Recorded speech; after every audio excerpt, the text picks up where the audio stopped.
start streaming. Goodness gracious sakes alive.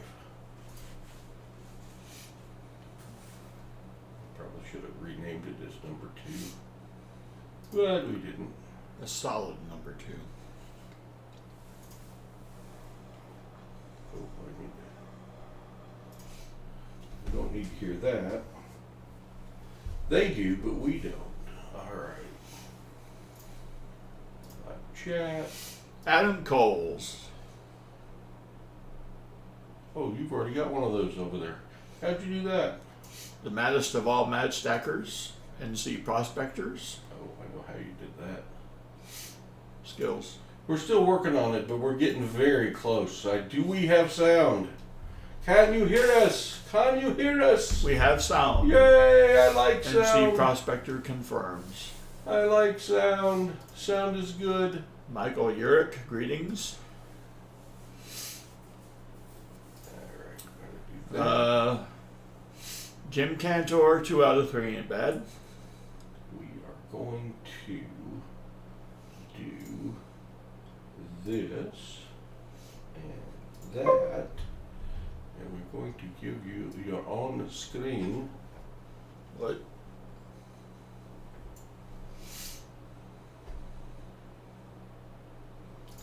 Going to make you watch an ad. Hey, 3 cents for Paul. That's right.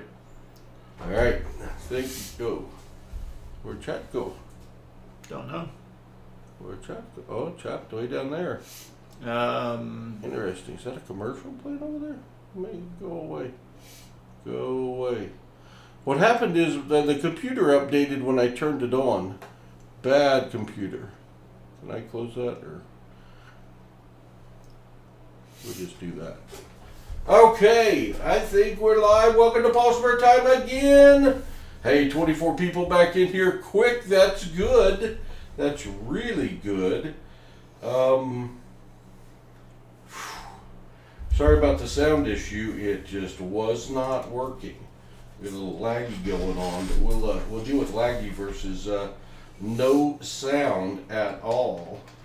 Who else here? Daniel Lauren, John Jacobs, Arnie C, Jim Cantor, and Shell Bell, Michael Urich. You already said that one. Little Middle. Glad he's watching tonight.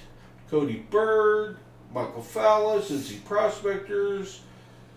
Bad Stacker was first in. This time Adam Coles is there as well. Did you unpack Silver Iron Man? No, Silver Iron Man is still in the truck, but he is here. Sandman Coins and Collectibles, hello. Dad Learning Coins, hello. It's great to meet you in Grove as well. BH Ringer. Doug Harding. JC Likes Pam. Thomas tripped on a nickel. Good to see all of you. I have guests tonight. I have guests.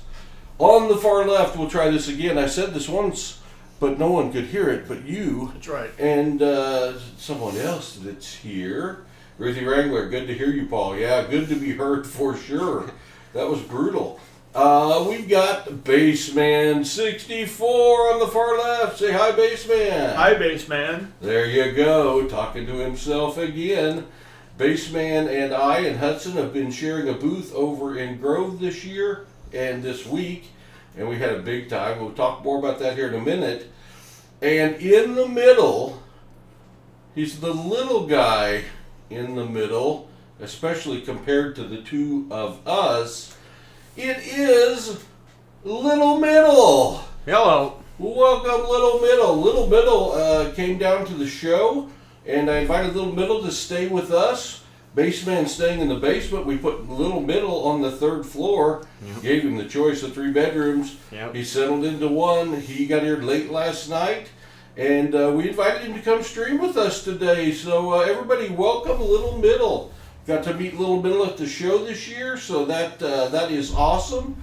He helped Paul and Hudson tear down and carry stuff out, and it was wonderful to have a young, fit young man to do the heavy lifting. So Hello to Little Middle. There you go. 31 people have popped in. So Little Middle helped us run our booths today and did a lot of shopping. And so Little Middle, why don't you introduce yourself? Tell everyone where you're from. Tell them about your trip down to the lake house here in Arkansas. And then how many coin shows you've been to and what you thought of the coin show today. Well, this was my first one in Grove, so it was pretty special. It was pretty fun. I drove down from kind of by Fargo on a motorcycle. It was an old motorcycle too, so didn't take any freeways, took all the back roads. It was quite the adventure, quite the trip, outrunning storms, but you know, once I got to Pa's driveway, it was all downhill from there. So. That's for sure. Way downhill. He got to experience our driveway for the first time after dark on a motorcycle. Yeah. Scary base, man. Yep. Yeah, I might have just slept at the mailbox if it was me. It made me think that the Earth was indeed flat. Hello, Timothy Morrell. I know I probably missed people. I'm sorry. Well, we're glad to have you here, Little Middle. So what did you think of your first ever coin show then? I really liked it, especially like this being my first one, you know, getting to see all pretty much what got me into coins is the YouTubers and, you know, YouTubers fans. So that was pretty cool. That was, you know, one of the best parts. But, you know, going around to other people's booths and just checking out what they had, that was pretty fun too. Cool. And hello, Treasure Hog. Treasure Hog, do you have an announcement you want to make to the entire stream here about what happened last Wednesday?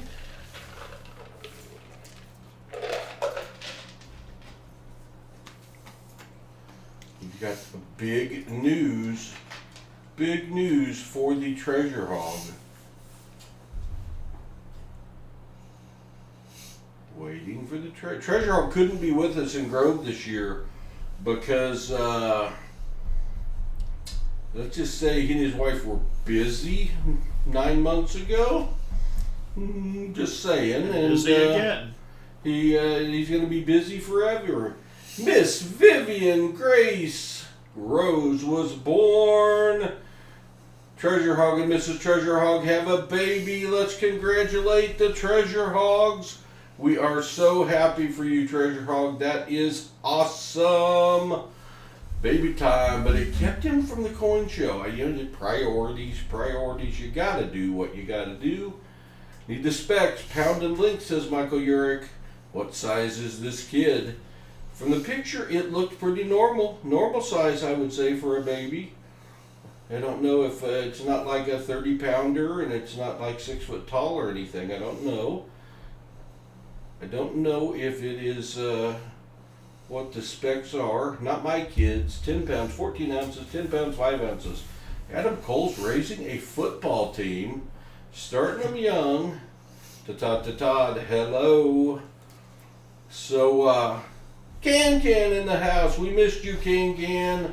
We missed you, Sir Gold. Good to see you. Welcome. There it is. 6 pounds, 12 ounces, 19 inches, 100% perfect baby girl. So happy for you. That is awesome. So Little Middle, my segues are all messed up tonight. Did 12 hours on a motorcycle to get here? Yeah, it was, well, I kept stopping every once in a while. I had a gas can on the back, but, so it took a little bit longer. And with the back roads, it was basically 2 days of 10, 12 hours being on the road. You may win the new prize for longest, hardest journey to the Grove, Oklahoma Coin Show. I'm so glad you took the effort and the initiative to do it. It was great to meet you and see you and put a face with a name. So we're glad to have you here. And we invited him to coin hunt, and we threw a little extra. Sam Wilson, hello. A little extra incentive in. Let me tell you what we're going to do here, and then we'll talk about the Grove Show a little more, and then we'll get started with the hunt. I cannot stick around. Oh, Atog, good to see you, brother. Good to see you.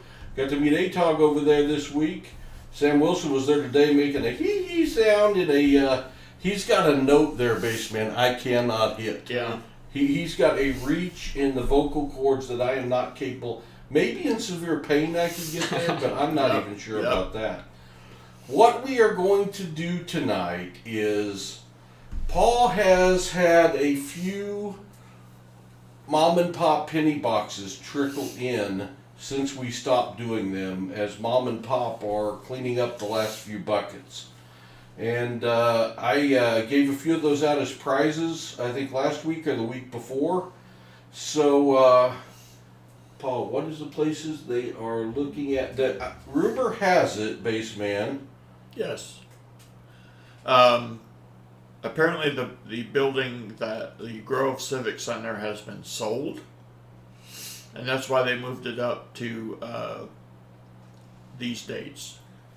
So, because it wasn't August last year, they moved it up to May this year because of the buildings being sold. Sale will be finalized before August. Next year, the rumor is that it will be in Tulsa. So Tulsa's about 2 hours from here versus Grove being about 50 minutes. Right. So still pretty central USA. Yep. But major airport. A major airport, so that will help. T-Roy Tiger, I see you. Sir Gold, I saw you. And I saw somebody else, and I don't remember who it was. So that is the rumor on the coin show. And I don't think there are any dates to share with you right now. I do know, to Baseman's point, what he was saying is they moved the date up this year because they had to, because they sold the Civic Center, and this is when we could do it. Hello, Justin Collins, Walker Magnet in the house. Good to see you. So as soon as we know a date for next year, we will let you know. What we're doing tonight, though, we're going old school here. Big time old school. We are going to have a box battle. Not just any box battle. We're going to have a box battle of mom and pop penny boxes, Baseman 64 versus Little Middle. Now, Baseman 64 does have experience in opening mom and pop boxes. He beat Hudson, I think, 2 out of 3 battles. Yep. Hudson would remind you that Hudson did win the last one. Hudson would be here, but he's got an 8 a.m. baseball game in the morning, and Hudson worked hard. He's a poop little puppy, and he's going to get some rest tonight. So Hudson is down and out for the night. He's back home, and so the 3 of us are going to have to carry that. But we are going to be looking for all kinds of fun and goodies in a mom and pop penny box. Now, Little Middle, I don't believe you've ever opened a mom and pop penny box. Never, nope. Mm-mm. But you do know what they are. Yeah. All right. So for anyone that's here that might not know what a mom and pop penny box is, a mom and pop penny box is very simply a customer wrapped roll box of pennies. However, mom and pop live on the West Coast, and their family has been collecting pennies for generations. And they've been throwing them in 5-gallon buckets. So these have not been your standard customer wrap penny rolls. They have been fantastic. Now they're getting towards the bottom of the jugs, and I don't know what's going to be in these boxes, but historically, I was there, that's right, Doug Harding. Historically, they've had some pretty amazing things in them, like maybe 300 or 400 wheat cents. Like maybe a few Indian head cents, like some coins that we call blazers, some pennies that look like they were just minted, but they're Wheaties, and they're gorgeous. Some 2009s that look like they were made yesterday, we call those blazers.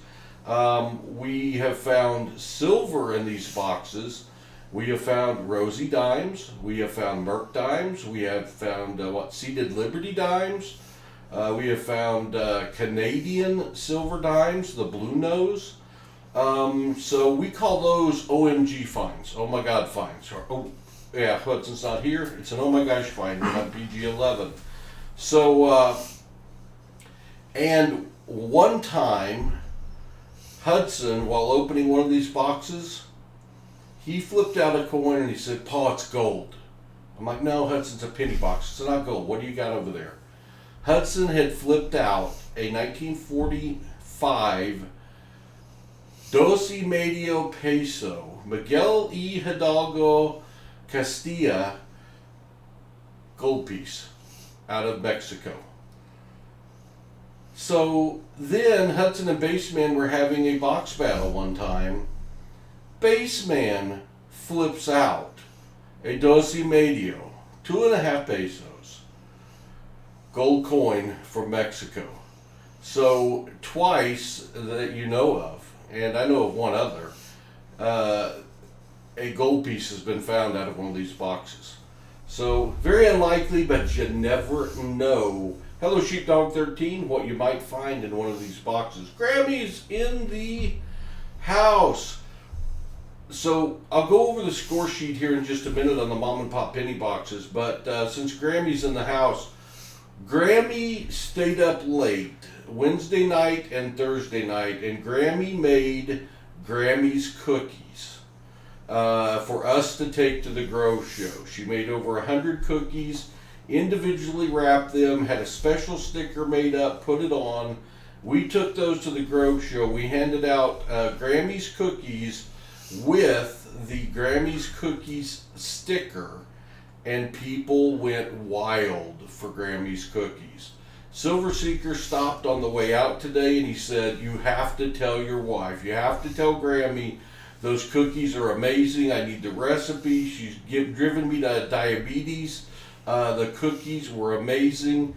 Hudson would walk around and give cookies to the dealers and to the YouTubers were there. Grammy's cookies were a huge hit. Grammy, thank you for the effort you put into that and supporting the channel. Everyone loved the cookies. Charlani drove up to me today in the parking lot of Rob's Fine Treasure and says, I just want to thank you again and tell Grammy her cookies are so good. I can't make cookies this good. And Charlani loved your cookies as well, Grammy. So thank you, Grammy, for doing that. And yes, we may have. Now, Little Mill didn't get here till today, and we didn't take cookies today, so he kind of missed out on that. But Baseman and I may have eaten a cookie or two. Well, I'll speak personally. I was quality control. It's a poor probably job. Tuesday night, and I think I may have had 5, maybe 6. You know, a 6-pack of cookies is good. That's, because we needed the sustenance to maintain our energy at the Grove Show. With that, Baseman, why don't you give a recap of the Grove Show and your experience for the 4 days that we spent over there and what you thought of it? Sure. It was strange being on that side of the table. Usually I am a purchaser, but this time I was in sales. Hello, Doug Harding. Hello, Call Cowboy. The host with the most. Hello, Avard Kurt. So, made a couple of sales. I sold the 1858 large letter MS63 Flying Eagle Scent. Awesome. Graded by PCGS. And I sold, graded by PCGS, the High Relief 1921 Peace Dollar MS65. I also sold all of my 5-ounce silver rounds that I had. I sold the 2016 W 24 karat gold 100th anniversary Mercury dime before I got here, and I sold a 5-ounce quarter before I got here. Your Baseman selling stuff before you even get to the show. Out of the back of my truck, just like the old days. I don't even know what to say. Did you have tracksuits in there as well, or was it just coins? I had stereo equipment. That's good. It's Yeah. good to have a variety. Yep. So did you meet a few people? I at the did. show? I did. It was amazing. It really was. Yep. Well, cool. Yeah, we were on the other side of the table for the first time, and we sold. Now, I would tell you, Hudson was part of the selling process, but Hudson was frequently out scouting product for his collection, while the Baseman and I were working very diligently. I will not spoil Hudson's fun. He wants to cover what he got with you all But Hudson has some amazing new additions to his collection. Thanks to a lot of you that contributed to him through an auction we had for him to raise money to be able to buy some stuff at Grove. So thank you all very much. I would say, and I know if I try to name everybody, I'll miss people. I did one video of some of the people I met. My phone died. I wasn't able to get the people the other 2 days. I met dozens, at least 50 other YouTubers that were there to a person. They couldn't have been nicer. It really felt, Baseman, like a family reunion. Oh yeah. And to be able to meet someone like Little Middle, whose name I have seen on the screen hundreds of times, with a picture that looked like Boris Johnson, and to have Little Middle end up being this person instead, and I get to put a face with a name, and that was with dozens and dozens and dozens of people, and y'all were just great. And then, I would say the attendance from the community was a little less than expected from my perspective, but the people I did meet from the community were embracing the YouTube aspect of this. We were giving out a lot of things. I think we gave out around 80 Hudsons Collectors Kits to either parents or grandparents or children. We had the buckets of pennies there to search from the Be the Change initiative that I got from my sister-in-law. There were kids that went through that and found their first ever wheat cent. One kid found a Blue Nose silver Canadian dime. So one girl today, 13-year-old girl, dug deep down into the bucket, and the sign says, "Keep what you find." And she found 2 full rolls of dimes that were in there. So I wish Paul had grabbed those and taken them out first, but she was pretty happy. It was a fun time by all. We did sell quite a bit of stuff. I didn't know if we would sell anything. Sold a lot of silver rounds, a lot of the ancient coins. Sold all of our 5-ounce rounds that we took over. I also took over, between the 2 trips, 46 boxes of pennies, circulated pennies from the bank, so that the people that weren't able to get pennies from their bank could actually buy them and have something to search. And I sold out. We sold all 46 boxes of pennies. So that was cool. We did sell some pennies to Rob Finds Treasure and some nickels. So be looking for those on an upcoming stream of his. And sold some nickels to Bo Palmer.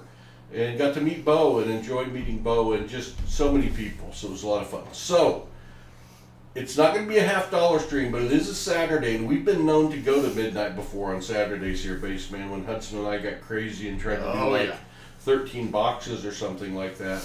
And Boris with the beard, exactly, Treasure Hawk. I mean, this is not a Boris Johnson lookalike anymore. I'm shattered. I'm just absolutely shattered. But Southern Metal in the house. Oh boy! I know Southern Metal. He does not look like Boris Johnson. It's amazing. But he did come down and surprise us at the show, and we got him to stay here, the Hotel de La Pa and Grammy, and he's got the Lakeview room, so he may not leave. I'm not sure. If he's on the next stream, you all will know that Little Middle is now part of the PasSpareTime broadcast schedule. So here's what we're going to do. Yeah, we're turning into a Coinsomniacs here. We're going to have a box battle between Baseman 64, defending champion, and Little Middle. And here's how it goes. This is the score sheet for a Mom and Pop penny box. And what we're going to do, they're each going to open 10 rolls. They will show their best finds under the scope. At the end of the 10 rolls, we're going to total up what they have on their score. Oh, you can't see it yet because I didn't hit this button right here. And this is a score sheet. Starting from the right to the left, the oldest coin found, there's a 10-point bonus. 2009 is worth a half point. Any miscellaneous that we forgot to categorize is worth a couple. Anyway, foreign, Newer silver is anything newer than 1917. A proof, a semi-key date, a key date, a steely. Wheat cents in the 50s, 40s, 30s, 20s, and 10s. A 1909 wheat cent. And then blazers. I talked about the blazers. These are coins that look like they were minted yesterday. Any wheaty blazers are worth 15 points each. Any other blazers, like if they find a 1966 that looks like it was just minted, that's another blazer. If they find a 2009 that looks like it was just minted, that's another blazer. Indian head cents that are 1900 and newer are worth 20 points. Indian head cents that are pre-1900 are worth 25. And if lightning strikes and we find an OMG, like Flying Eagle, there's 10 Flying Eagles found in this, those are 50 pointers. So that's the score sheet, and I will be showing that after every 10 rolls as we keep track. So, I think, now that's interesting. Oh, that's because I got share screen up, Paul. Come on, go back to this screen. With no further ado, the old days and have an oldest coin. We can have an oldest coin guess. John Jacobs, I see you as one of my moderators. John, would you be willing to keep track of the guesses on oldest coin found? If you would, I would greatly appreciate it. I'm sure I've got other moderators. I do see Southern Metal in the blue too. And he's kind of taking the week off on us. He left us here to hit golf balls into the boathouse by ourselves. John's like, no, not me, not me. Shell Bell, I see you. I don't know how late you're going to stay up, Shell Bell. Are mods eligible this time? Mods are eligible, yes. Mods are eligible this time. Thank you, John Jacobs. I appreciate you, brother. Can't stay long. I have company. I was able to sneak away for a bit. We'll try and join later. All right, Southern Metal, we're glad to have you, and very truly, we did miss you here. It was not the same without Southern Metal here, and I hope you can make the next show, brother. So, enter your guess for the oldest coin, starting with T. Lovett's guess of 1910. It'll be the first guess. If you entered before that, enter again. If there's duplicates, John will probably try to let you know. If you duplicate, you can put in you can delete it and put in a new date, but you only get one guess. The winner of the closest, without going over to the oldest coin found, will win something cool. Now, half my coins are in the truck, so I don't know what that cool thing's going to be yet, but it will be cool. Maybe something of Little Middles. I don't know what he bought today, but it might be in his pocket. It could be a lot of fun for everyone, because Little Middle has good taste, I can tell you. So, we will be having that contest going at the end of the first 5 rolls. At the end of the first 5 rolls, we will stop the contest and have no more guesses so that somebody can't guess the exact date after we have done it. And if we find an Indian head center or anything real old in the first 5 rolls, don't announce it, guys. All right? So, now let's change over to another screen that I just created, and hopefully it's still there. Hopefully it's still there. It's called Nickel Box Battle, amazingly enough, even though this is a penny box battle. All right, let me square up. Oh, there's the mom and pop penny box. I received it on 310. And right now, what we're gonna do is, you both have your own box. Gentlemen, start your engines, open your box, and pull out your first 10 rolls, and you'll be giving me your total after the first 10 rolls. What you're seeing on the screen is me in the middle, Little Middle to my right on the screen, and Little Middle's scope to the right of that. To the left of me is Spaceman 64, and his scope to the left of that. So, Spaceman's already got his box open, he's rocking and rolling, ready to go. Little Middle is savoring the moment. Like, oh, mom and pop penny box, are you kidding me? How awesome is this? I like it. I like it a lot. By the way, any super chats we might get tonight, we will split evenly amongst the 3 of us. So, Little Middle pulling out his first 10. Baseman pulling out his first 10. You all can start searching whenever you have your first 10 out. And I will try to keep them on the screen. Baseman is searching on the new PasSpareTime map that is now available from the merch store. Look at that. So, you have something cool right off the bat? Would you like to tell us what it is? Or is it going to be a surprise? It's a weedy. A weedy! That's a good start. That's a good start. Check Baseman's pockets to make sure he doesn't have a Mikey up his sleeve. Baseman and I both took a Mikey to Grove, and I brought mine back home. It's in the truck. Silver is still possible, so come on, Silver. You know, we probably need to have a song planned should we find silver. We've never used it for this, but you know, you've got an already. No, I'm saying the musical flexibility. Oh yeah, they go more than one way here on PasSpareTime. The Glencoes can play.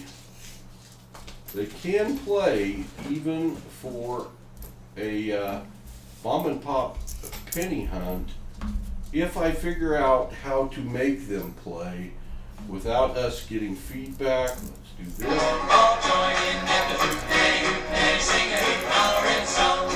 Alright, they are working.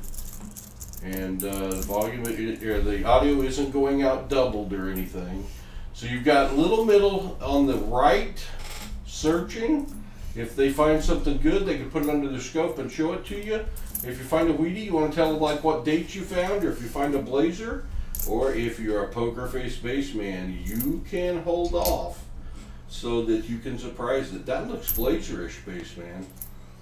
A little higher, just right there. Oh, a 1970 beauty. Is that 1970S? Yeah. It is 1970S beauty by the baseman. Let's see what little middle can counter with. I don't know. These boxes do take a while to search because there are so many finds in them historically. So we're going to be here a while. And it has nothing to do with Little Middle's pace of searching. We all know Baseman's historic good speed on searching rolls of coins. So this will be a crisp pace, That's news I am to sure. me. Yeah, it's news to me. Oh, all right. It's just a rumor I've heard. Just a rumor I have heard. T. Lovett says Little Middle had a coin explosion already. So sippy sip. He did. His very first roll kind of blew up out of the box. It happens. You know, what am I going to say? It happens. If you like what you're seeing, hit that like button. If you haven't noticed, and it's not on this screen, so there's no way you could notice, but I'm going to add it as soon as I remember what it's called. Media source. Called a media source. No, it's not. It's not called a media source, Spaceman. Why did you tell me that? I don't know. He didn't tell me that. He didn't tell me that. It is called, not a browser, a display capture? Might be a display capture. Timothy Morell, that's what I'm thinking, small date, but I can't bring it into focus without waiting. It's not a display capture. What have I done? What have I done? We don't want that. Bad Paul. Bad Paul. Do the cameras work on the scopes themselves? Do the yeah. Because all I have is like PC camera, On the blue screen. Oh no, you just want to. Oh yeah, it doesn't. It only Okay. works on the. That's fine. Crap. I hear something. That's my phone. I hear a phone. I hear a phone. I'm gonna try to figure out. Let me go back to the Paul and Hudson screen. There's actually the three of us screen. All right, that one doesn't work.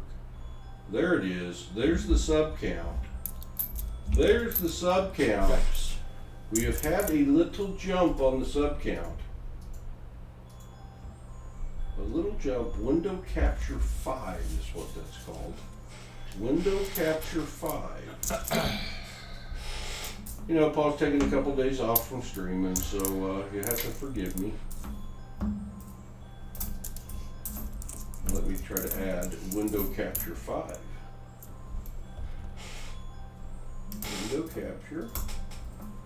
Window capture 5. Okay. Oh, I gotta shrink dink it.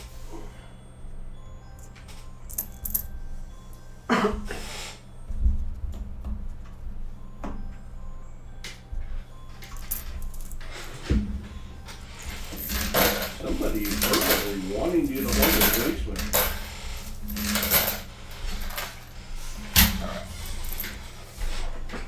Kill that thing with fire. We have to have, I know there's two, there's the two buttons I hit to shrink it. I figured it out. There you go, Sam. Let's put it up there. Our sub count is 1622, so thank you everybody. 1622. So we have a 1600 subscriber giveaway coming to a stream near you soon. That's right, Michael Urich. Michael, I have several slab coins for you and a bunch of world coins that will be coming your way soon, my friend. A few people had asked me to pick up a Rob Finds Treasure skunk round, and I did so. So those will be going out to you shortly as well. So that's a blazer. Rob had 90 RFT skunk rounds starting the night, but he sold. He has 49 left, I think he said. They are. So he's going to be selling them on his channel. Going forward for $99 delivered. He was selling them for $80 at the show. Michael, you are welcome. You are welcome. Treasure Hog with the new baby. How are the finds going, guys? I see some stacks over there for the base man. What? You off to a slow start there in the middle? A little bit. In a slow box. Finding some Wheaties. Alright, you might want to separate 50s, 40s, 30s, 20s. You might want to separate them by decade, because when it comes to score, they're worth different point levels. There's Heavy Arrow Archer. Got to meet and talk to Heavy Arrow Archer over the Oklahoma Grove Coin Show. Good to see you, Heavy Arrow Archer. I got one the hard way. Yeah, Walker Magnet, there are people that pay $250 to get those by not finding anything in their rolls. That's the hard way for sure. But since Rob's not taking donations for rolls anymore, he's selling out all his skunk rounds. They're very beautiful. I did get one for Hudson. He doesn't know it yet, so he'll be surprised. But he is so amped up over the coins that he did find that I don't know. It may pale by comparison. He has possibly a new favorite coin, even better than his PR64 PR64 PCGS V nickel.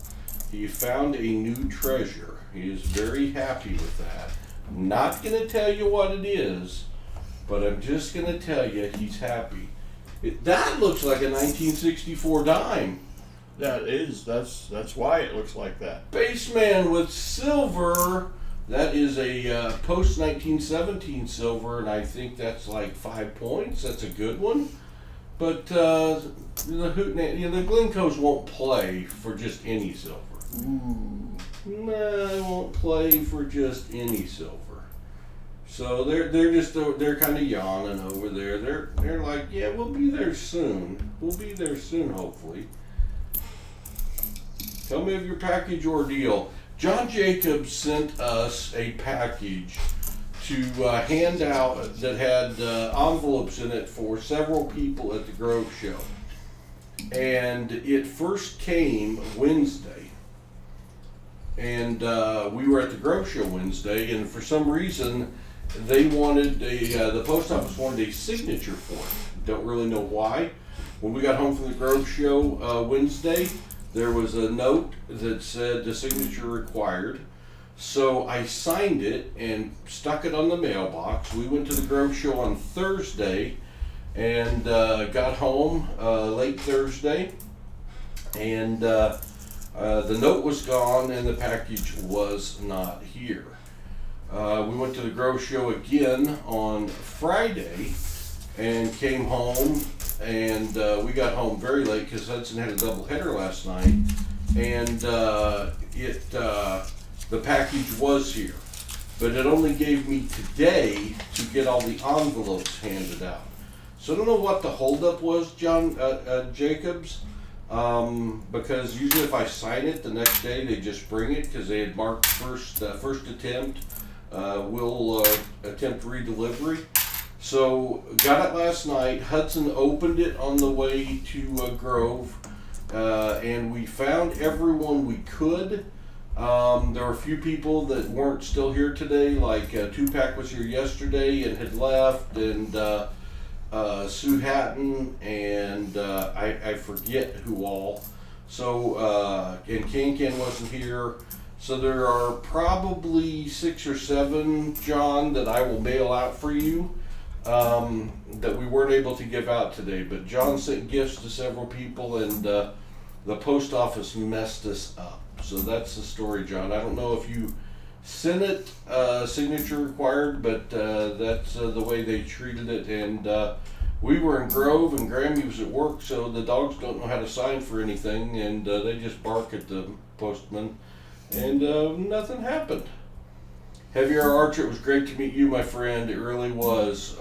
Putting a face to these names that we've seen forever was just awesome. It was just awesome. Keep an eye here. Little Middle is stacking up the Wheaties. He is stacking up the Wheaties. You all feel free to talk and announce finds at any time, as long as it's not something really, really old. Crafty Dragon in the house.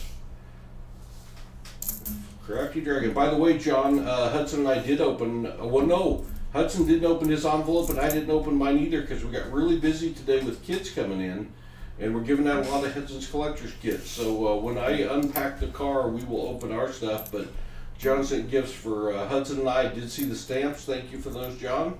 Appreciate it. And very, very thoughtful. Oh, don't worry about it, John. Most of those people I ship on a regular basis anyway, so don't worry about it at all. It won't go out till next week, but do not worry about it. I may need an address for Sue Hatton. I don't think I have her address, so maybe I can go to her channel and give it to her.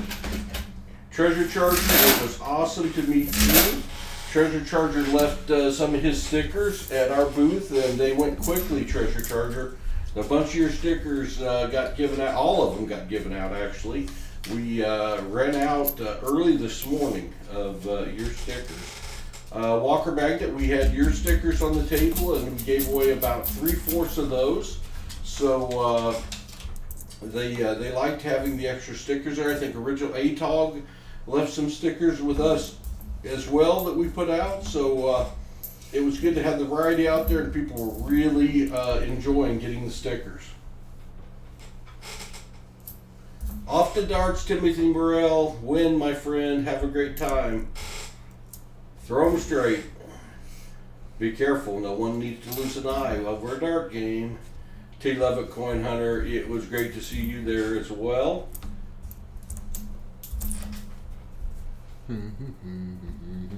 It was, we met so many people. Shellbell, did you get all the auction items sent out? I did.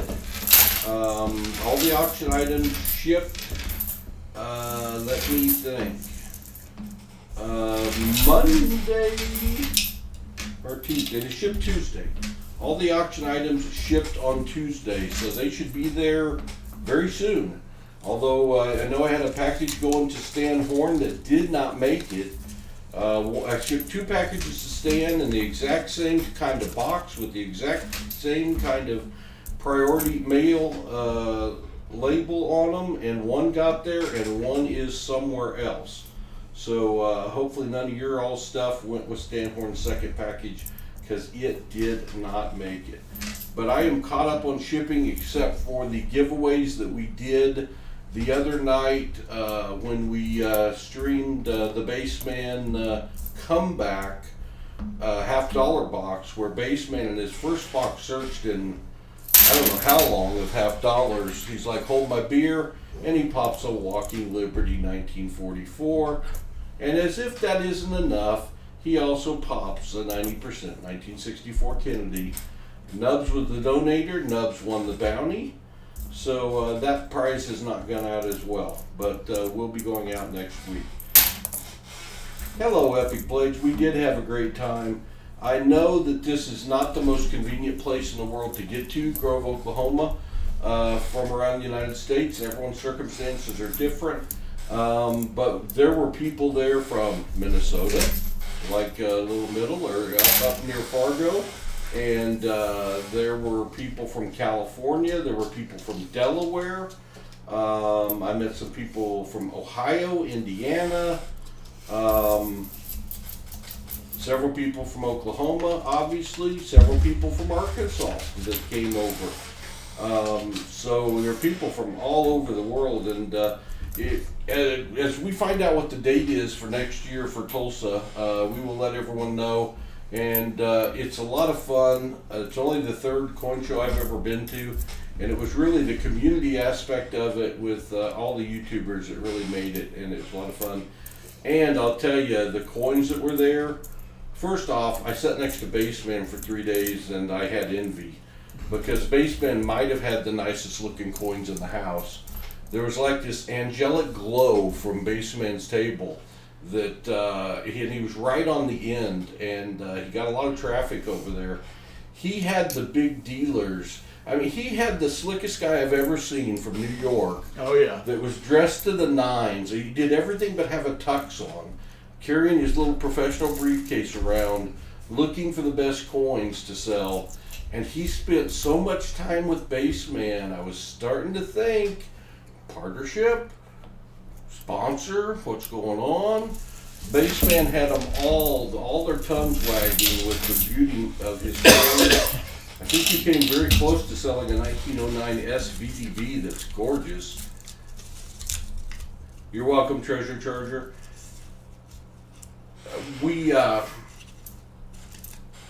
I mean, you name it, the coin was there. There were, I don't even know how to describe it, guys. It was the assortment of coins. You just go over and ask, and if they didn't have it, they could usually tell you somebody that did. Uh-oh. What do you got there, Little Middle?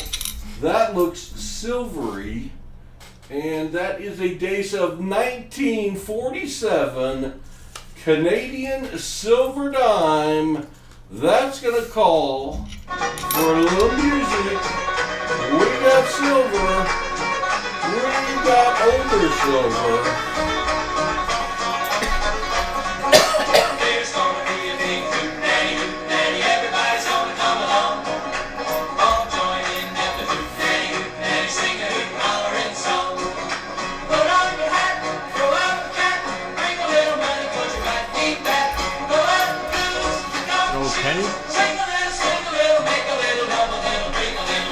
Another pretty? No, it's a one cent. Oh, you can show that one as well. No, that's the one I just put up there. Oh, it wasn't silver? No, no. I just put it up there.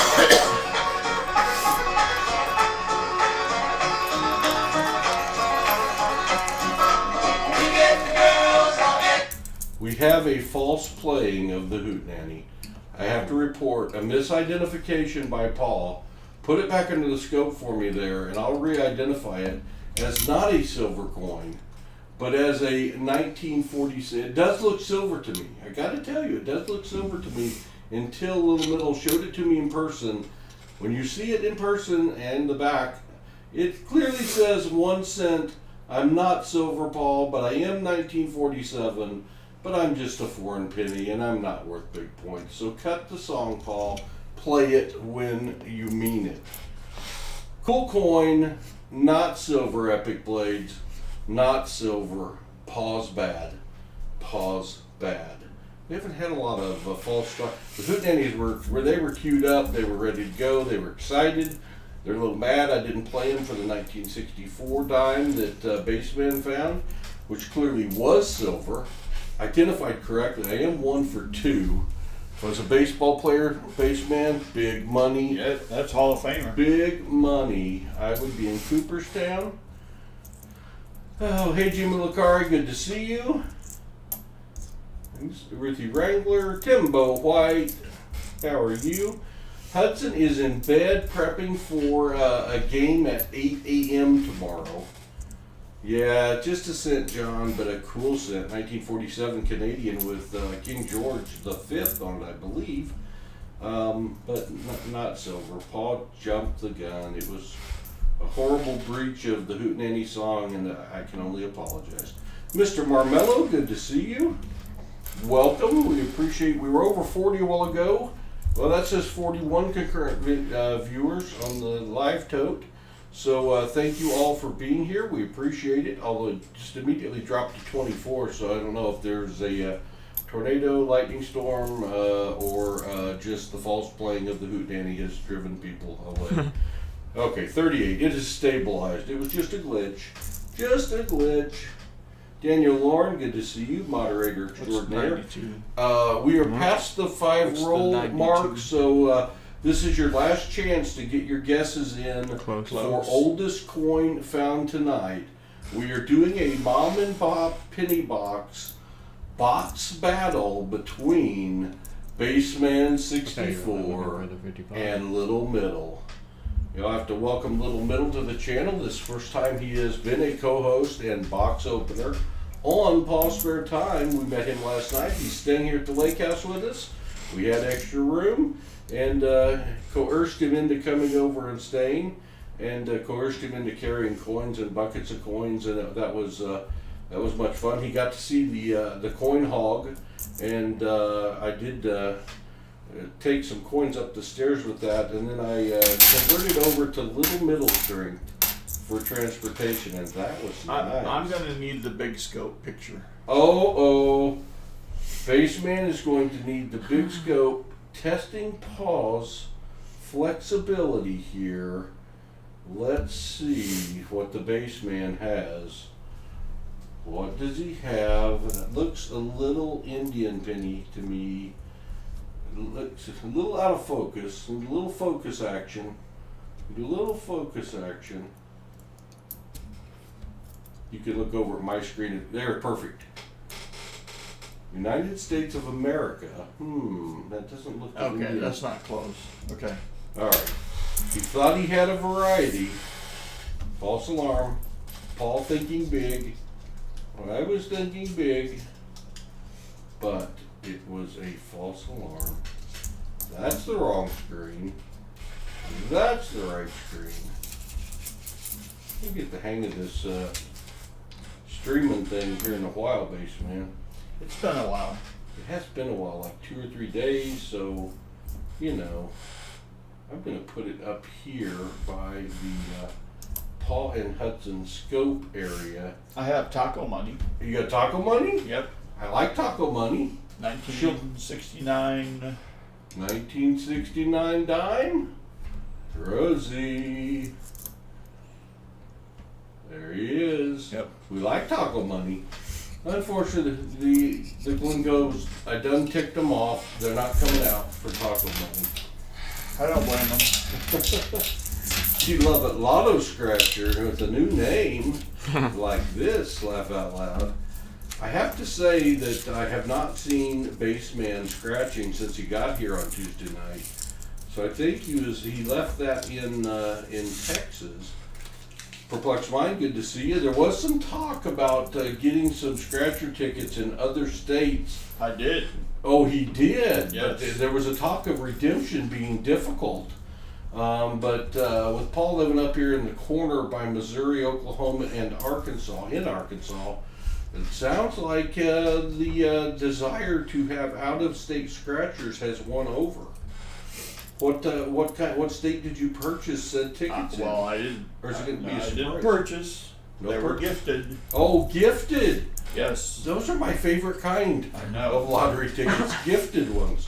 From Indiana. Indiana I lottery believe tickets. it was the great treasure charger who hooked me up. Oh, awesome. You know, I know I volunteered to help with redemption, but I really wasn't thinking Indiana when I made that Yeah, offer. right. So, Paul may be taking a road trip if Baseman hits it big, and Treasure Charger's probably going to want to cut.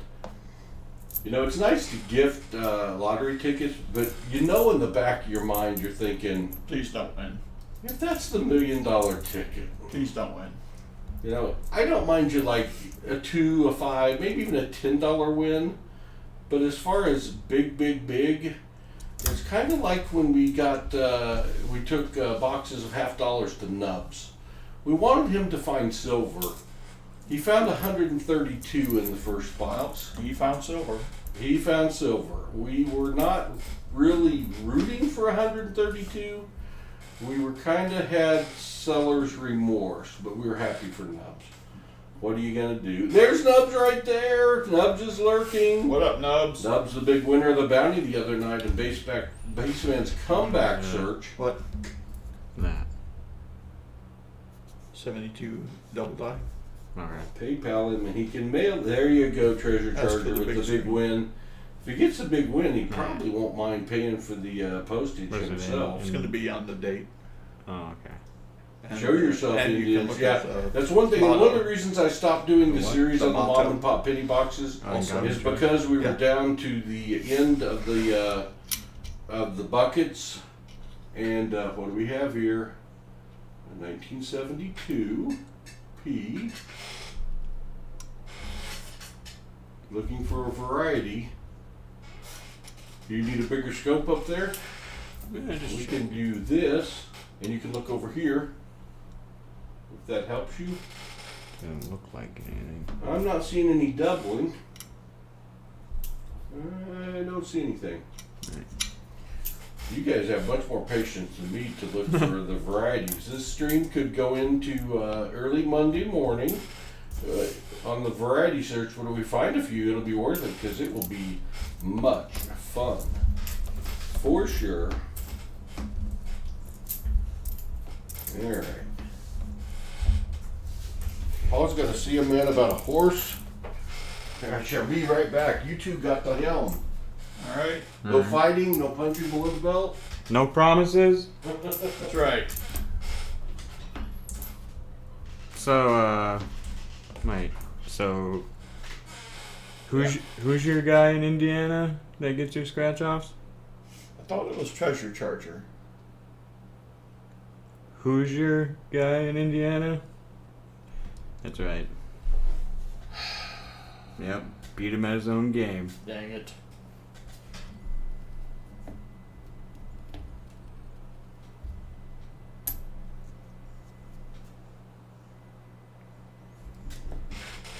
There's 40s. Dang it. Oops. Okay. So this is kind of nice. I could do a live Ask the Baseman. Yeah. So first question, how many of those are you gonna give me? It's a very short and quick answer. 0. All? Oh. Yeah. Okay. 0. Alright. Yeah. See, that way you can disabuse yourself of the notion and get to finding for your own. You know, it's more fun that way. Whoa! Heyo! I heard SpongeBob. Yep. I heard Spongy. We got MR Marmello with a New Zealand $5 super chat. Thank you, Mr. Marmello. Or MR. Alright. I didn't finish my thought on the mom and pop penny rolls. I was concerned that mom and pop had taken, I don't know, 3 or 4 month vacation, and we were down to the bottom of the barrel, and I didn't know if the quality would hold up the boxes. And one of the reasons that we stopped doing this. So, although I look over and I see plenty of wheat cents over there, little middle. Oh yeah. So it's still giving. And there's still no telling what we might find. Adam Cole says, if I want to play the lottery, I have to travel to a different state.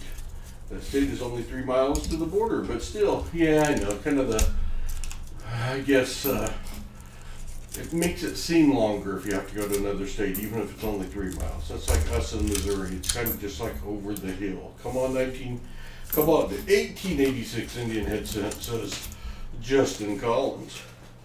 Oh boy. Don't. Oh boy. No, don't do it. Yep, gotta do it. Uh-oh. Yep, I don't want to do it. But Uh-oh. considering our congenial host, Would you like a, I think I would. the large... Oh, I can tell what it is, even Yeah. out of focus. Perfect, it's Paul's Cabin!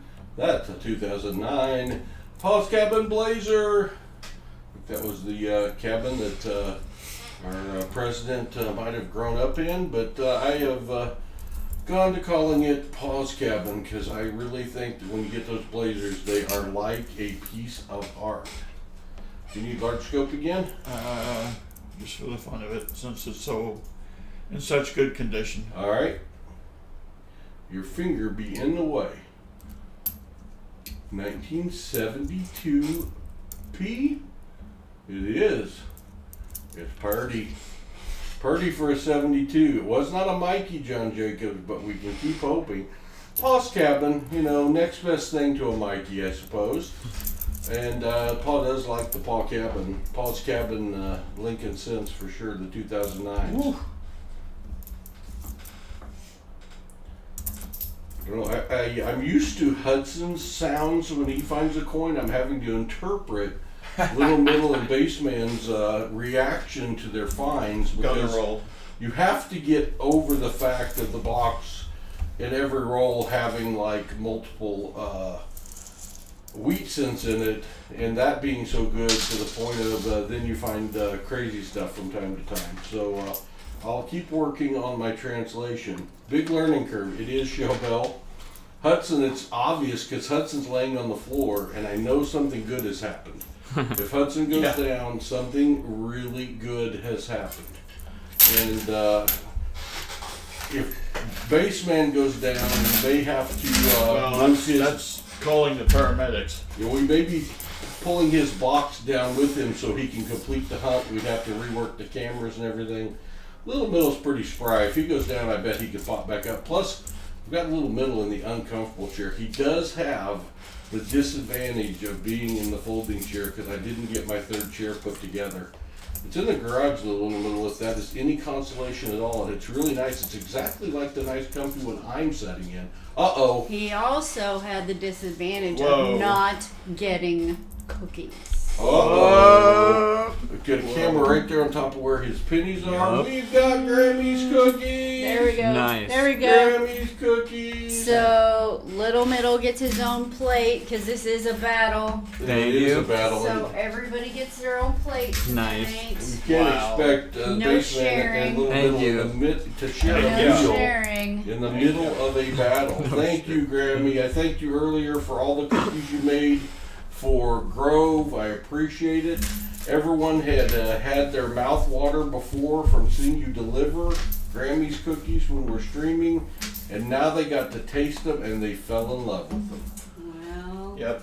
it was a labor of love, and when we got home from Hudson ball game at 10 o'clock last night, I just didn't have any more love. The love was gone. It was over. It was all gone.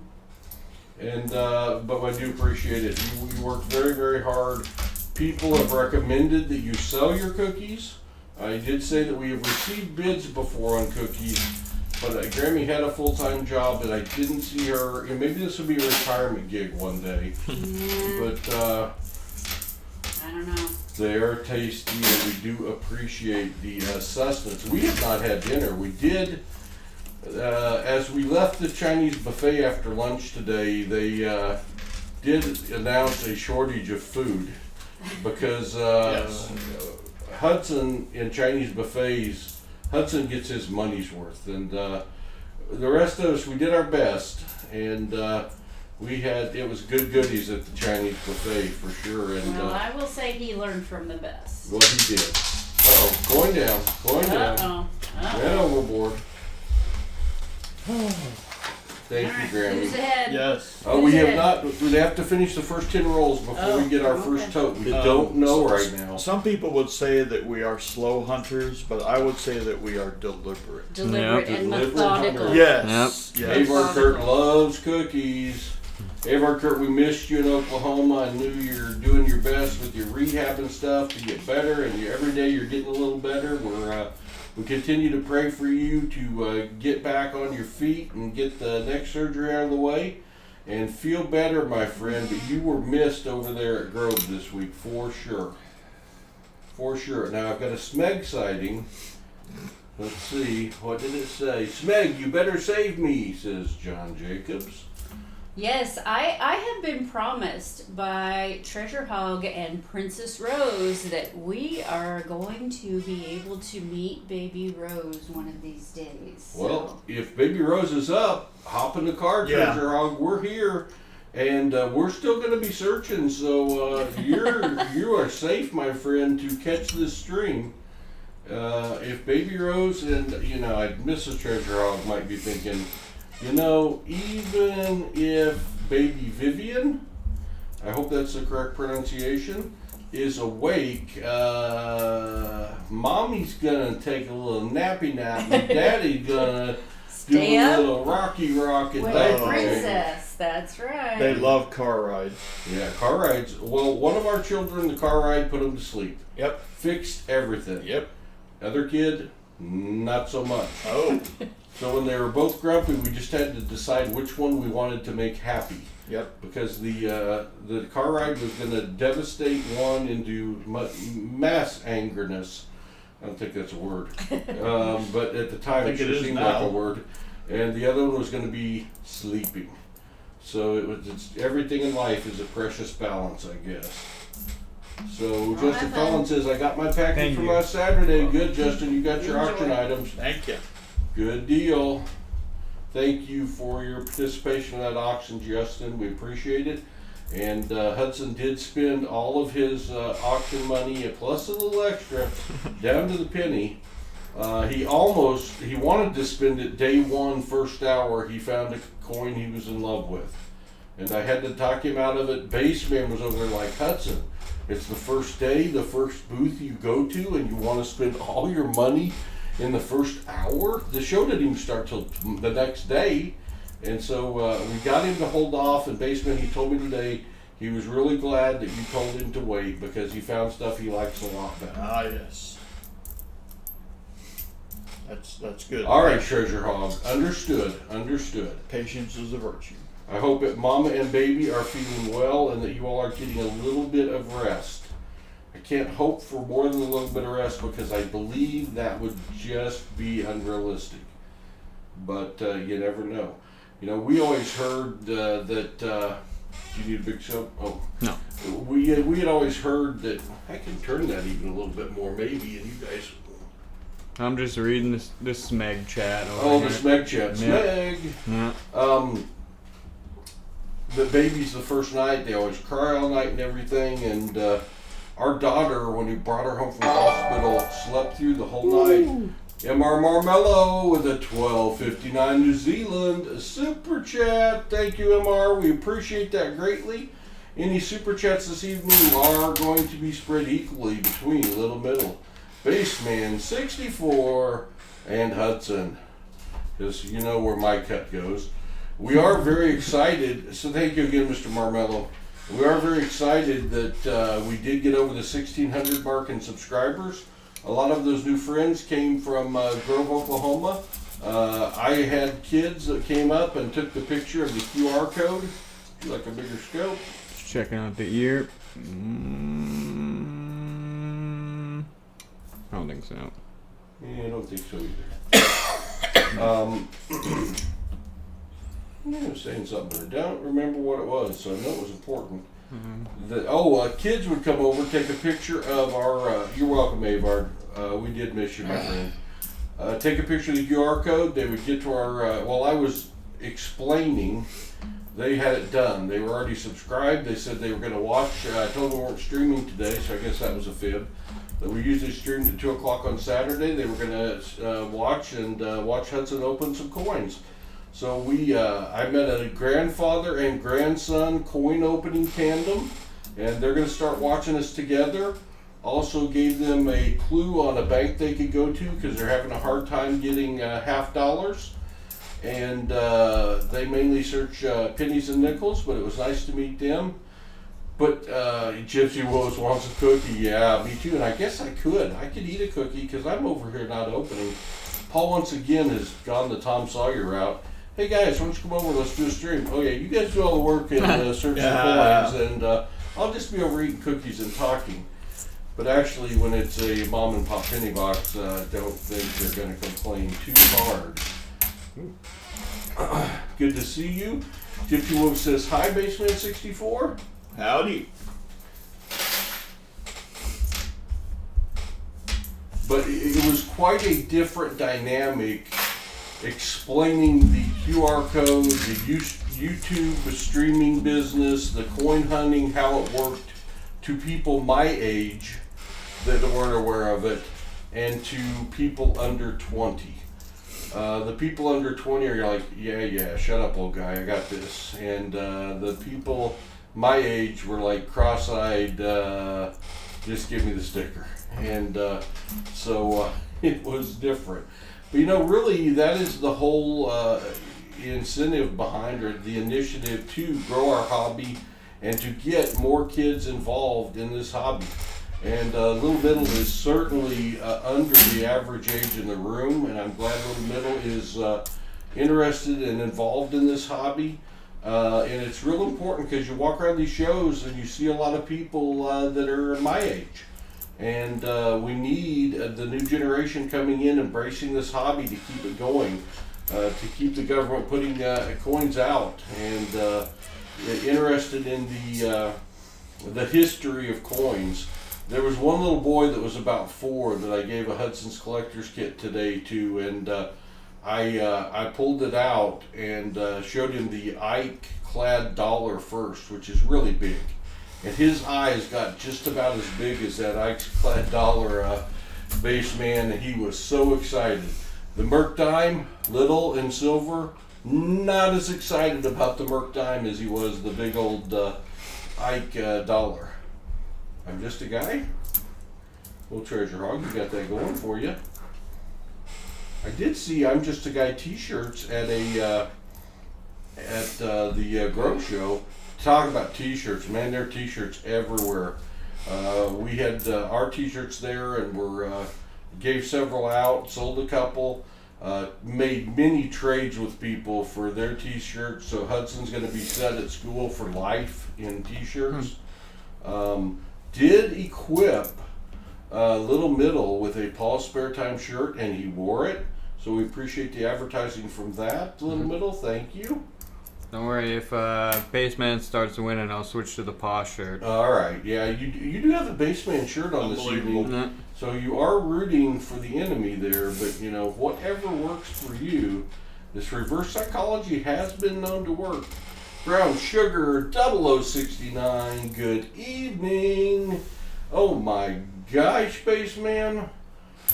What in the wide world is happening here? Holy! SpongeBob may breakdance this time. I've never seen SpongeBob breakdance. If he doesn't, I will. Oh, holy smokes. Baseman may actually hit the floor. Nope. We have a $200 super chat from Avard Kurt. Gas money for everyone. This is the last of my Grove money I didn't get to spend there, so enjoy and going for a good cause. Avard Kurt, that is too generous. Thank you so very much, and we so missed you over there. And next year, my friend, in Tulsa, if I have to stop and get you and load you myself, Avard, we're going to be there. So I look forward to that day. You keep getting better. And I look forward to that day, and thank you so much for that super chat. That is unbelievable. And then, like I said earlier, all the super chats and stuff will be spread equally between Baseman 64, Little Middle, and Hudson. So thank you. Hudson may actually give you $1 of that one. I don't know. Can't count on it, but it's possible. Whoopsie. Almost. You're right there. Yeah. Emergency drink. Emergency drink. Doot, doot, doot. I'll be there. All right, everybody. It's a date, my friends. It's not your day. Bottle overboard. So if you drop your drink, does that mean you have to eat a coin?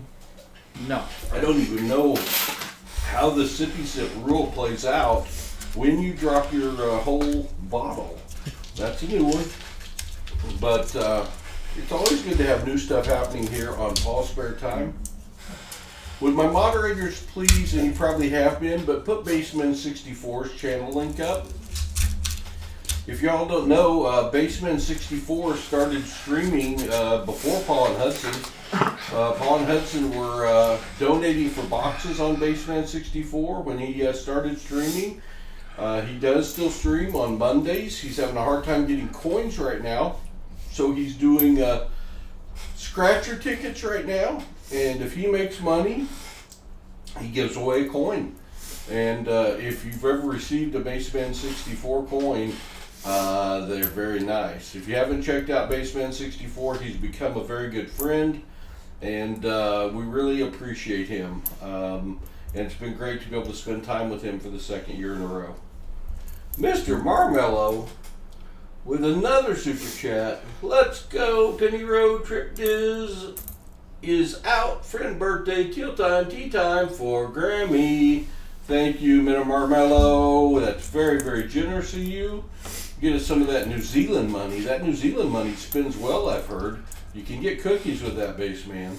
Oh boy. Yeah, anything you can get cookies with is a good currency, near as I am concerned. There is Spongy. Spongy still looks a little tired from the breakdance he did with Avar Kurt's super chat, but he recovered enough to dance again. So thank you, Mr. Marmello, very, very much. Treasure Hog, you said I'll help you get Avar Kurt for the next show. One way or another, he's going, and that's true. And you too, Treasure Hog. And if we need to take Vivian with us, we will. And I'd love for Mrs. Treasure Hog to be able to come as well. We missed you guys there. Treasure Hog was there last year, brought over some of his pork rinds, and he was the star of the show last year. He fed the entire crowd. I think he brought over an 18-wheeler of pork rinds, because there was a lot in many, many flavors, and you were missed at the show, Treasure Hog, for sure. I have some early poll results. Uh-oh, early poll results. You've got your first 10 done. Yeah. All right. Would you like for me to pull up the score sheet for this early poll results? Certainly. All right. We have the first 10 rolls done. So first, let me update that real quick. If I was that, I would be right there. So we're going to put up the 10 roll completion mark. And Little Middle is on his 10th roll. Now, I am going to, when I've got this up, you know what? Why can't I put that at the top and then I can still see everything? Give me a second.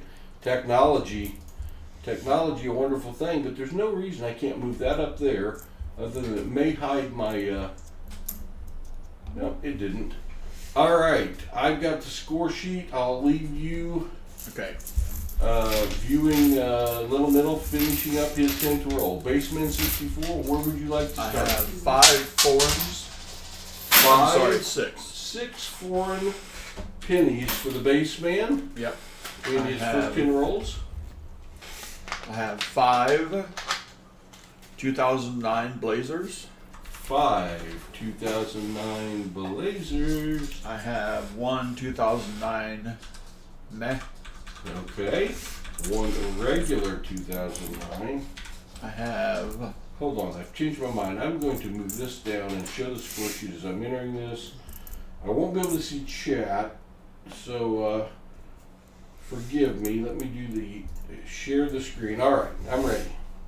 I have what I believe is a Blazer 1970S small date. Whoa. Whoa. How do I, that would be an other Blazer then. taking you from 5 to 6. Nice find.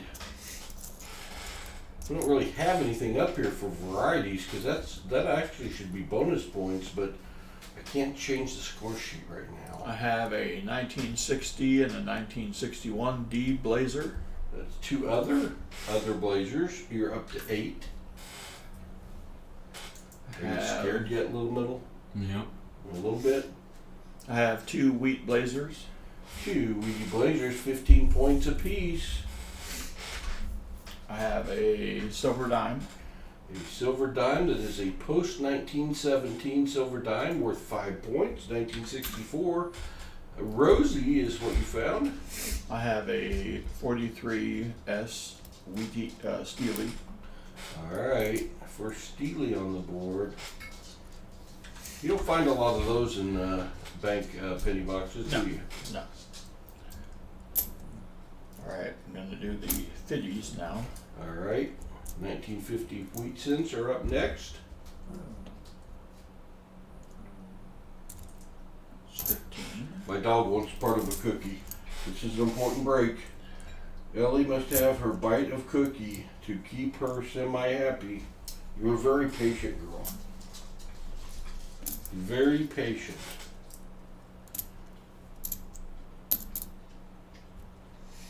$39 in the 50s. 39 wheat cents. Hey, where'd that thing come from? Get off of there. 39 Wheaties in the 50s. That seems like a lot. It does.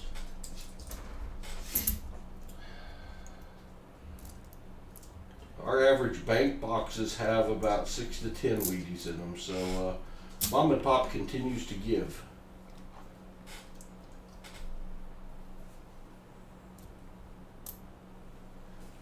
Uh, 29 in the 40s. Goodness, 29 Jeez. Wheaties in the 40s. I did at the before we got on the air and before we had audio problems, I let Little Middle and Baseman 64 both pick their own Mom and Pop penny box, so Paul cannot be accused of favoritism. 6 in the 30s. 6 in the 30s, 1 1920. 1 in the 20s. Hey, we just got a new subscriber up to 1623. Whoever you are, thank you very much. And Taco Money, which doesn't count. That's it for me. Taco Money is a miscellaneous. That's it for you? Yep. The base man comes in with a solid 232 points and 86 wheat cents in his first 10 rolls.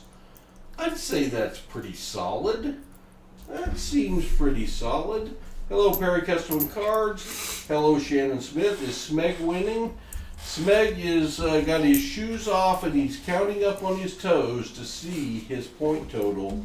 We will know soon. Jeff Crumpler, good to see you, my friend. It was great to meet you too. Jeff was great to meet Jeff. Jeff purchased several silver rounds from PasSpareTime and was showing them on his stream, and I think they may have already moved on to a new home already. So thank you for that, Jeff. It was great to meet you. If I missed anyone, I'm sorry, Avard. We'll see you back in a while. I'm in the car driving, so I'm not going to text much. I hope everyone's having fun. And did Hudson win his doubleheader? I forgot to ask. Shannon Smith was in Grove all week at the answer table, and they did a great job over there. It was good to see them, and appreciate Shannon. He escorted Hudson around a little bit as well, so Hudson probably drove him crazy peeling some of his knowledge off. So thank you for that, Shannon. It was very good to see you. An update on Hut's baseball games. All right, well, there's a story in this. And there may be Paul's got the camera all messed up. I'm sorry for that. Are you ready? Bad I Paul. believe. Bad Paul. Wait, I need your report totals. your numbers. I Would think. you like to report your fines? Sure. All Let's right, see. I'll put this back up, and then I'll give an update on Hudson's baseball games. What do you want to start with? I guess we'll go with 09 Blazers. 09 Blazers. Alrighty. 3. Those are the other Blazers right there. You got 3 of those. Baseman had 8. But you may have other categories still go into that total. So not to worry yet. Regular Blazers. 7. So are those Wheatie Blazers? No. Those are Blazers that aren't Wheaties. Yeah. Alright, so you've got 10 now to Baseman's 8. That's sounding better for you. 3 regular Smegular 09s. Alright, 3 2009s of the regular variety. See 7 foreigns. Boy, big foreign box so far. Were they all Canada? They were. Cool. Yes. Let's see. 1, 2, 3, 4, 5, 6, 7, 8, 9, 10. 54 50s. Whoa! What in the world? That versus 39 for the Baseman. Wow. Wheatie Central. He got me on the 40s. Yeah, I got 6 40s. 6 40s versus 29 for the Baseman. And 2 30s. 2 30s. Should go to a dentist. Yeah. Yeah. And 1 1917. Ooh, 1 in the 10s. Ooh! Nice, that's a 5-pointer. And I got 3 50s Blazers. Wheat 3 Blazers. Wheatie Blazers. Alright, that was the Baseman's 2. I think that's everything. That's everything. Alright. So if you keep the fines in a pile separate from, don't put them in the dump bin, I guess what I'm saying. They're yours. Yeah. So I mean, if you want to throw them away, you can. But I can give one of you a different bucket for your fines. I can give the other one. Oh, I can't. I have stuff in the cup. Baseman, you're on your own. Alright. You just have to pile somewhere. I'll Just just don't keep- pile them on your cookies. I'll keep them in my cheeks. Alright, so yeah. No comment. Okay. No comment on that one. Let's go back to the nickel box hunt, which is somewhere on here. I moved it so I'd be able to find it. What happened? There it is. And let me get this as a file save so I don't lose it. And you all can take your next 10 rolls out. We don't have a real old find yet, so we will leave that part blank, but let me update the scroll with the score on it. We have Baseman 64. Hey, what happened? You know, oh, save this PC. This PC document. Why is it making me resave it? I don't know. Save. There it is. Baseman is at 232 points. A stout. Ooh, I wonder where that typed. In the wrong place. I didn't want that there. Cancel, cancel, cancel. I gotta fix that. Baseman with 232 points from the first 10 rolls.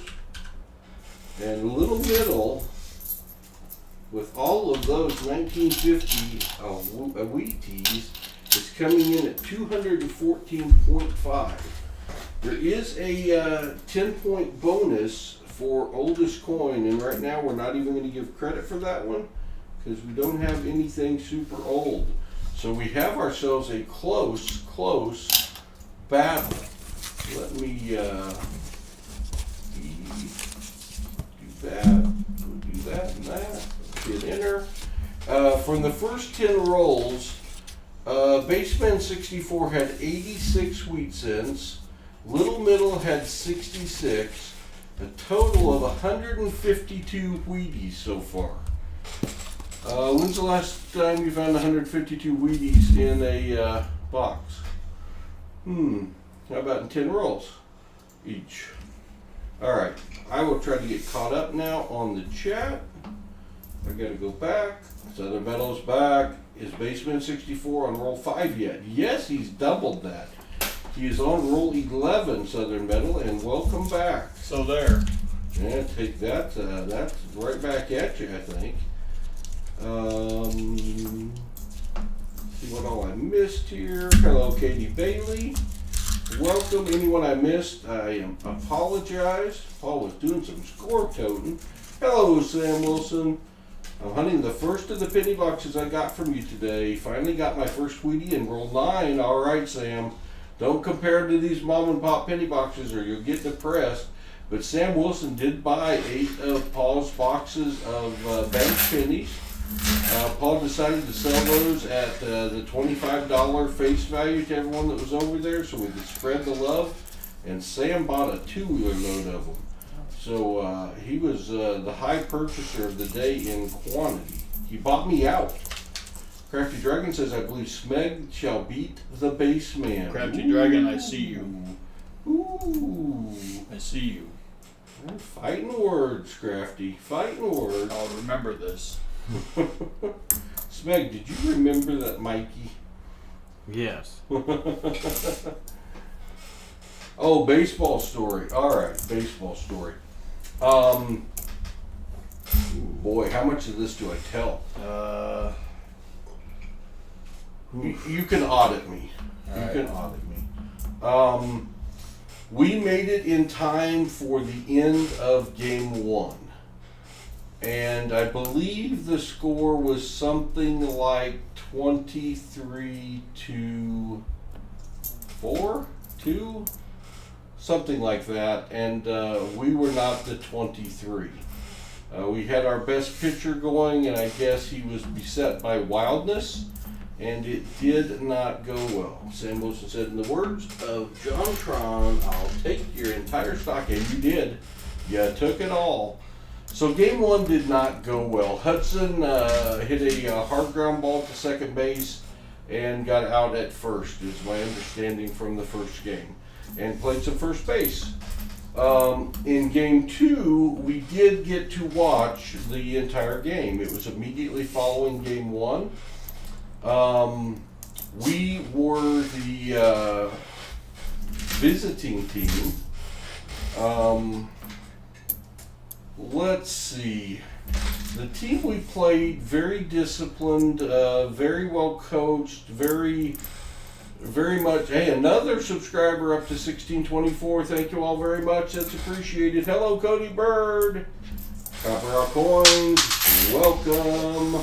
Yeah, I sat next to Copper Out Coins all week long. It was great to meet Copper Out Coins. He had a lot of good stuff going over. He was with Tasman at the Grove show. It was good to meet both of them. Hudson only got 1 at bat. The count was 3-1, and there was a ball thrown at his head, and he kind of spun out of the way, and the bat moved forward, and the umpire called it a strike. And his bat was out there, so I don't think it was a bad call. On the next pitch, Hudson swung, and it was a low pitch, and he struck out. But the ball got past the catcher, and Hudson made it to first base. And Hudson did end up coming around to score. I should say that in the first inning, an event that would come into play later happened. There was a pitch in the dirt. We had a person on third base, and the catcher knocked the ball down and then tried to pick it up. And in the midst of doing so, very purposefully put a very good run block on our batter, physically moving them unnecessarily in a what I would say baseman was a dirty play. Yeah. Nothing was said. The other team in the bottom of the first scored, I think, 11 runs. So I think it was 11-2 after the first inning. In the second inning, the other team brought in I should say also in the first inning, I think we walked.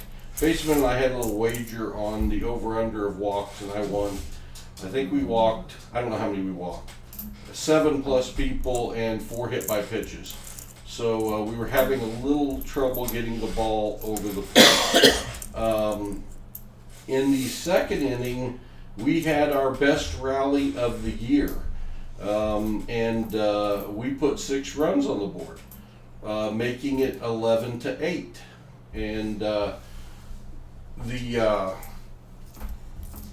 during that inning, there was another ball in the dirt that the catcher knocked down. We had the bases loaded. The batter backed out of the batter's box several steps. I'm going to say 6 feet. Again, baseman gets to audit this story because he was there. And the catcher had to go out of his way to pick up the ball and then run, not in a straight line, through the batter who had moved out of the box 6 feet, and in a very dirty play, physically moved them a ways. And someone in the stands, I don't remember who. I'll hope. Okay. Might have said, Definitely said. "Come on, Blue. He can't do that." Something to that effect.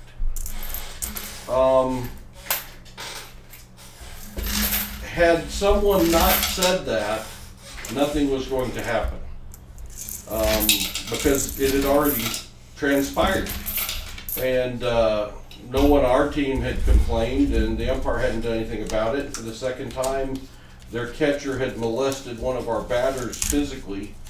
And the umpire looked right at me because you sat very close to the action. And even though I probably whispered this. No. No, okay. Oh yeah, did I say I? Yeah. Somebody said it. No, it was you. Loudly. The umpire might have looked right at me and said, Yep. "Calm down, let me talk to him." I think that's what he said. Yeah, I think that's about right. And then the coach realizing, oh, something happened here. So yeah, that's right, because the coach was busy with an iPad watching the girls' softball game while coaching. Yes. But anyway, that's another story. Which we all know that can easily happen. But the coach basically looked at me and said, "Let me handle this," or something to that extent. So I didn't smart off from that point forward. I didn't say, "You didn't handle it last time, you weren't going to handle it this time." But the umpire talked to the kid. The coach came over and apologized and said that it was an accident and he just misunderstood his coaching. And the reality is that it was a dirty play. They had been coached to do it. They were trying to get an interference call so the runner on third was out. And Paul might have had a verbal outburst. So that's my version of the story. Paul was not ejected from the game. Nope. Only scolded by the umpire. So anyway, we got to within 11-8, which for us is a major accomplishment. And then the top of the second inning began, and time ran out, and I think we lost 11-8, maybe 12-8. So we got swept in the doubleheader. But that's my story, and I'm sticking to it. Would you like to edit that story in any way, Baseman? No, I think that was fairly accurate as told. No striking additions or remissions. So I would say nicely done there. Yeah. Thank you. And I will say that after I spoke up, there were no more of the catcher assaulting our batters. And it was bad. It was bad. It was dirty. It shouldn't have happened the first time. Our coach should have said something. It definitely shouldn't have happened the second time when the catcher physically had to run 6 feet to find our batter to then run over him. But anyway. I need a ruling. Okay. Ruling for the baseman. There's the full. Oh, hello. 1913S. Is that a semi-key? It is. It definitely is. I don't know. It is a semi-key date. We have a semi-key date found by the baseman, a 1913S. That means I may need that in my penny book. I bet I do. Too bad that's going home with the baseman. 1913S for the baseman. Let me take a peek and see what a semi-key date is worth. A semi-key date is worth 8 points, baseman. Why, thank you. Very nice, up from the 5 that a 1913 would be worth if it were not a semi-key date. So that is a boomer, only 6.1 million. Minta says Southern Metal. Very nice, baseman. I just didn't use the right words. Heavy Arrow Archer, I thought I was quite polite in stating my opinion to protect our players, but the umpire was not pleased. Not pleased, and as I think Baseman has told me that he thinks part of that is because he realized he was wrong. He didn't know what he should have done. If it would have been handled the first time like it should have been, none of that would have happened. Very true. But when you kind of put things, when you don't deal with things that need to be dealt with, this is the result. Exactly. Copper Out Coin says Baseman 64 is a pleasure meeting our humble servant this week. Ah, yes. Likewise. Coin Silver says that coin is worth $10 in G4, Baseman, and that looked at least G4-y to me. Yeah. So very nice coin. How many dealers? How many different customers per day? Artie, Mike, I didn't count. I'm going to say that there were 20 plus dealers, Spaceman, Little Middle. What do you think? Yep. Between 20 and 30? Mm-hmm. That would be my guess. I guess the Texas suppliers or dealers pulled out some of them at the last minute. That was a disappointment. But there were plenty of coins for sale. How many customers per day? I would say, Artie, Mike, my opinion only, first time I've ever been on that side of the table. I was a little disappointed with the turnout from the local community. I have no idea what the marketing was. The amount of YouTubers every day was like 40, 50 plus. The YouTube community was represented big time, and I may be underestimating that number. There was, I would say, steady traffic. Yeah. Baseman got very, very busy even during setup because all the dealers they saw the angelic glow of his table. I guess I would have thought there would have been a little more traffic than there was, especially Thursday, Friday. It was school days. This is earlier than we did it last year. Today, the traffic up till noon was quite steady. There were a lot of kids today with it being Saturday, being out of school. So I think part of it was with the kids being in school. And I also think that probably goes to not only the fact that the building in Grove got sold and it's not going to be possible to do it there anymore.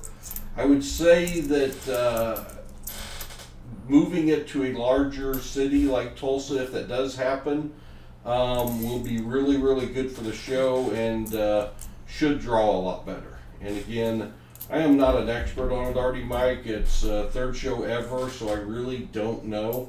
I know I talked to the dealer that Hudson bought his favorite coin from this year, same guy he bought it from last year. He told me he had an amazing show from a sales standpoint. He was extremely pleased. The dealer right across the aisle from us was very disappointed and left very early today. So I guess it was a mix. There were some baseball card dealers there as well. Hudson bought some baseball and football cards that he's really proud of. I will tell you this, and Baseman can chime in a little bit as well, but I was busy.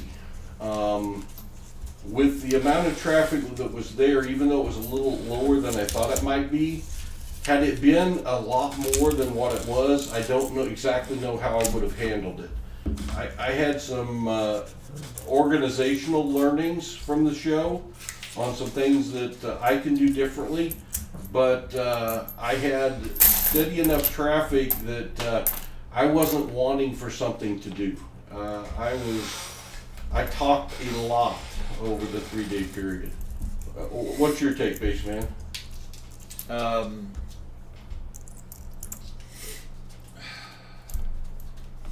Less than 150 tables, easily, I'll say.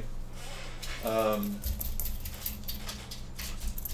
didn't quite understand today. It seemed like, I think what the brochure said 9 to 4, Right. but it seemed like we had the most foot traffic, at least to me today.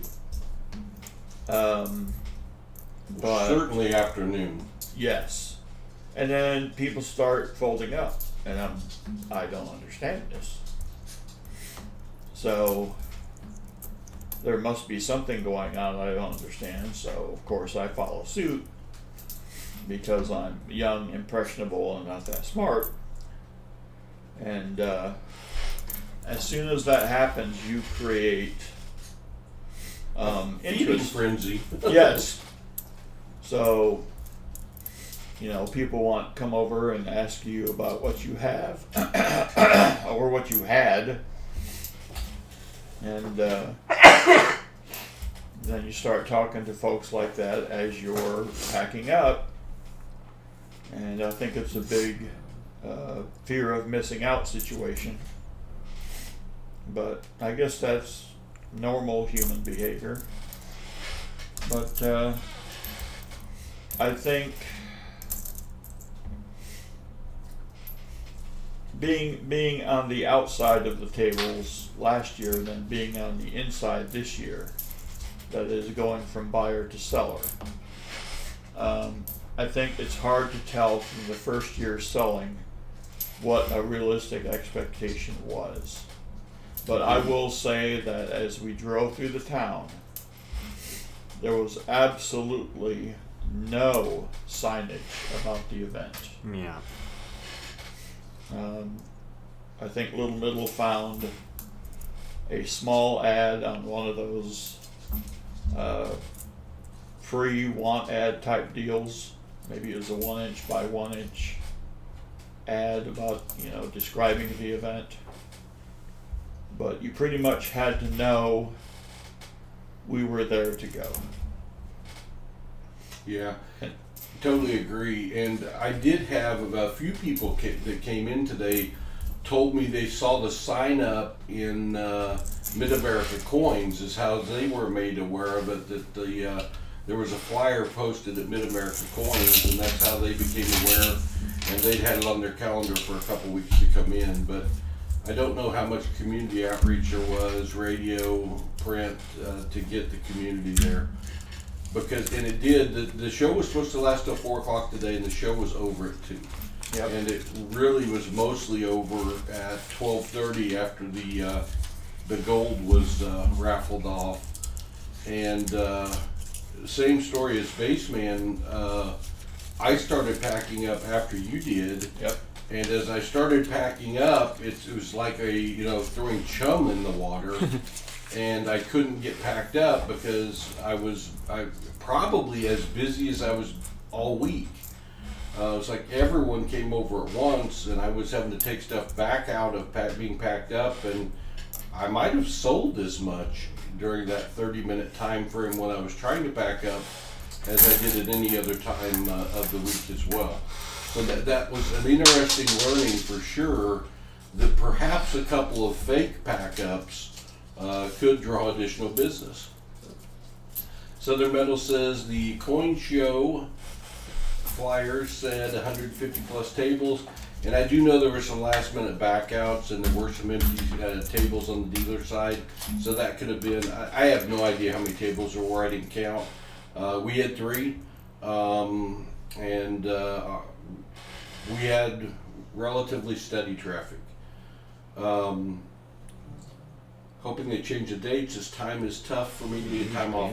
I'm hoping they do too. I'm hoping they change it to later in the year.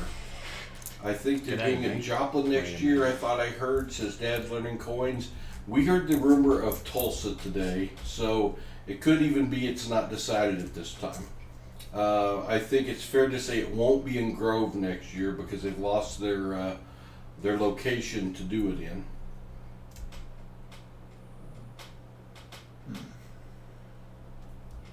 Teacher in the house. Good to see you, Teach. We stayed till the end. I was still selling. Good, Teach. You probably didn't have a ton of competition from what I saw. You might have been last year standing. Transit Dave, hello. Good to see you.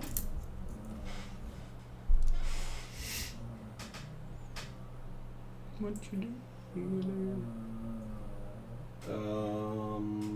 44. It seems to happen at the craft shows I do. Oh, really? Showboat. So that might be a thing that we just weren't aware of, that you start packing up and people don't want to miss that you had the good stuff and want to come over and make sure. But I was really surprised by not just the amount of looking, but the amount of buying that took place in that time frame. All right, I think I got caught up on chat.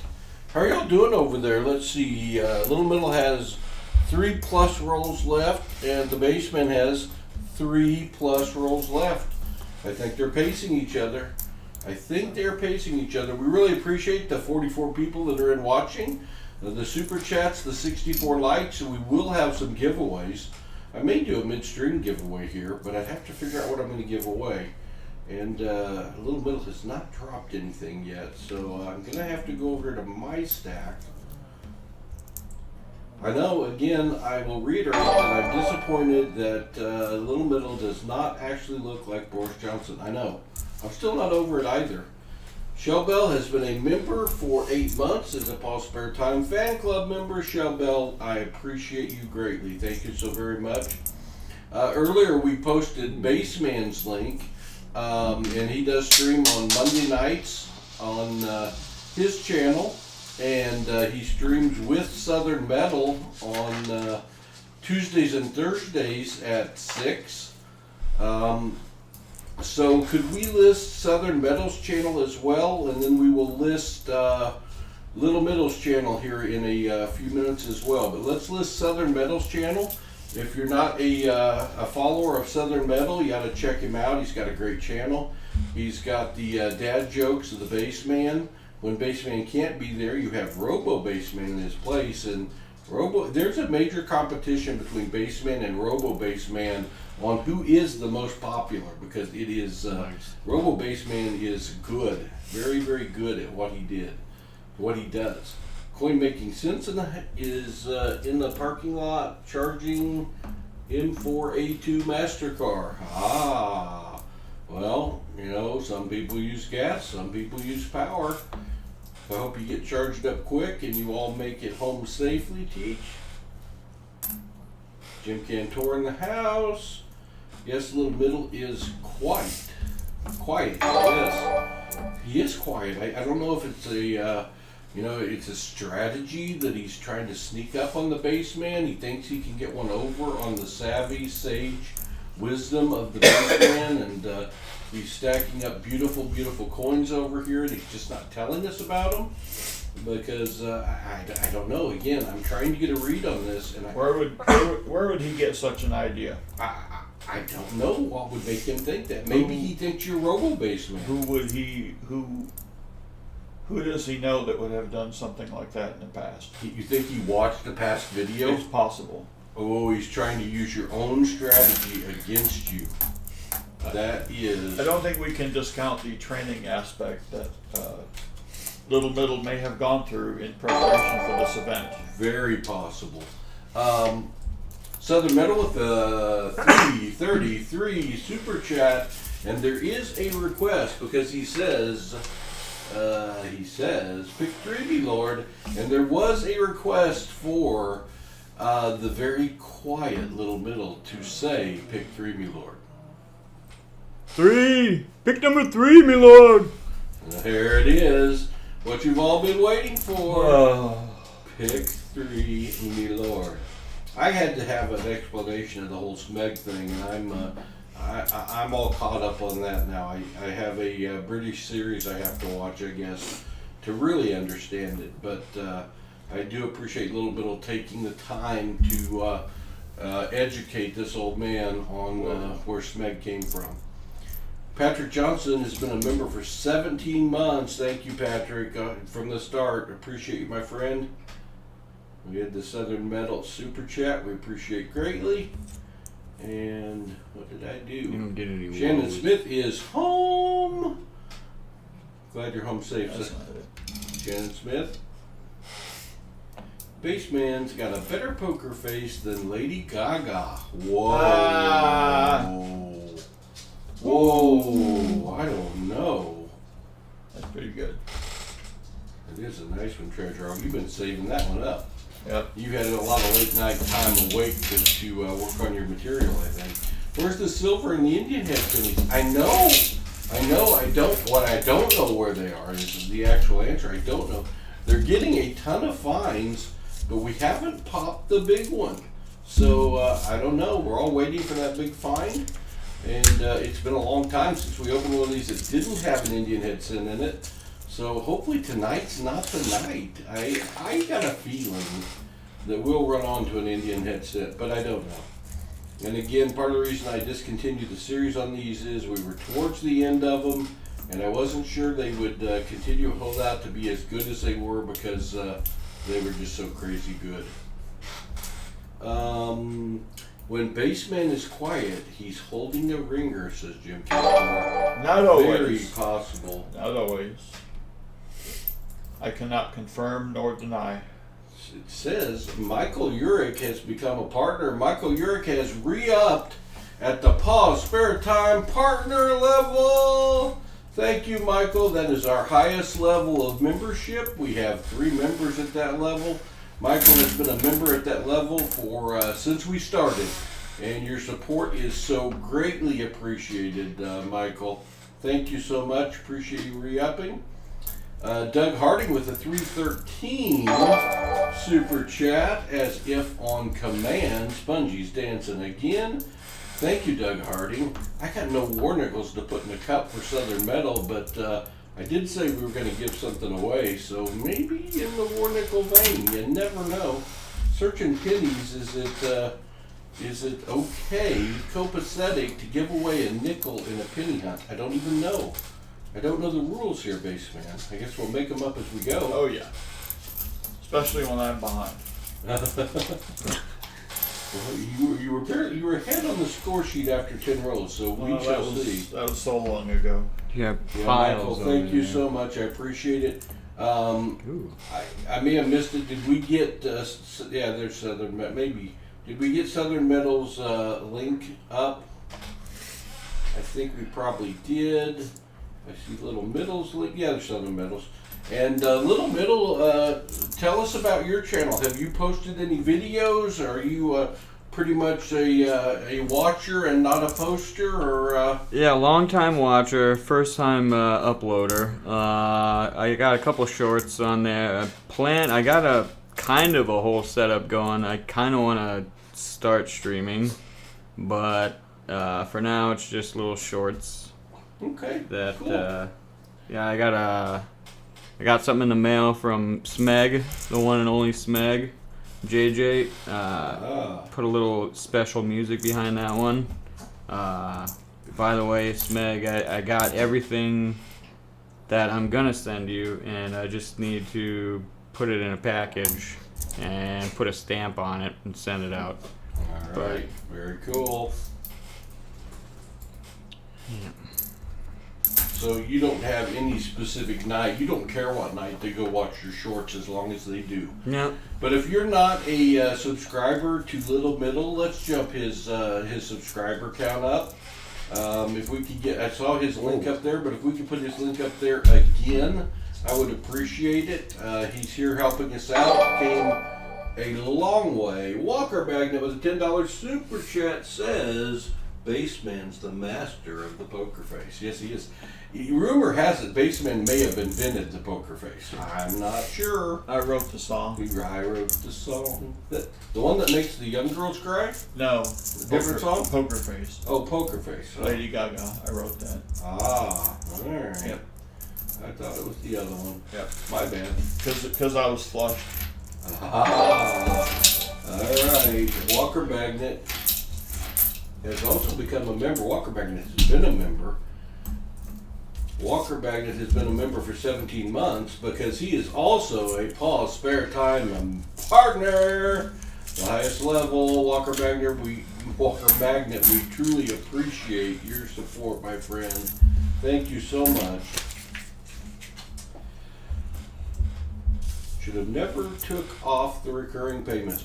Michael, I got a credit card story for you. Last night at 1 a.m. I got an email that made my phone go beepity beep from the Chase credit fraud department, and somebody had a hold of our credit card number and had spent $1,388 at something called Flex Chaff. I don't even know what it was.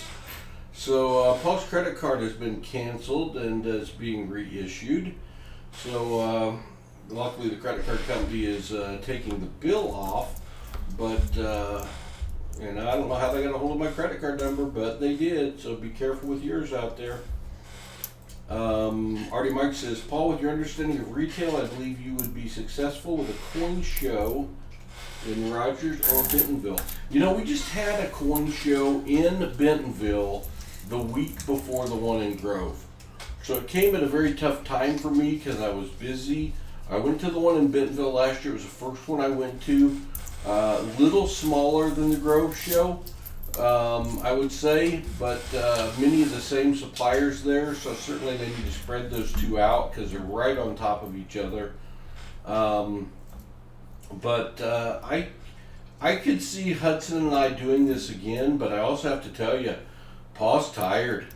I know I had one horrible insomnia night where I didn't sleep at all. Baseman had one last night where he didn't get hardly any sleep. And you throw on... Well, wait a minute. That's yeah, there's more to that story. Yeah. There is more to that story. Yeah. Go ahead. So, people around me, starting last night, and people not around me. I was getting calls from Southern Metal, and I was starting to think that he was even more needy than I thought he was previously. Pa and Grammy were talking in code and tongues, and I had no idea what was happening, so I was also very tired on the way back from Hudson's doubleheader, so I just kind of kicked back a little bit in the vehicle. I'm not going to use the word passed out, but I do need to say, Walker Magnet, thanks for the $10 super chat. And as Treasure Hog points out, that's $3.33 each, me lord. Nice. And Thomas tripped on a nickel, $3.30 through super chat. $3, me lord. Sorry, Baseman. Nice. So I went from trying to figure it out to saying Whiskey Tango Foxtrot in my mind is wrong with all of these people all at the same time. It's I don't know if it's like they've been invaded, like body snatcher type things, but you know, fight or flight. I just curled up and assumed the sleeping position. Well, it turns out that a grand plot had been hatched. And that, of course, involved the greatness of Little Middle, who I had no idea was going to be here.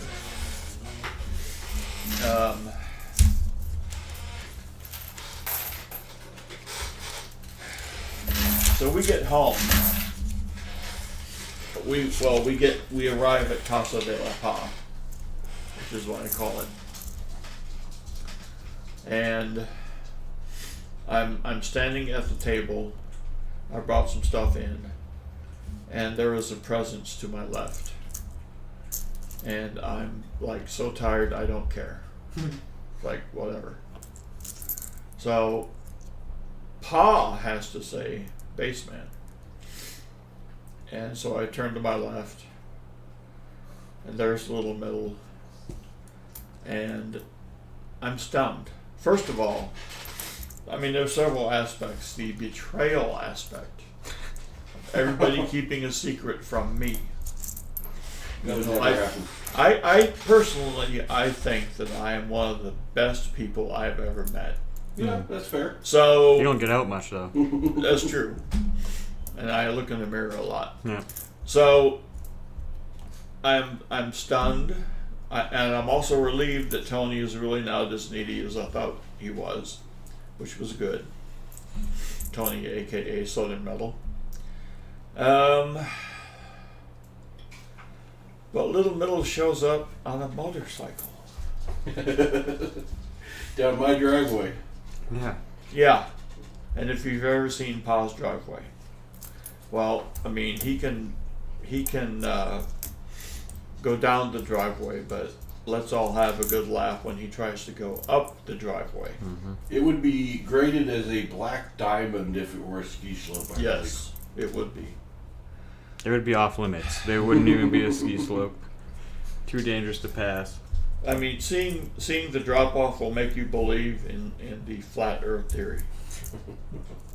That this is it. This is you go and you just fall off. Yeah. So yeah. So we were all talking. At least I thought we were, and then I fall asleep on the couch, and apparently I made some not too pleasant noises But you looked comfortable. related to breathing and nothing else. And then I had this vision in my mind of Little Middle getting about an inch from my face and saying, "You gotta wake up," or something like that. And I thought, well, that's just garbage. So unfortunately it did happen. I think it scared you. Well, it scared me so much I went right back to sleep. Mm. So I woke up at 3:30, and now I'm starting to doubt the whole thing. Okay, I saw Little Middle's face an inch from my face. I'm thinking, okay, he's really not here at all. The whole thing has been a dream. Could I ask you this? Yeah. In that part, did he look like Boris Johnson? He had the demeanor Yeah. of Boris Johnson. That face. But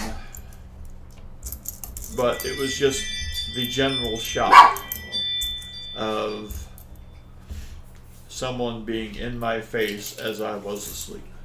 I think he was just checking on you, making sure you're okay. I can understand the shock. So I wake up at 3:30 and I can't go back to sleep because I am so confused. Well, I do need I have a CPAP here, Shannon Smith, and the thing was I hadn't cleaned it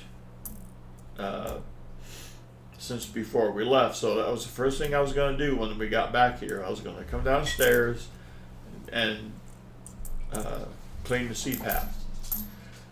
So when Little Middle gets here, my mind just blows up. I forget everything. I forget who I am, what day it is, what century we're in. I was thinking Middle Ages, possibly. I don't know. Were there any umpires in your dream? No. No, good. That would be a nightmare. But yeah. And then they explained their devious plot. And there were no meddling kids to save me. None. So they got away with their plan because there were no meddling kids. That's right. Or Scooby when you need him. I know.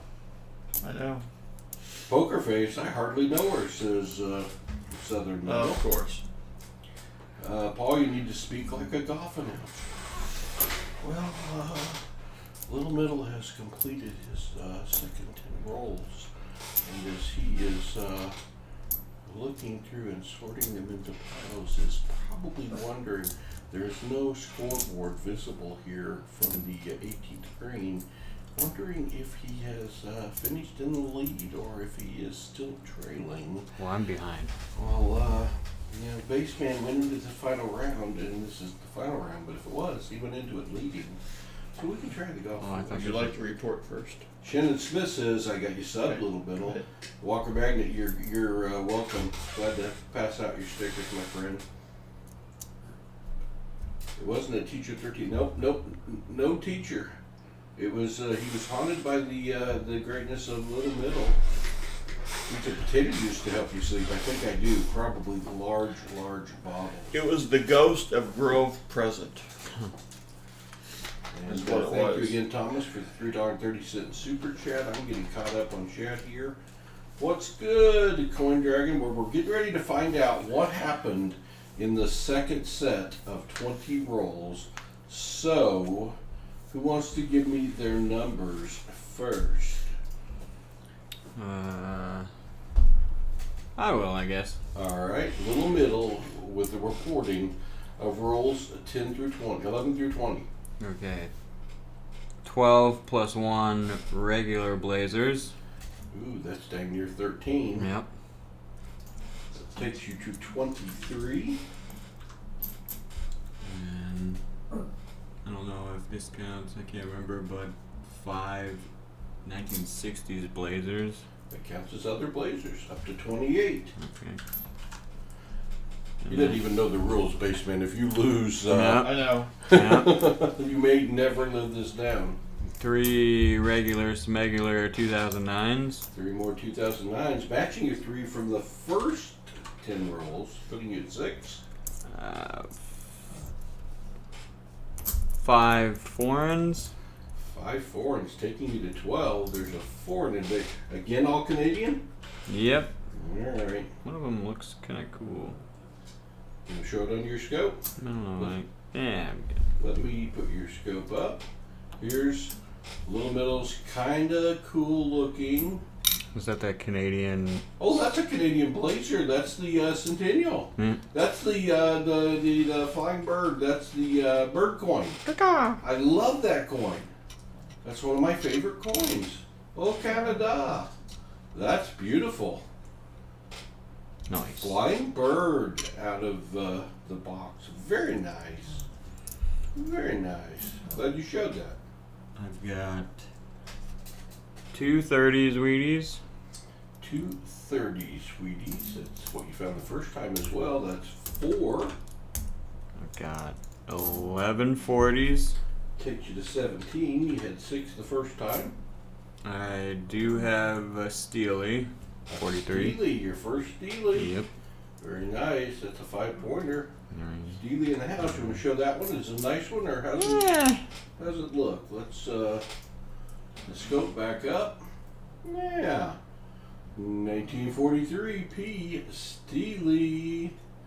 Kinda like the Steelies. Alright. Oops, wrong button. 41 50s. 41 50s. That takes you to 95 50 Sweeties. And I got a 50 Blazer. 1 Wheatie Blazer takes you to 4 from 3. Alright. Baseman 64, would you like to report? Yeah. I have 4 foreigns. Were all yours Canadian? No. No. Would you have anything you'd like to show? Hello, Governor. I think somebody in the peanut gallery will recognize this All right. quite possibly. Oh. Oh. It's got a funny looking leaf on the one on it. Is that? I don't know what it is. That is a New Zealand scent. Oh, can we see the other side? That's cool. I like it. I don't think I've ever found one of those.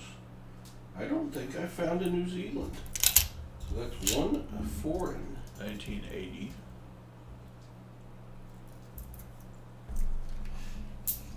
And I have 2 Canadians and a new penny. Oh yeah, hold on. I just gave you double credit. I counted that second one. That's fine. All right. See nothing wrong. Oh, you want to show your new penny? I need to put up that right there. Elizabeth the Tooth. A little British new penny action, 1974. 1974. It's the reverse that's nice and fun on this one. Very good. There's where it is. A new penny. A little upside down, but if you stand on your head, you can see that clearly. Right. I like the new penny. I like those. These boxes have had some cool foreigns in them. Very cool. So that's a total of 4 ferns. All right. Let's see. 37 50s. 37.50s. That takes you to 76. 50 sweeties. 26 in the 40s. Takes you to 55. Boy, you're up 55 to 17 in the 40s. Rigged. Ouch. Little, that's gotta hurt. Rigged. 6 in the 30s. Another 6 in the 30s, doubling you to 12. 2 in the 20s. Takes you from 1 to 3 in the 20s. And the 1913 S semi-key date. That was nice. So I'm not going to put that in the 30s. I'm going to put it over here in the semi-key date. As soon as I find it, there it is. Key A Steely. semi-key date. And the Steely. 6 rather smegalicious, less than stellar 2009s. 2009s takes you to 7. 3 2009 Blazers. 3 other Blazers takes you from each 11. 5 non-wheat Blazers. 5 non-wheat Blazers takes you from 11 to 16 other Blazers. And a 53D Blazer. All right, 3 wheat Blazers. The wheaty Blazer's a little slow today. Is that your total? That will be it. All right, let me update the score here. Let me save this in case I do something silly and hit the wrong button. All right, we're gonna go to the nickel box hunt. We're gonna go to the penny hunt score sheet. Baseman 64 after 20 rolls. After 20 rolls has gone from 232 points up to 444.5. Something happened. I don't know what. M4A2 Master just subscribed. Thank you very much. Welcome to the family. We appreciate you greatly. And Little Middle, after his 20 rolls, has gone from 214.5 to 425.5. We have a 19-point lead for the base man. We still have no OMGs, and we don't really have an oldest coin found. I'm sure we do, but not one that I have put on the board. If you gentlemen would like to get your next 10 rolls out, and you can start searching. This will be rolls 21 to 30. I gotta go back and catch up on the check. I could not see it while I was doing that. I have something up my sleeve this time for an intro video. I finally decided what I wanted to do. Alright, Shannon. You do. I know you do. Because I saw you doing it. I saw you doing it. But it's our secret.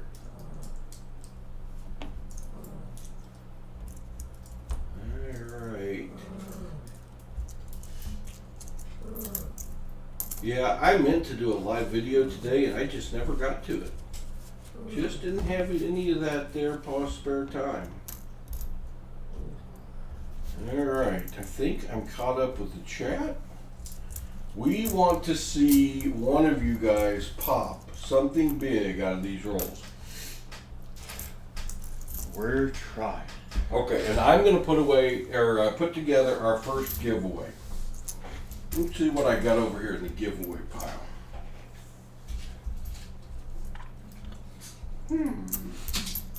That would be okay. That would be okay. Alright. Okay.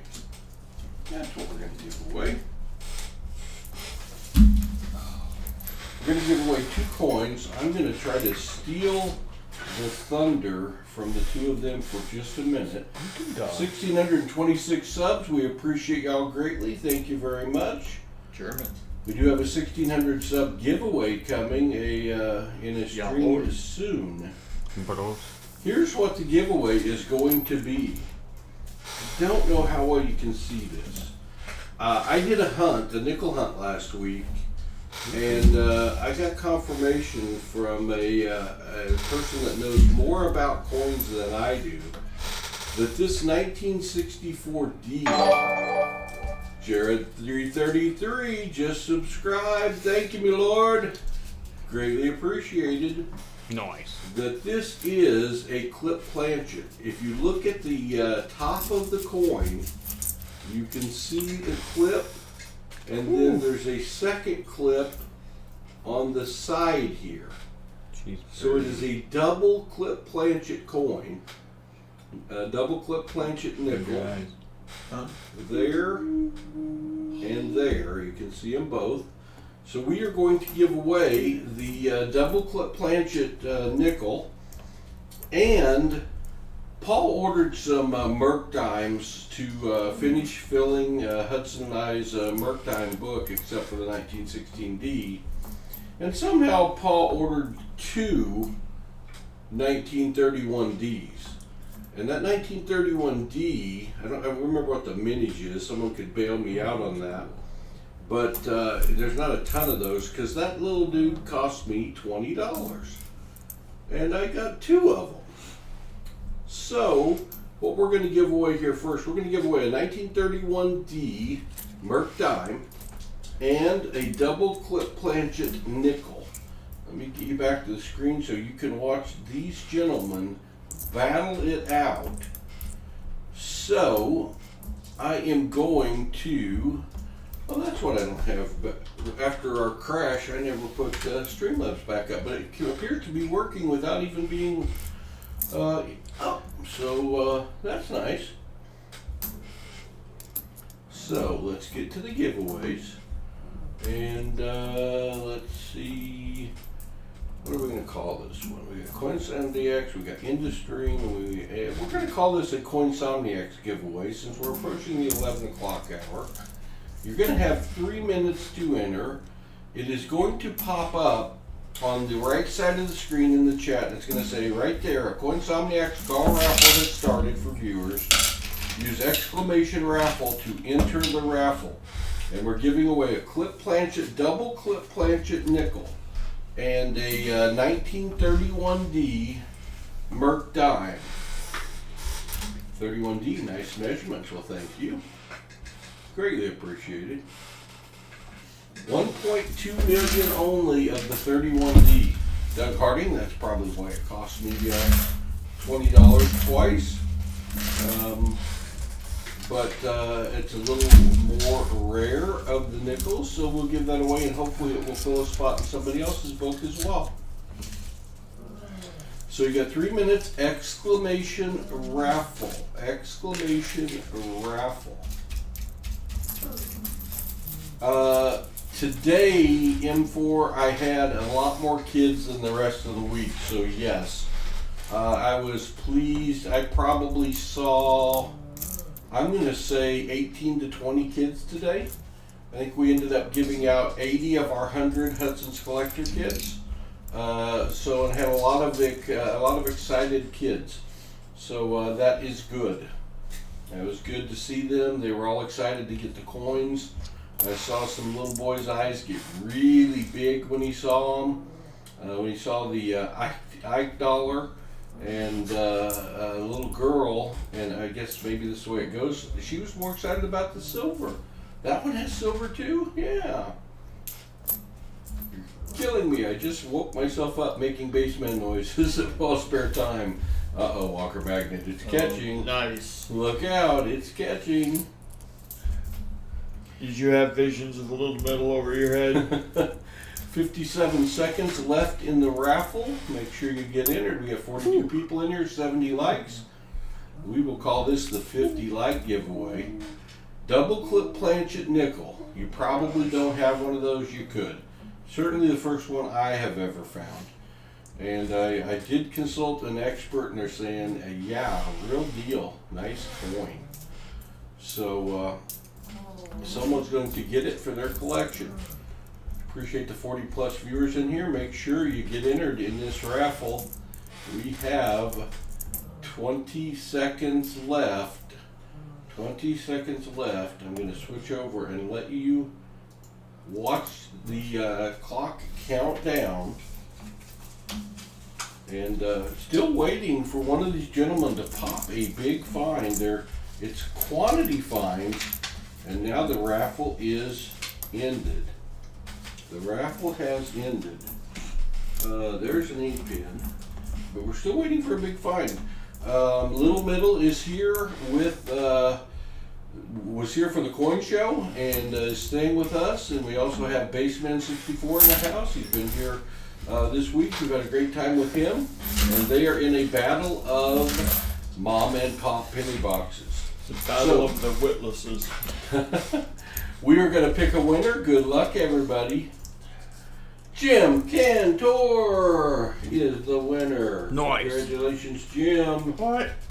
You know, Jim, what you have to do. You have to send me an email claiming your prize, and you have to give me your address, even though I've shipped you a time or two, at Hudson Boom Boom Boom Boom. That's right, that was a boomer. Congrats, Jim. You are welcome. We will have some other giveaways as we go along. And you're one person that may have a double clip planchet. That would not surprise me. But you're going to get another one even if you do. Well, I'm kind of putting it over there near the Little Middle area. So if Little Middle comes up with a double clip planchet claiming it came from his mom and pop penny box, maybe audit time. I don't know. I'm just saying. I'm just saying. There are no more cookies, Ellie. They are all gone. I'm sorry. All gone. My dog is not believing me that my chocolate chip cookies are gone. And I think you ate half of them too, girl. I think you did. It's funny because when Little Middle or Baseman leave the room and come back in, Ellie, one of our Shih Tzus, thinks like that's the first time she's ever seen him and she must bark again.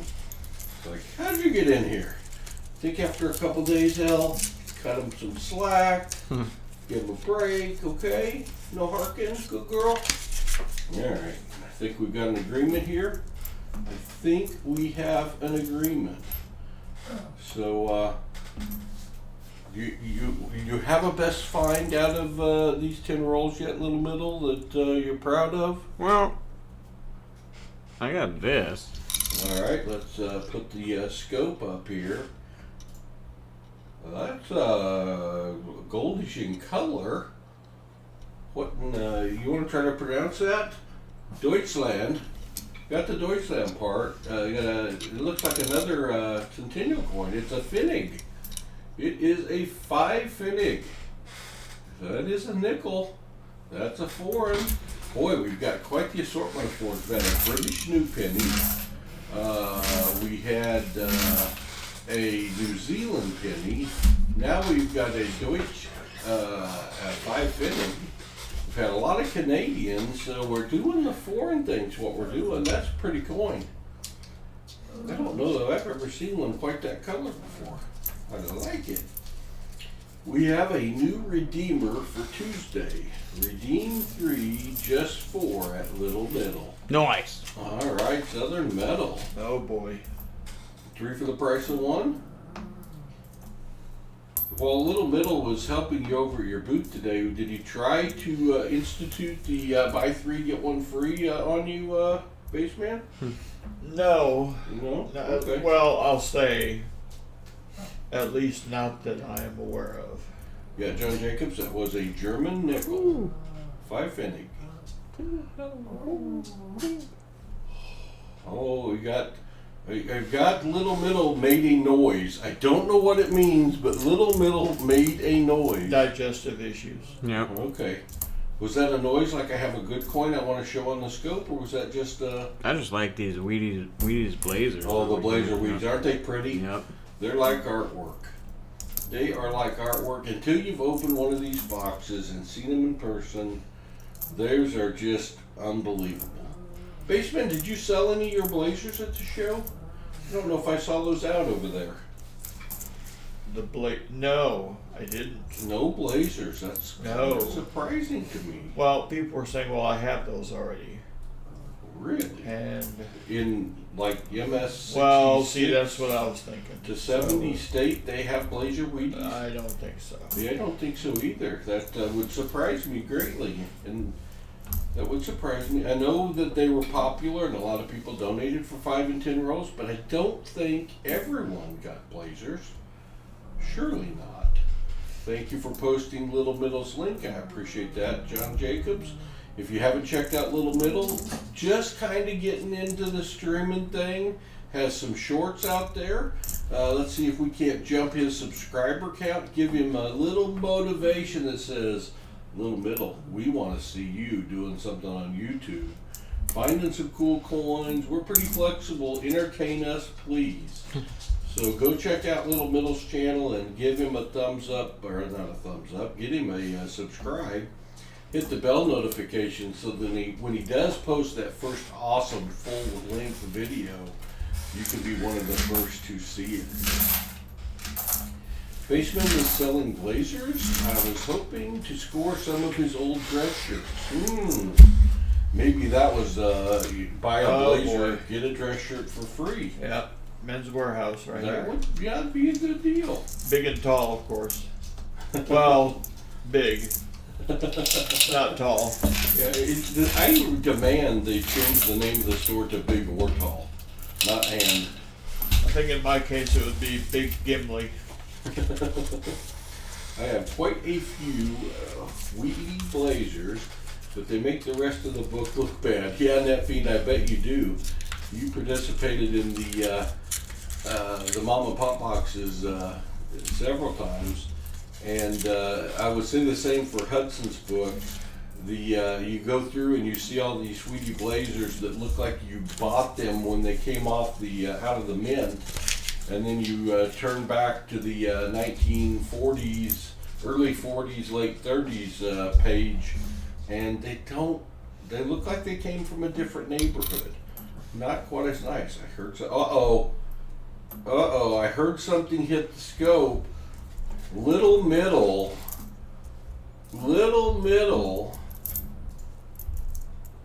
has found silver. Oh my gosh. And he's dancing, doing the dance. He lifts that up just a little bit so you see the date. 1939.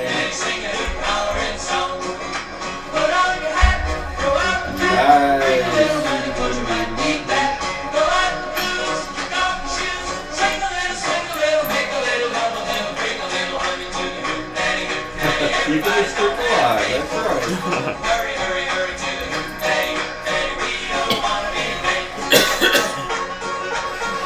banjo solo bass man, just for you. Well, and everybody else. We get the girls, I'll get the car, bring a banjo and an old guitar. All right, Oh, you guys can take a break. Little Middle pops the other silver category on the bassman, the 1939. Do we have a mint mark, Little Middle? Have you taken a peek at the back? Or reverse, an S, 1939 S. So, Little Middle, I'm going to ask you a question. Is that the first Mercury dime you've ever found in a penny box? Yes. I had a feeling it might be. Were you excited when you saw it? Yep. Fun times. John Jacob says, good job, Smeg. Thanks, Yeah. Meg. Steph sells stuff by the seashore. Hello, everybody. Steph, it's good to see you. Thanks for being here, even with the tongue twister after I've already talked a lot this week. A lot. Is that a die crack on the obverse of the 1939 dime? Well, we can take a peek. Right in Is it going over or under the Owen God? I'm gonna say that looks like it's going under the Owen God. It's going around the T in trust. I'm gonna say that might be a die crack, although I see some scratchy things on up. But the way that one goes under, although you can't, you can kind of see it go over the top of the Owen and skip. I think that is a scratch. I think that is a scratch, Southern Metal. I'm going to call it a scratch. Raised metal or not, doesn't look like it's a raised metal. I don't know if you can get a fingernail into it there, Little Middle. Usually if you can get a fingernail into it, it's more likely to be a die crack. I think it's a scratch. You could turn it and see it protrude from the coin. It looks scratchy. Yeah. We're going with a scratch for now. How about a Barber dime now? I agree, Jim Cantor. Let's find one. The 1939 S Mercury dime, only 10.5 million minutes. Very nice. Thank you, Southern Metal. I appreciate that. oh, okay. You getting nervous? Yeah. Alright. Yeah, I heard something on the scope base again, and I thought, did he find another one? He's just showing off his 39 again.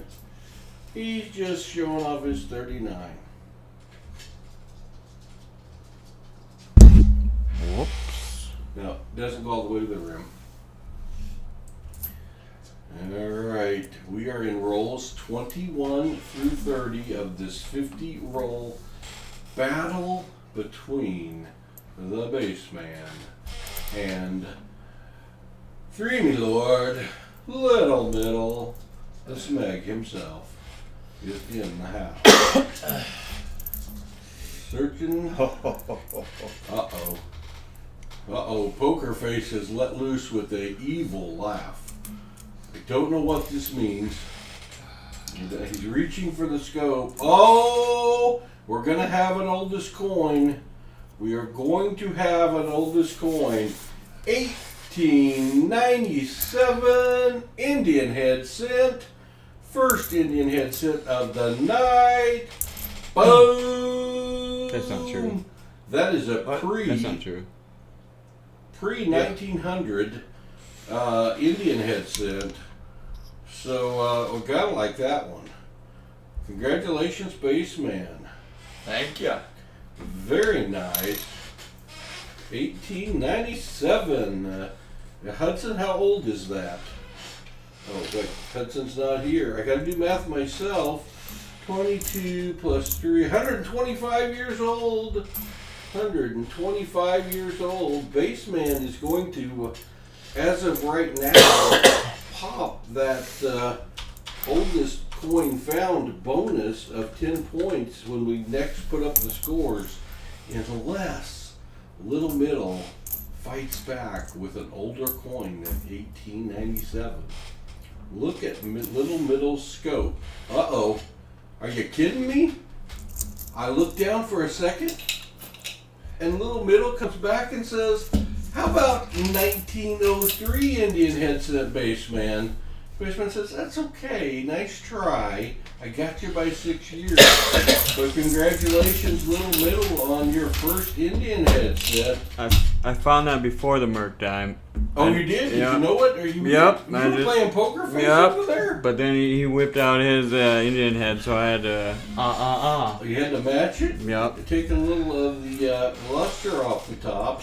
Wow. We now have 2 Indian head cents. They were lurking in the middle of the box, it seems. I got it for a minute. Yeah, well, Paul wasn't paying attention. I was still blown away by the 1897, trying to get it on the board as the oldest coin. So things are picking up a little bit here in the middle of the box. We've got a Merc dime. We've got a 2 Indian head cents. Baseman with a 1954 S Wheatie over there. One thing about these boxes, you get some S mint marks. This mom and pop do live on the West Coast. Thank you, Shannon Smith, for telling me to look at Little Middle Scope. I got 2 poker face guys here, and they're quiet. I mean, it is like a golf match. I feel like I'm talking. It's almost like way we're too related. loud. And I don't, I don't. I'm still trying to read the signs. I guess when it gets quieter than quiet, It's not that's cold. when I know. It's not cold enough for us to play golf.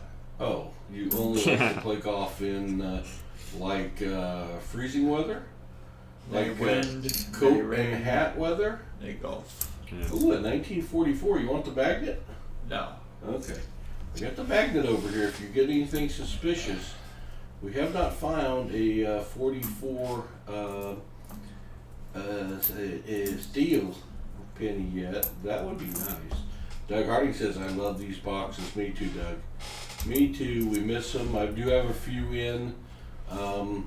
It does look like it's specifically the Blazer Wheatie cap has fallen off, but there's still very, very good finds in these boxes, unlike anything I've ever come across. Find one 11 years older, says Justin Collins. So that would be at 1886. That would be good. That would be real good. We'd like it greatly. A bust dime. Oh, that'd be nice. You never know. You never know. Seeded dime. We found some seeded dimes, some really old seeded dimes. They have been the oldest coin found on more than one occasion. I know one was for Can Can. Can Can was here earlier. We sure missed Can Can out at the Grove Show. If one of my moderators would please put Can Can's link up. Can Can is a good friend of the channel. And we're going to try very hard to get Can Can to the... Am I missing another one, or is that the same one? Is that the same Indian head? Yep. Oh, shoot. I thought I'd slept through another one there.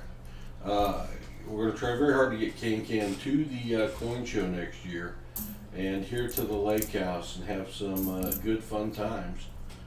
So I don't know if Can Can's even still here, but I did see him earlier. Thank you for posting that link. I greatly appreciate it. I greatly appreciate it. 1897 Indian head cent, 50.4 million minted. Thank you, John Jacobs. That's a lot. We got one of them. I know where one is. I cannot be accountable for all 50 million.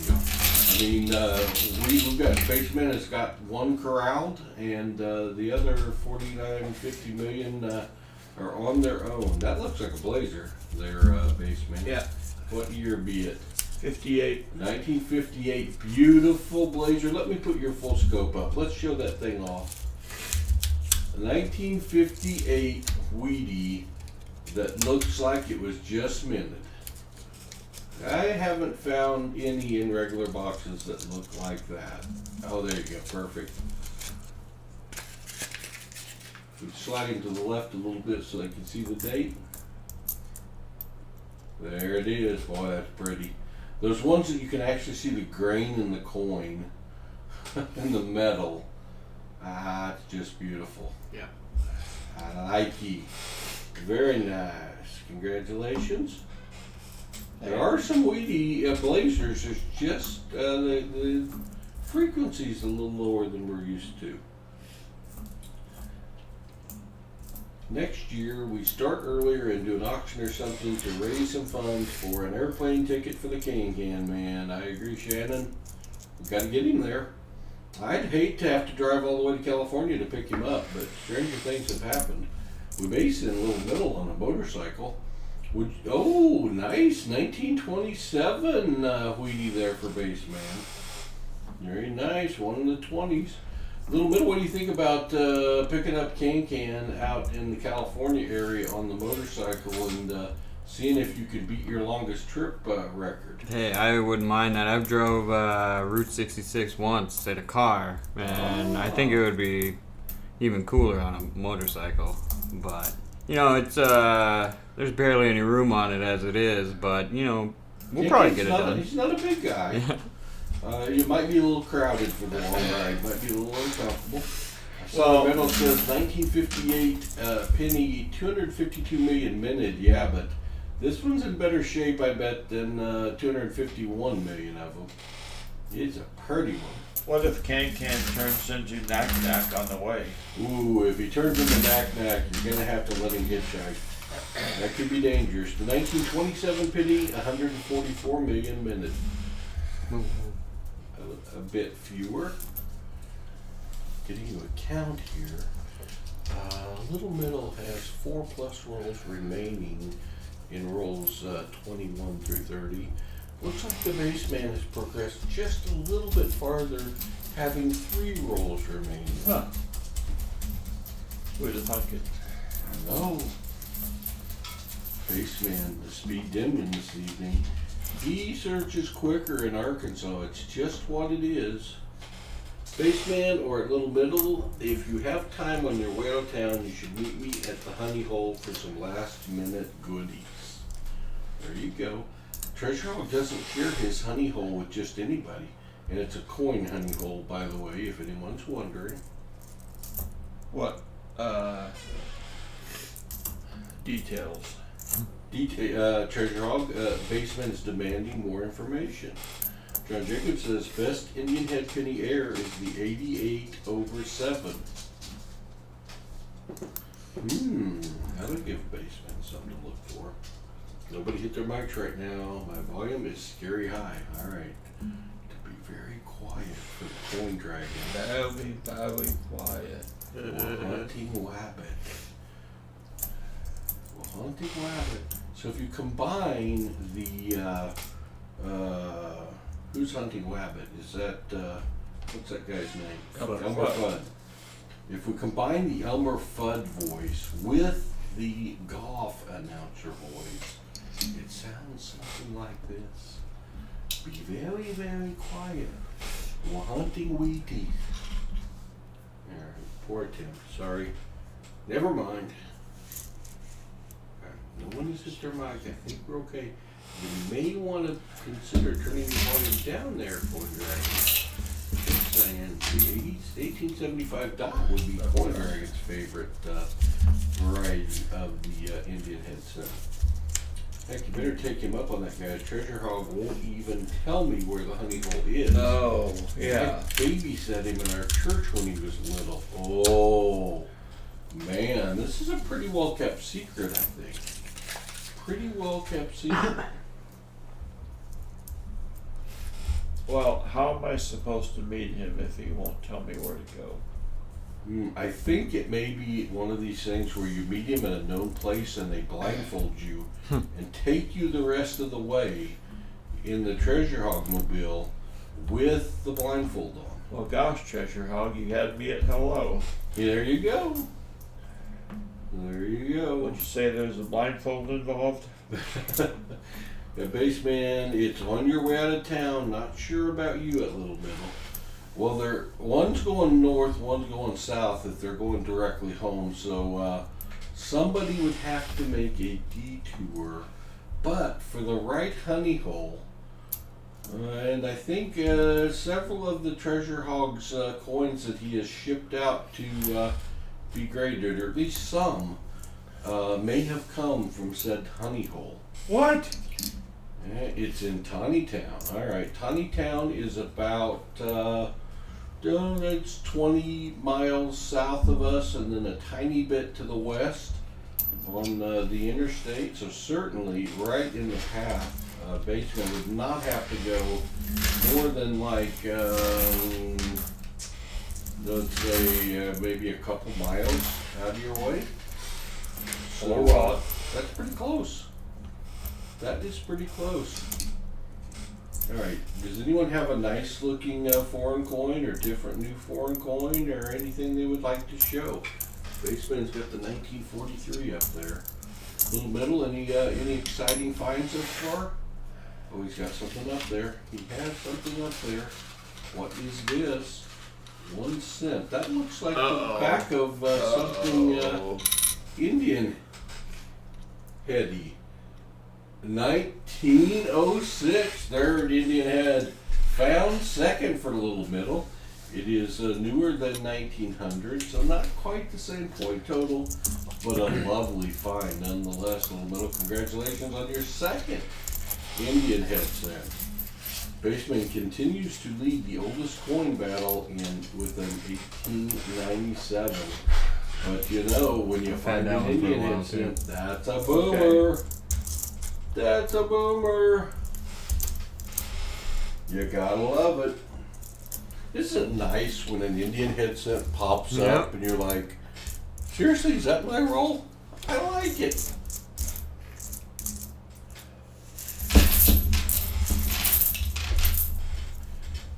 While telling your secrets to Treasure Hog, I'm in Salem Springs once a month or so. Shh, I won't tell anyone. There could be encroachment there by the heavier archer. Hey, 1,628 subscribers. Don't know who you were, but thank you very much and welcome to the family. We appreciate you. We are hunting a box battle between Baseman 64, the reigning champion, and a Little Middle, 2 members of our channel. We appreciate both of them and are very glad that they're both staying here at the lake house. And they're hunting a mom and pop penny box each. Both have found Indian head cents. 1906, 96 million minted. Well, the mintage is coming down on our finds. That's good. A little more rare. We don't have near as many to keep track of there, a Little Middle. So, nice find. You know what I can do. I don't know how big a baggie it will take, but I could give you a place to keep your coin. I will give you a method to get your found coins home. And I do have flips and 1 good stapler left. Although actually, was it Coin Making Sense, I think, or maybe I've forgotten, gave me a stapler for Hudson at the show. So Hudson's going to be hooked up with a smaller stapler, maybe that he can handle better, and trying to protect Paul's last good working stapler. Because that's important, don't you know? Alright. From the first 20 rolls each, we had Baseman with 168 wheat cents, Little Middle with 122 wheat cents. So, Baseman is really pounding the 1940s. I'm not going to follow that up with anything, Baseman. I'm just going to leave it right there. All right, that's good. Gonna just leave it right there. Oh no, can't tell. We can take that Indian head off of there and Look at this thing. Look at Oh, something thank else. you. Think they'd like to see something more like that? Well, what is? Oh, you got another something? yeah. Oh, Baseman with a find. When you want the scope down, you want it on you instead. Of course. That is a 1916 Wheatie. Or me. Boy, has that may be a worry coin there. That thing has seen some. If that coin could talk, Baseman, Oh. it has been some places. Yep. A Wheatie in the teens 131 million minted, 1916 cent. Thank you, Southern Metal.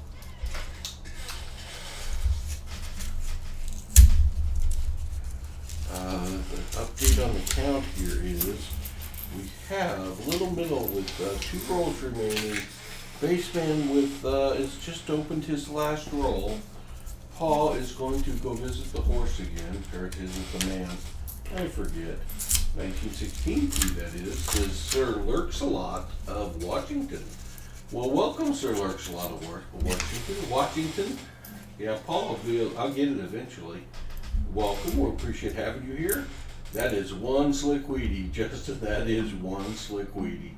That coin has character all day long. Alright. Actually, I'll be right back. You gentlemen have the helm. Who's he talking to? You said gentleman. It's a gentleman. Easily confused.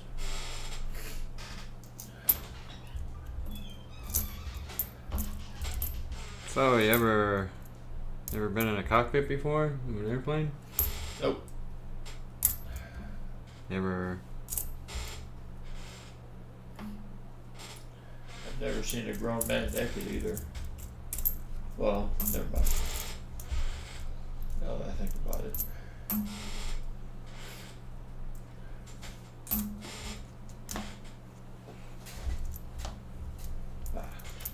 So I think Yeah. I met a lot of people at Grove that YouTubers that I, because I have a select few that I actually watch, Oh. So I met a lot more, And I think one of my favorites is new people I found with live coin Q&As. JJ just shared that link. Paula. She loves the off-center coins. Yes. Me and her had a long chat, and I don't know. There's one good memory from Grove. I'm assuming there were no shenanigans while I was away. Numerous shenanigans. No fouls. I was just about to tell you where the bad man hit me or hurt me. Oh no. I know. Whatever basement says it'll lie. I think that Little Middle is one of the most exceptional people known to mankind. See?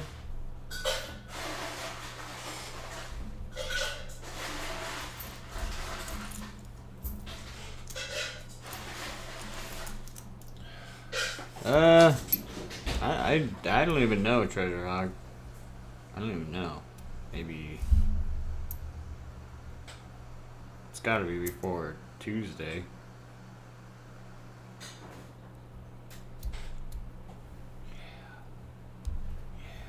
I haven't fed you guys dinner yet, have I? Unless the cookies count. We may be approaching Domino's closing time. 11:23. That 2-2 on the. I think it is. Whoa, looky there, baseman. 1904. Paul goes and gets some more water. I come back. Look what Baseman has done. His second Indian head cent. A 1904. Very awesome. So only 61 million of those minted. Man, Little Middle, you're going to have to fight back. Mm-hmm. Although I do see one up there on your screen. Is that still the previous one? Or did Yeah. you, all right. Want to make sure I didn't miss one.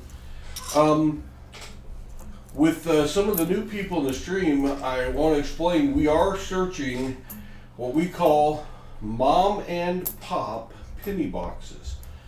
What these are in their simplest sense is they're customer wrapped rolls of pennies. These are pretty special for the fact that it's a couple that lives on the West Coast that their family has been collecting pennies for a couple generations, and when they heard of the coin shortage from their daughter, who's a bank teller, they decided to start turning some of their coins in. And they've been hand wrapping these and returning them to the bank. we happen to have a member that lives in the same town, and he knows the teller and heard about these coins coming back in and said, hey, if they do this, I'll be glad to buy them. And he did. And he opened them and he found amazing finds. Lots of Wheaties, that looked like they were just minted, Indian head cents, silver in the rolls, flying eagles, amazing stuff. And he decided to share those with the coin hunting community. And several other YouTube channels have had these on at different times. And we got one of the boxes and opened it and really loved it. And we ended up making a deal to get the exclusive rights to these coins.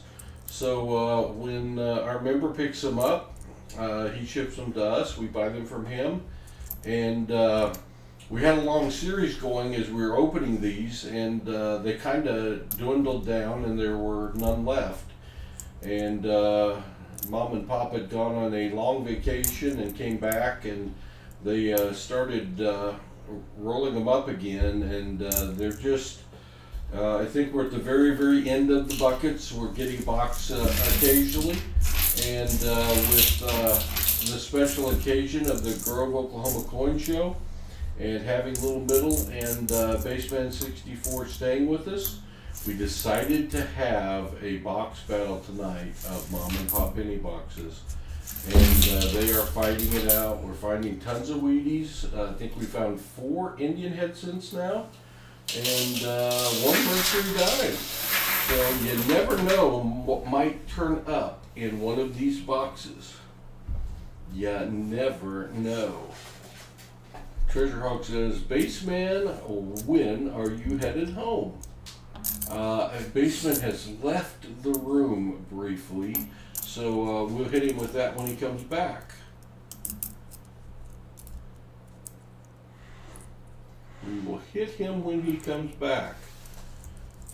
Alright, the latest update, I believe both searchers are done. So we're going to be getting a recap on the score here. We are going to be getting a recap very shortly of the score. While I'm updating the score, I won't have visibility to chat, but I will catch up after we get the score updated. So, when one of you get ready to share your numbers with me, let me know. Baseman, you had a question from Treasure Hog. Yes. I think wanting to coordinate this trip to the Honey Hole, asking Baseman 64, when are you headed home? It'll be tomorrow. Time. TBD. Depends how long the stream takes. And Well, I'll be up at 7 regardless. man, I can't do that. So, yeah. I can't do that. Well, I don't even know what this honey hole is. It's a coin store, coin shop. Oh, okay. All right. So, and it's where the hog has made some very, very nice purchases there. Okay. And he is not. This is not a secret he shares with many Now, people. On is he location. going? Will he be there with us? I think the intent would be for him to go with you. Yes. How are you? Are you going to bring the child? Ah, dual, 2 birds, 1 stone. Good thinking. Get to see the pretty little girl and the honey hole. That might be too much goodness at once. I don't know. I think so. Well, they're open 12 to 5 tomorrow, so if you're still here, you need to meet me there. You won't be disappointed. What Same time? for What Little time Middle. are you going to be there at noon?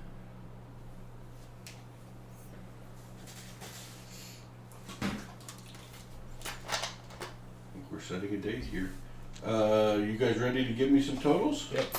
Yes. All right, let me pull up my screen and let me show my screen to everybody. And who wants to go first? I will. All right. I have 11 2009 Blazers. Holy smokes. That takes you to 27 other blazers. That's a huge number. I have one Filthy McNasty Blazer, or 2009. All right. You know, I'm feeling with that many 2009 blazers, you may have failed to show a Paul's Cabin. I'm just saying. It's possible. Yeah, I had a feeling. I have 4 Ferns. They're all Canadian. 4 Canadian foreign coins takes you to 14.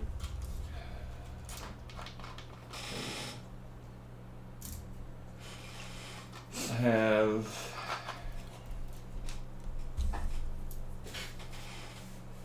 33 in the 50s.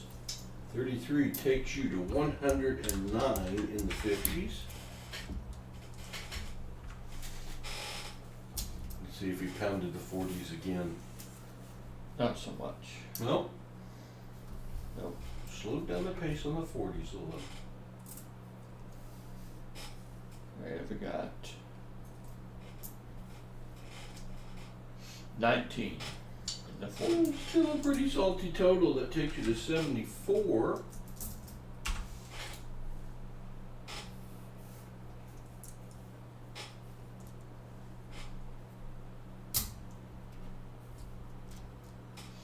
Have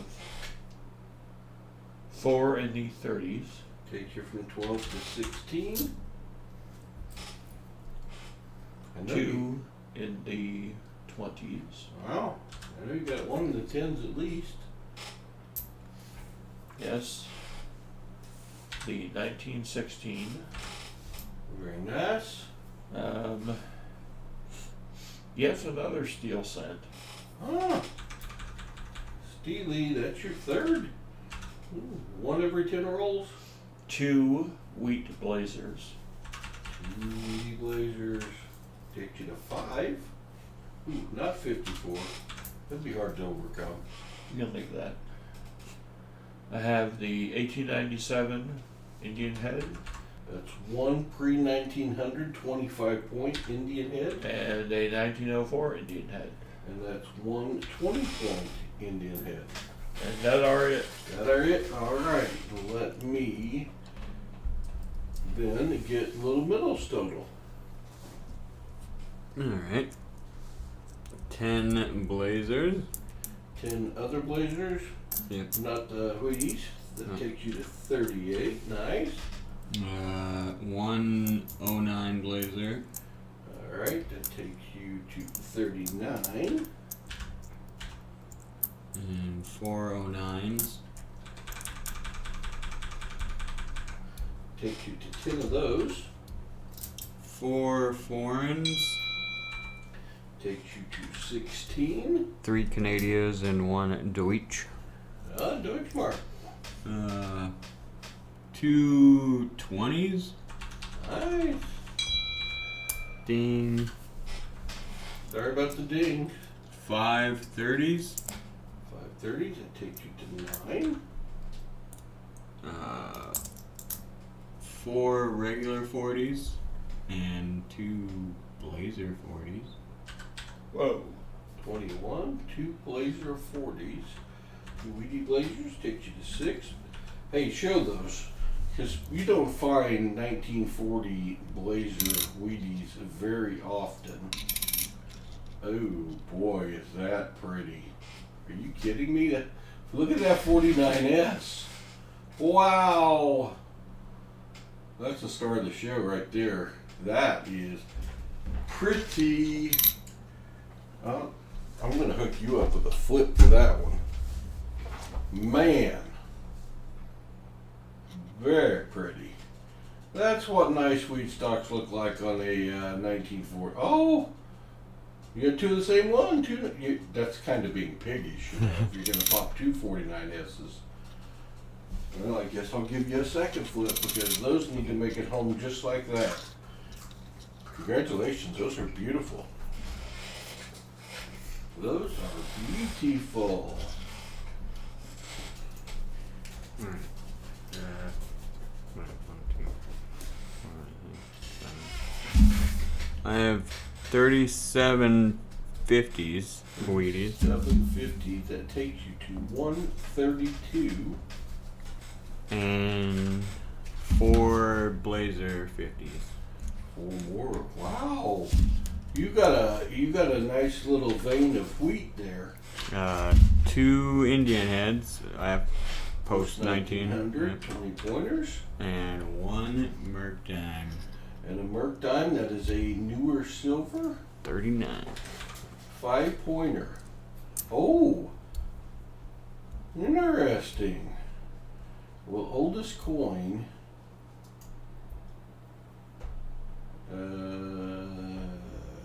More me. Still goes to the baseman. That's right. Why is that not total? Hold on. Error.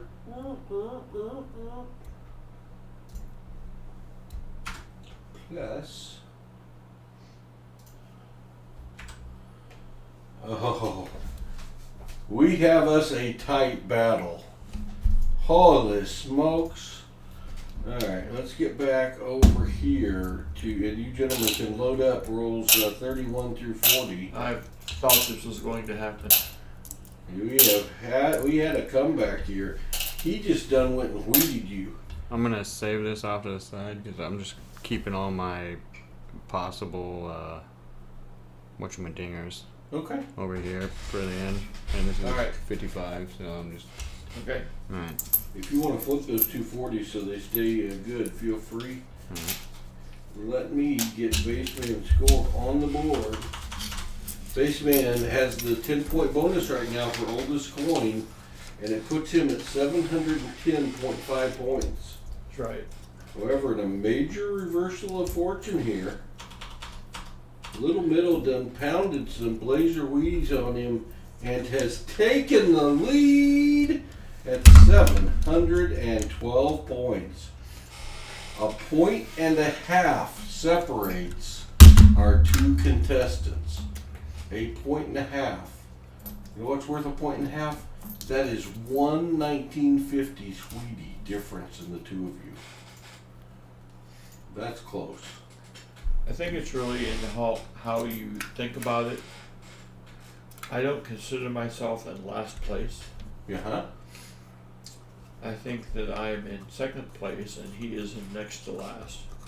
Ooh. Now that glass is half full there, I believe. Absolutely. I'm actually I sent you the address in case anyone wants to go. All right, Treasure Hog, thank you. I'm actually in the penultimate place right now. A Oh, yes. 69 and 66 silver in one roll, along with a bunch of 2021s. Walker Magnet, finding silver. You finally found silver in your boxes, Walker Magnet. They didn't get it all. Congratulations. Uncle and Niece's Treasury, welcome. Good to see you. Welcome to the channel. We appreciate you being here. I know you streamed earlier, Walker, but I haven't had a chance to watch the replay. What t-shirt is Baseman 64 wearing? I think he's wearing a Baseman 64 t-shirt. Yep. Yeah. Yeah, he is wearing a Baseman 64 t-shirt. Oh yeah, JJ, John Jacobs has posted his first video. John, I have not had time to watch it, but I will, my friend. So go check out John Jacobs' first video. Cool for you, John. You've done the hard part now. You got the first one out there.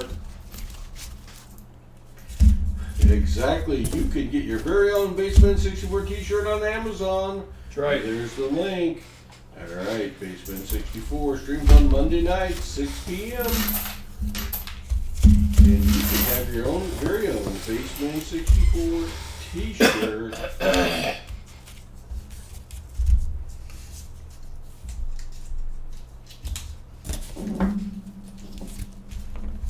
Snakes on the drain, that's not good.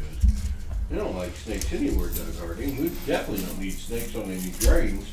That sounds like the ability to maybe go somewhere. No one snakies. Alright, we're in rolls 31 through 40 and we have a 1.5 point difference in our scores between our two contestants. Little Middle hailing from the far north up near the Fargo area. Baseman 64 hailing from the Dallas area of Texas, where everything's bigger. Who will win this match? I see the baseman already stacking Wheaties over there, and one of them is blinding. I see a blinding one there on the right. It's got that angelic glow that your table had all week with your silver. I think he's got a nice one. I'm sorry, I won't do that again. It's totally accidental. Just found a gold walker. Oh, Jason Goldman just found a gold walker. Well, congratulations, Jason Goldman. Unless Walker found the gold walker, and then congratulations, Walker. I don't know who found. Somebody found a gold walker, and that makes me happy.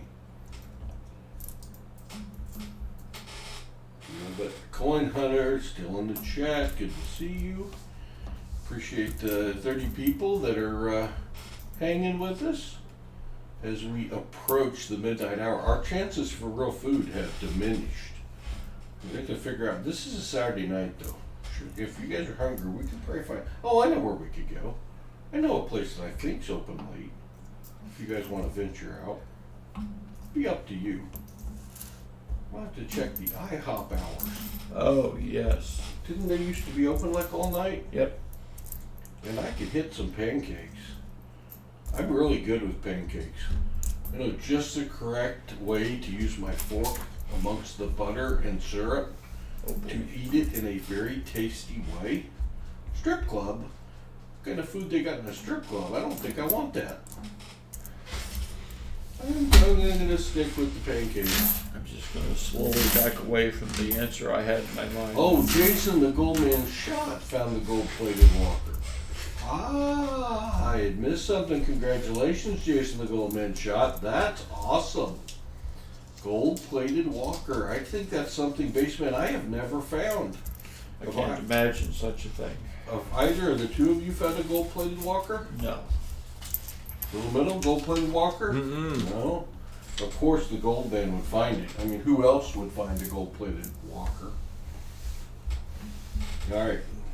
I need information from the chat. Is IHOP open 24 hours? There may be a road trip in our future.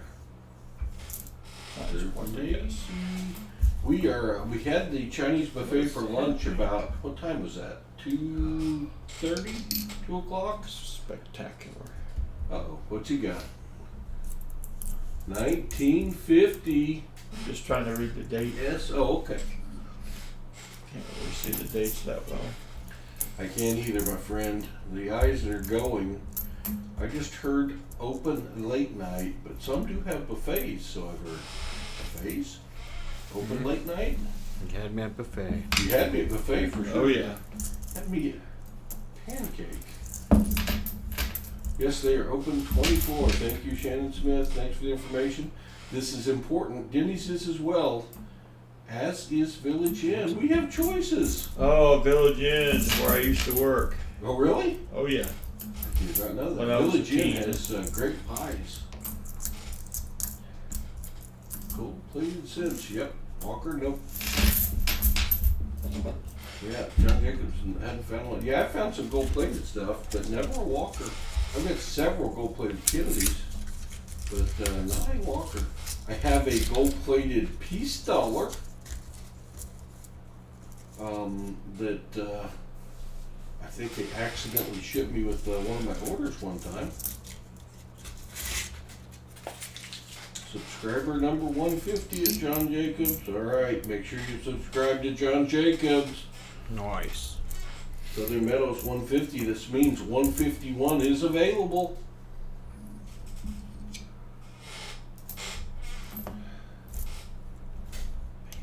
Used to be our go-to after Dixon Street shenanigans. Our Village Inn closes at like 9. Oh no. 9. That is come and gone. We may have lost one of our options. I It's okay. Well, now we're down to 2 options. 2 Back- options is good. Back in my day, it was 24 hours. Yeah, Walmart stores used to be open 24 hours too, but that darn COVID knocked them down, and they haven't reopened 24 hours.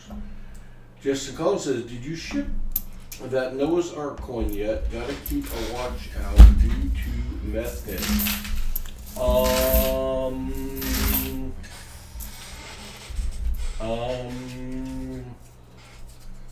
This is Pod meditating. by the Justin way. Collins, was that a gall win? You have to remind me. You have to remind me, Justin. I've shipped everything except for the galls and the bounty from the Tuesday night hunt of this week. So if it was prior to that, if Coinsomniac's call, if it was from Tuesday, I have not shipped it, Justin. If it was from the week before, I have. So I'm gonna have to go with that as my answer, because I have had no spare time for shipping this week. There hasn't even been a lot of spare time for sleeping. There's always Waffle House, best show in town. Waffle House is pretty good. My buddy owns a restaurant in Northeast Missouri called Pancake City, and their biscuits and gravy special is like the best meal in town. Maybe in the state of Missouri. I don't know, but it's good. It is good. He's owned the restaurant for over 30 years. Ruh-roh. On again. I see something poking up over there no. on Baseman's scope. What year? 1908. That's a little bit prettier Indian headset there, Baseman.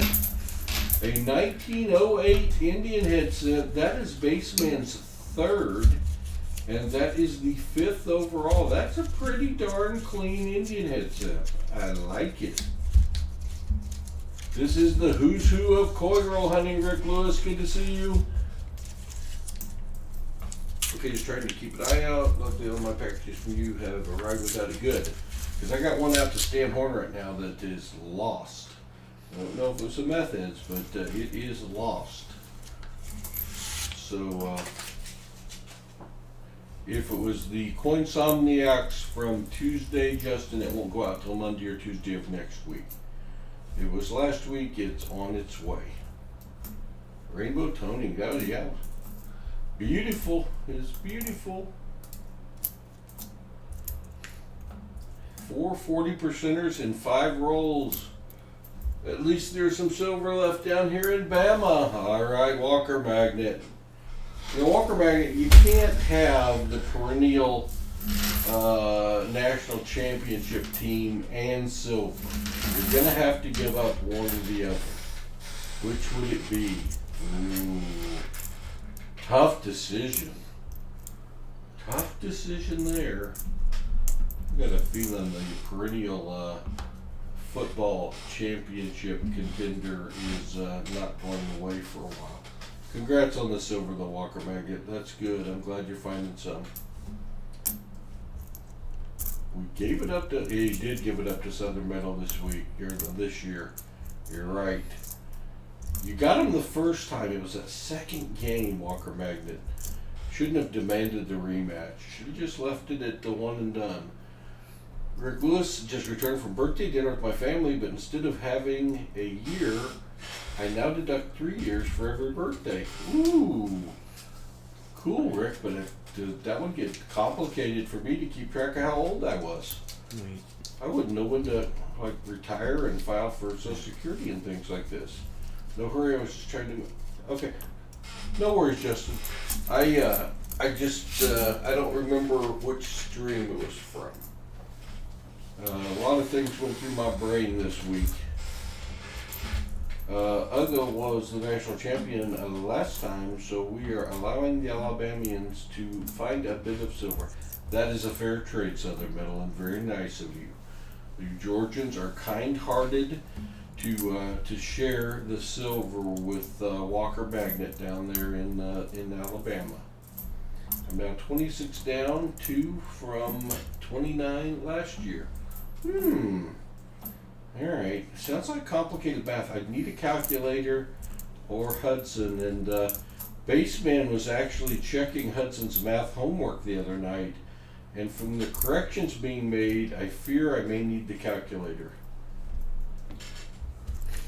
Tuesday, I'm pretty sure. Alright, Joe. It's still sitting here on my desk then. It hasn't gone anywhere. No one's got a hold of it yet. Any cool finds in these 10 rolls there, Little Metal? Or are you I finally found your cabin. Oh, Paul's cabin. We Yeah. gotta put him.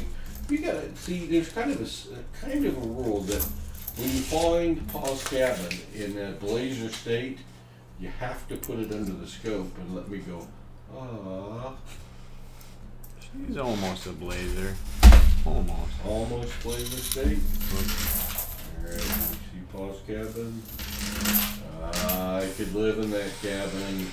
That's pretty close. Some scratches on it, but Paul's cabin's standing pretty tall there. Thank you for indulging me. Let me get my cabin fix in. Brown. What? Basement 64 was doing math homework? Yeah, I know. You know, 5th grade math homework is good to keep the mind fresh. Did Baseman have a pocket mainframe? I don't know. He might have.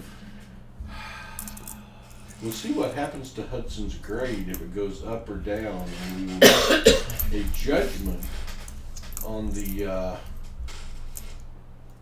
value of the help. But it seemed like Hudson definitely had incorrect answers on a few to begin with, so it couldn't have hurt on those at all. 67 Ender, best year ever for someone I know. Walker Magnet's got him a box going on. And here I am streaming, Walker, so you can't even go live. I'm sorry, brother. Share your silver. Turn it on, start filming a video, my friend. Film a video, crank it out. That's a lot of silver you're turning. I turned the big 55 this week, and from now on, I will be counting backwards. Are you going to count backwards by 13, Southern Metal, or do you have another calculation going?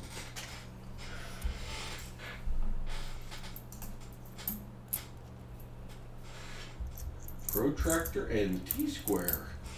What was the abacus? Is that the calculator of our era, Baseman? Abacus? I think it's cave walls. Yeah. Well, spare cabin. There you go. I'd love to have a spare cabin. That would be awesome. Hey, Great Scott. How are you? Hope you made it home safe, or at least made good progress on doing so. It was very nice to meet you in Grove. We are doing a mom and pop penny box battle between Baseman 64 and Little Middle. Both staying here at the lake house. Rumors of a late night IHOP run. I haven't done a post midnight IHOP run since Grammy and I were on vacation in Dallas about a year ago. Not Dallas, San Antonio. And we got hungry, and we went out like 1 a.m. and had pancakes. And it was good because they have gluten-free pancakes, and Grammy can eat them. Well, happy early birthday, Southern Metal, and congratulations on the double nickel. Have you been promoted to just the announcer? Yes, Rick, I've been banned from hunting. I pulled the old Tom Sawyer on them here. And I get to just talk like I used to when HUD opened everything, and they get the goodness of the mom and pop boxes all to themselves. But we are lacking those OMG finds. There were no OMG find yet, and that's a tad disappointing. But the Wheatie count is large. What is the Wheatie count, by the way? Large, right? We have found 417 Wheaties thus far. 241 for Baseman, 176 for Little Middle. Despite the Wheatie deficit, Little Middle does have a small lead. I'll off to bed. Video coming tomorrow. Sleep well, Walker. Have a great day tomorrow, and I look forward to seeing your video, my friend. See you later, Walker. So the scores go up. Very close battle, Jim Cantor. Very, very close. And Baseman did pop another Indian head scent in these 10 rolls, so he may bounce back to the lead. I don't know. I see 5+ rolls left for Little Middle in these 10. I see 3+ rolls left in the Baseman stack over there. So still plenty of time for someone to pop a really big one. Dear Watcher in the house. Oh. So I know Great Scott's here, Heavy Arrow Archer's here, T. Lovett's here. All people that I met for the first time in Grove. Moderators, apologize for the hard work tonight, but would you all mind finding those links? And I'll make sure I get them on our automated thing. But if you would find Heavy Arrow Archer, Great Scott, and T. Levitt Coins and put their links up, and if you all haven't checked out their channels, if you check them out, I would appreciate that. If you like what you see, give them a sub. And it's free, and may find you some content you really enjoy. We're having a redo of last week's stream. We'll be doing a box battle between all of the donators between last week. Awesome, Southern Metal. A redo. Oh, Paul's Cabin's up there. I see it. Thank you, Baseman. That is a blazer. It does appear. Oh, looky there. That's pretty. I see the grain in the coin. My fireplace, it keeps me warm. I do have indoor plumbing, don't I? Oh, No. So, No. oh, You have a bucket. no bucket. That's And it not leaks. good. A leaky bucket? That's Yep. worse than just a bucket. Why does my bucket have to be leaky? Well, The bucket was bad enough. at least you're not kicking it. Oh, kicking the bucket. Bad. I Yep. don't want to do that.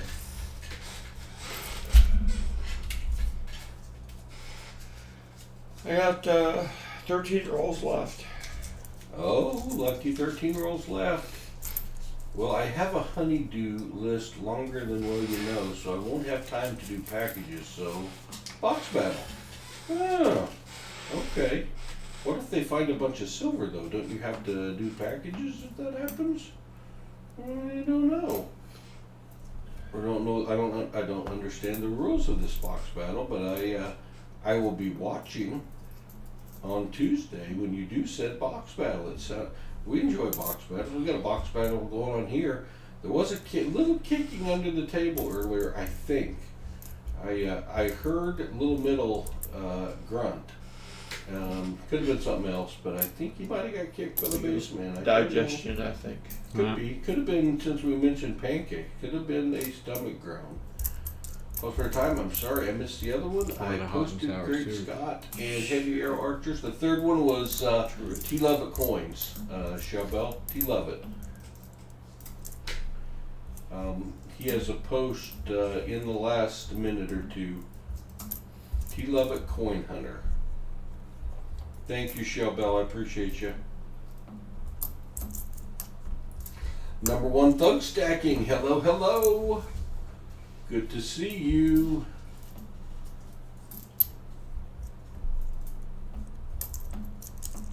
Anytime I try to do YouTube on a phone, I have a real hard time figuring out how to tag somebody because they just don't play well with the Apple products. YouTube and Apple have a problem, I guess.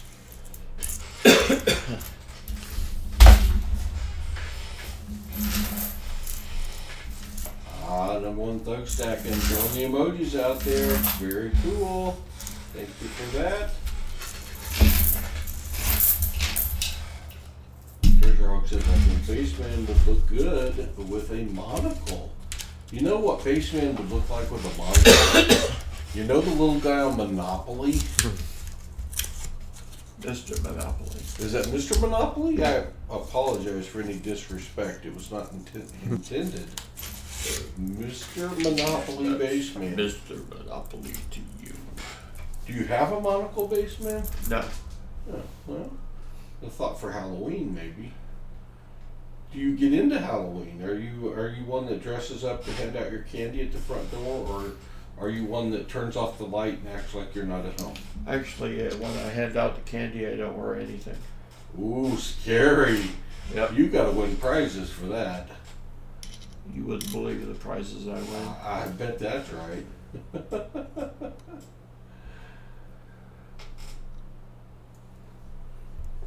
Double the advertising is always good. And you must be the Monopoly man. The CPAP machine does wonders. Hey, I tell you what, I've had a CPAP for like 20 years. Boy. And I cannot sleep without it. I must have it. It is a different quality sleep for me with it versus without. What do you got there? What do you got there? I see something. I see a 1950. Is that another Finnig? Yep. Another German Finnig. Nice. I like the variety in the foreigns we're getting. That's cool. It's always nice to see a coin you don't see very often, even if you can't pronounce whatever it says on it. Wonders Republic. It says Schmeg Yeah. 3, me lord. That's what it translates to. Very nice. I like it.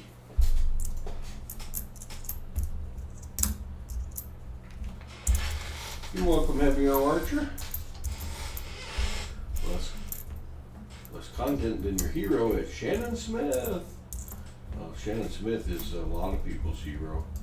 Answered a lot of questions and helped a lot of people out at the coin show this last week. That was awesome. I have to hit the sack. I have to get up early for church. Have a great night, everyone. And PasSpareTime, Little Middle, and Baseman 64. Thank you, Southern Metal, again. Man, we really missed you this week. Hopefully next week we can all get together and renew our golf challenge. It gives me plenty of time to reinforce the boathouse. My pontoon boat might even be fixed by then, but let's not get carried away. I know. Easy, big boy. PasSpareTime, do you and Hudson have a Canadian pennies book? The last box I opened had almost 300 older Canadian pennies, mostly King George and Youngids. I don't, Jim Cantor, but it's not a bad idea because I have accumulated several rolls of Canadian pennies. Baseman, do you have any Canadian books? Yes. You do? Do you have a Canadian penny book? Yes. Ah, how's your progress on it? Take care, Southern Metal, and have a great Sunday, my friend. Have a good one, Southern Metal. Thanks with your help for getting Little Middle the secret package delivered. Yeah. Unbelievable. So betrayed. You did a good thing. Is that 82? Or is that 52? Oh, that looks like a blue nose. I'm seeing a blue nose. I'm seeing a 1958 blue nose Canadian dime. That is silver.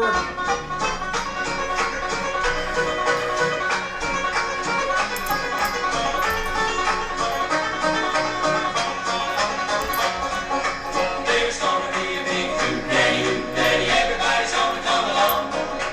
All join in at the hoot-daddy, sing a hoot-hollerin' song.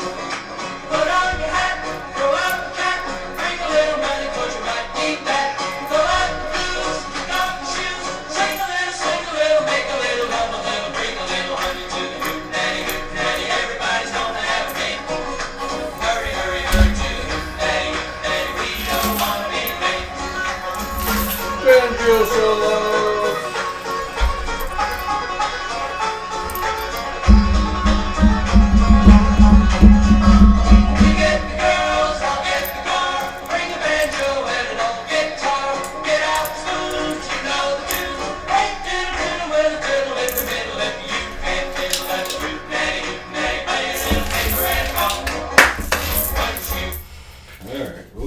a hootenanny.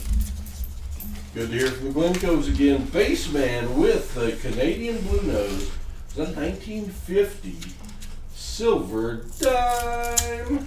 Over here doing what I have to. I think that's is that a 92.5% dime? Where's BH Ringer at? Where are my Canadian friends? I haven't seen Seaweed tonight. Seaweed must be stuck at the donut shop. Must be stuck at the donut shop. Put the kitty on the griddle. I don't think that's exactly how it goes, Treasure Hall. We can't be cooking the kitty. 80%. Thank you. 80% silver. Hey, we'll take it. He's throwing a Canadian silver. Oh, what do you got over there? That looks, that doesn't look copper, does it? No, that looks like King George, maybe. You got one too, I think. Good day, mate. I think you got one too. I think we have a retaliation shot. It is a 19. Is that 32? 4? What is this, Belarkey? I don't know. Oh, it could be a 4. I think it is. I think it's a 1942. A 1942, another blue nose, 80% silver, Canadian dime, and there's King George V right there. You gotta like that, and you know what this means. The Glencos can't even sit down. Silver! They're saying 1952 is what they're saying.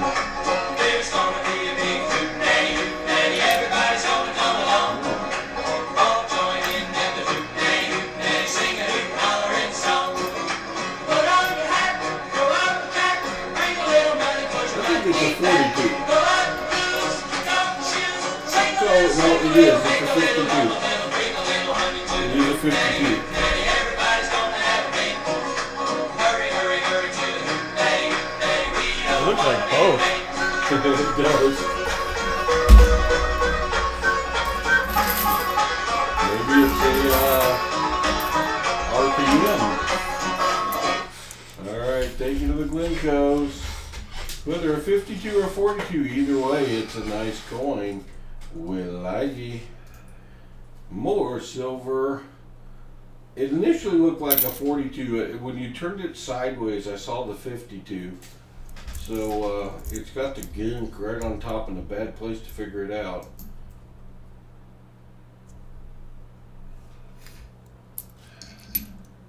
What's that crazy music?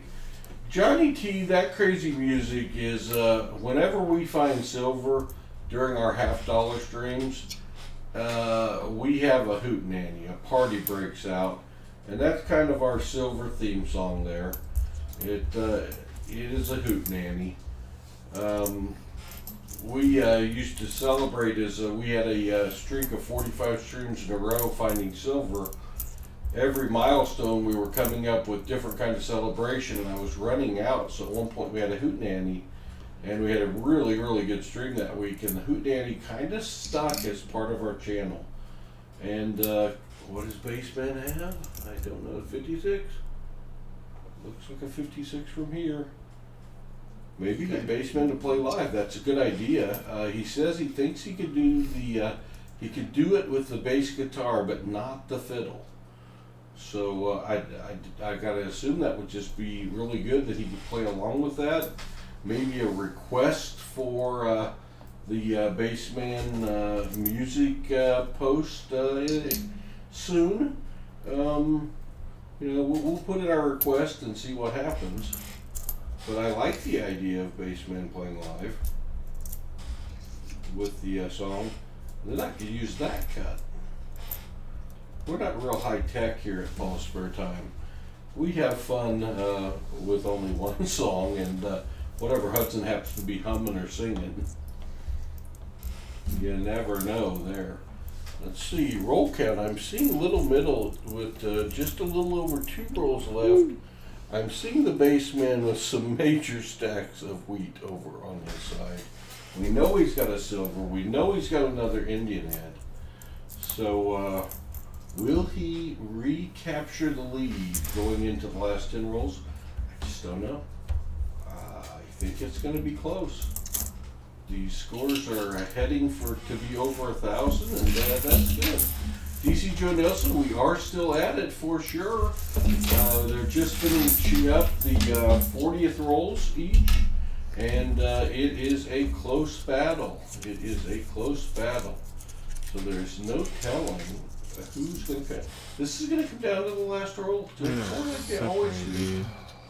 The first 2 times that Baseman came up against Hudson, it was like a 1 coin difference in who won. And then the 3rd time, Hudson went ahead and stomped on the gas hard, and Baseman got a little bit of a soft box. And Hudson's Baseman doesn't like to talk about the 3rd battle. It's kind of like the Joe Frazier doesn't like to talk about Joe Frazier, Muhammad Ali 3. I might have lost the run differential like the Pirates did against the Yankees in the 1960 World Series, but the Pirates did win the series. That's true. It's all that matters.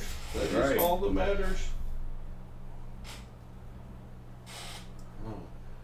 Little Middle has quietly assumed this lead. I mean, he went and just absolutely piled on the Weedy Blazers last time. And you don't know, you never know what he's going to pull out of he's got a little over a roll left, and there's no telling what can come out. There is just no telling. And if any of the YouTubers still in the area, it's possible we could be at IHOP in the near future. Possible. We'll have to take a team vote, see where we're taking the motorcycle or one of the vehicles. And up the driveway in the dark. Okay, the motorcycle's out. I'm gonna get a sidecar, maybe for Can. Oh, there you go. Now that's a good idea. Yeah. I would contribute to the sidecar for Can initiative. Just getting a picture of you and Can on a motorcycle with a sidecar, priceless. Coming down Route 66. Down Route 66. Can playing his guitar in the sidecar. Yep. I mean, I can see it. All right, I'm ready to report. You're ready. All right, I'm going to switch you over to watching the tote board Labor Day telethon here for Baseman 64, and we're going to share the scoreboard. Baseman, I'm ready when you are. I have 4 ferns. 4 more foreign coins takes you to 18. I have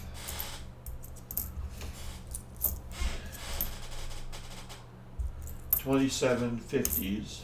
Yikes. 136 Wheaties in the 19th. Oh, wait. I put 136 plus. It's My fine. PCGS scoring system going here. Ready. All right.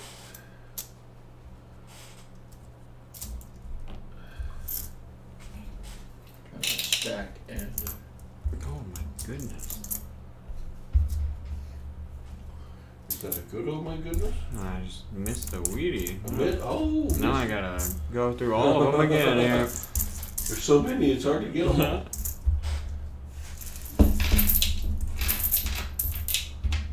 that's 10. Baseman toting up his 40 Sweeties. 20. He has a 74 to 21 lead in the 40. 24 in the 40s. Oh man, he is now up to 98 Sweeties in the 40s. 6 in the 30s. Takes you to 22.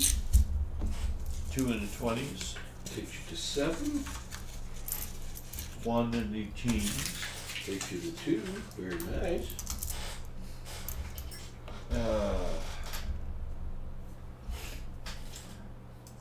2 more Steelies. Wow. Gee. Takes you to 5. Dominating 5 to 1 lead in the Steely category. 5 of the 2009 Blazer. Ooh, very nice. Takes you to 32 in the other Blazer category.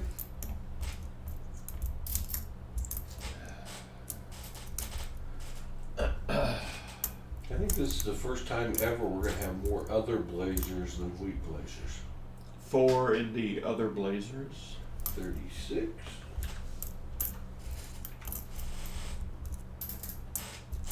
One 55 blazer. Takes you to 6 Wheatie blazers. A 1908 Indian head. Post 1900 Indian head takes you to 2. And the 1958 blue nose. And you have a newer silver 5-pointer takes you to 2. That's it. Alright. Now, with your 10-point bonus still intact for oldest coin as of right now, that takes you to 933 points. So you're going over 1,000 again. It does appear, unless you have a disaster of a last 10 rolls. I'm capable. 933 for the base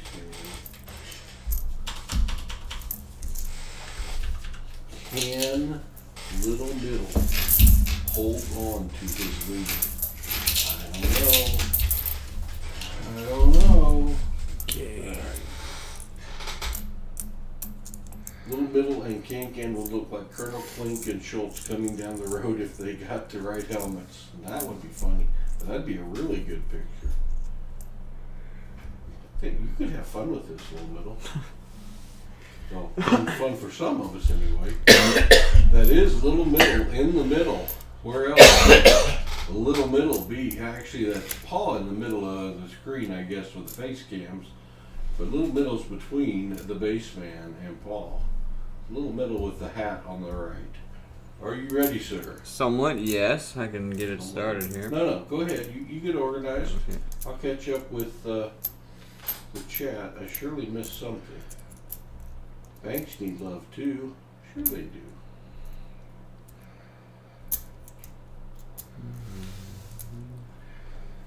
I think we're good. Wow, it is a hootenanny. Yeah, Silver Party.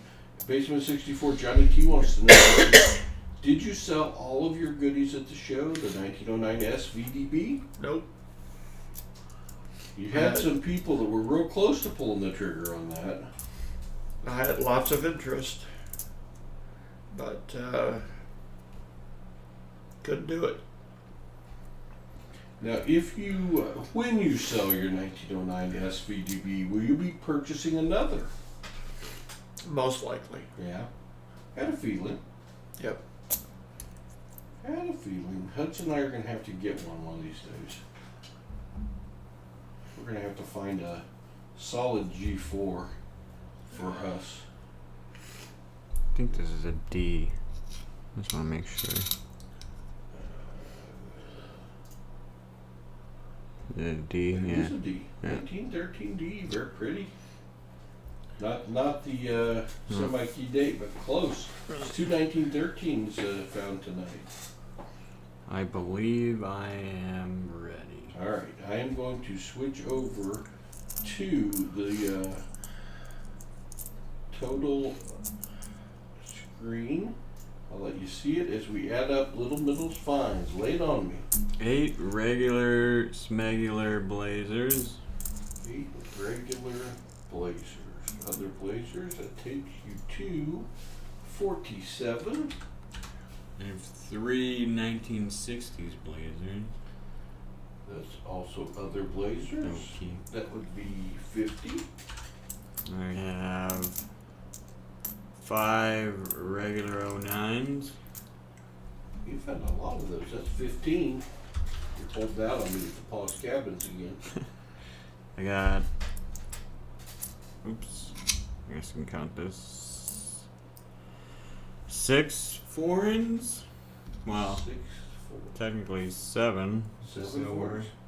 Oh, that will count in the newer silver category. So that takes you to 22 foreigns. This back. I can put your newer silver on. That takes you to 2. Alright. The 1 teens Wheatie. 1 teen sweetie. That takes you to 2. 230s. Takes you to 11. Baseman at 22 in the 30s. 840s. Takes you to 29 40s, and Baseman has 90. Holy smokes. 41 50s. Holy smokes. 173 on the 50s. And 350s Blazers. 3 Weedy Blazers takes you to 13. Ooh. Is that everything? You got the. I got your newer silver. Okay. Yes. That's everything. Alright. It's close. It's all right now is the lead is predicated on the oldest coin found as of right now. And I'm going to put this one off to the side. Why Because did it's I not shut that? 55p. Because I need to know. 920. 920.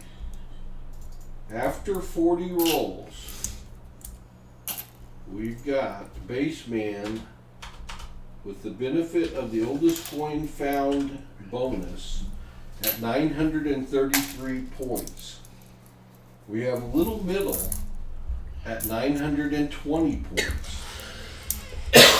So we have a 13-point battle. Our oldest coin is 1897. Gentlemen, take your last 10 rolls out the box. And time to rock and roll those last 10. It's all going to come down to this. If somebody were to pop the 50-point OMG, that would probably decide this. If somebody would pop a 50-pointer, oh my gosh, it probably would decide this battle. So that's just crazy time. Or Southern Metal would say, crazy talk. Crazy talk.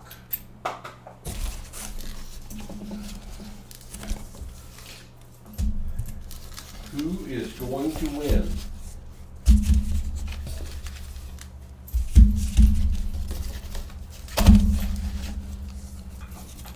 I don't know the answer to who's going to win, but I know who's going to lose. The pancakes. 13D in G4 is a $3 coin, Little Middle. That 1913D is a $3 coin. Nice. 15.8 million minted. Johnny T says, yes, Baseman, I only need 3 cents to complete my Lincolns, and that is one of them. I need more than 3. We're honing in on that level. I think we're at the 6 or 7.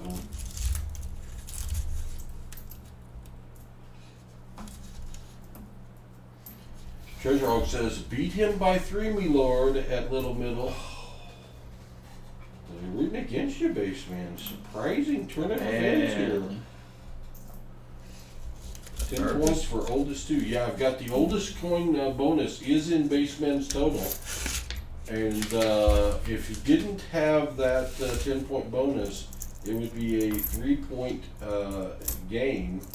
If Little Middle happens to flip the tables on the oldest coin found, he would be in the lead actually by 7 points. So anything could happen here. Anything could happen. Former greenskeeper about to become a Masters champion. Which former greenskeeper will it be?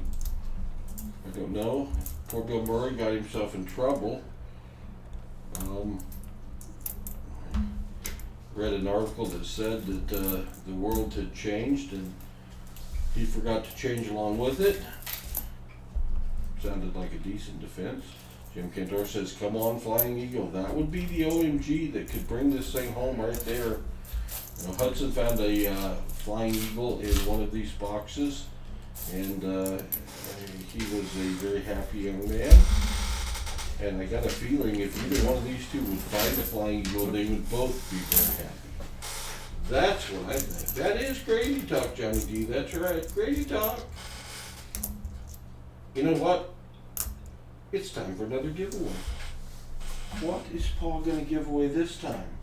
I don't know. I don't know. What am I going to give away this time? I know what I'm going to give away, Baseman. Alright. I know what I'm going to give away.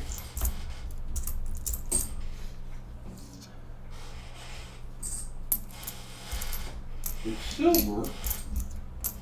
It's silver. That's what it is. Alright, let me start another giveaway. Because it's time. We're close to 100 likes. It's surely worth something, isn't it? I have started another giveaway. It's going to come up on the side right now. Waffle sounds good. Coinsomniac's call. Type in exclamation raffle. Exclamation raffle. And you will be entered to win. I got to steal. Uh-oh. What's Baseman got up there? I can't tell. Let me get you a full screen. About now. We have to back off the focus a little. 1946. Oh, crap. S. 46S. Exclamation raffle to enter. I am going to go to my full screen. Here is the prize we are after. It's the Barber 1907 Barber half dollar. 1907 a 1907 and I bet if you look it up, I bet you'll like it. That's what I think. We're giving away a Barber half dollar. Hudson's so happy we filled our Barber half dollar book and almost have filled the second now. Although no one bid on the second Barber book at Grove. I'm wondering, Baseman, if we'd only been missing like one coin, if people would have been more interested. But missing 6 coins that they weren't, I don't know. Well, that was still a pretty impressive display. There's a lot of Barbers. Yes. It was a lot of Barbers. Somebody is getting a 1907 Barber. Are you nervous, little middle, with this coming down to the end like this? Are you feeling the pressure? You know. Or is it just still the vibration for being on the motorcycle for 3 days? After the motorcycle ride in the dark down the hill, nothing's gonna bother you? No. What's our oldest coin right now? 1897. Oh, An 1897. alright. He doesn't seem bothered by that. He doesn't seem bothered by that. Don't know what that means. I think I do. Oh, there's something coming up there. I'm gonna have to go to the scope. I think 1897 is no longer in the lead. It just got destroyed. 1883 Indian head set. Okay. Boom! 1883 Indian head set. Yikes! That's old. Holy smokes, the raffle is over. I will go back to that in a minute, but right now we've got 1883. Johnny T. Oh. No, it's an old Yamaha. So I wish though. So whoever had 1897, I want to know who's disappointed and I want to know who's happy with their 1883 guess. Wow. I'm going to have to change the oldest coin. I'm going to have to change the oldest coin to an 1883, and I'm going to have to flip that 10 points, which is going to pain the base man. Gonna have to flip it. I found that right when you asked me, "Are you worried?" That's why I gave you that little smirk. Yeah, not anymore. Not as worried as I was. That's a big flip. That's a 20-point flip. 10 from him, 10 for you. Rigged. I had 1877. So are you closest right now? Again, I had 1886. Powerball drawing. No grand prize winner, it says. Just came across the screen.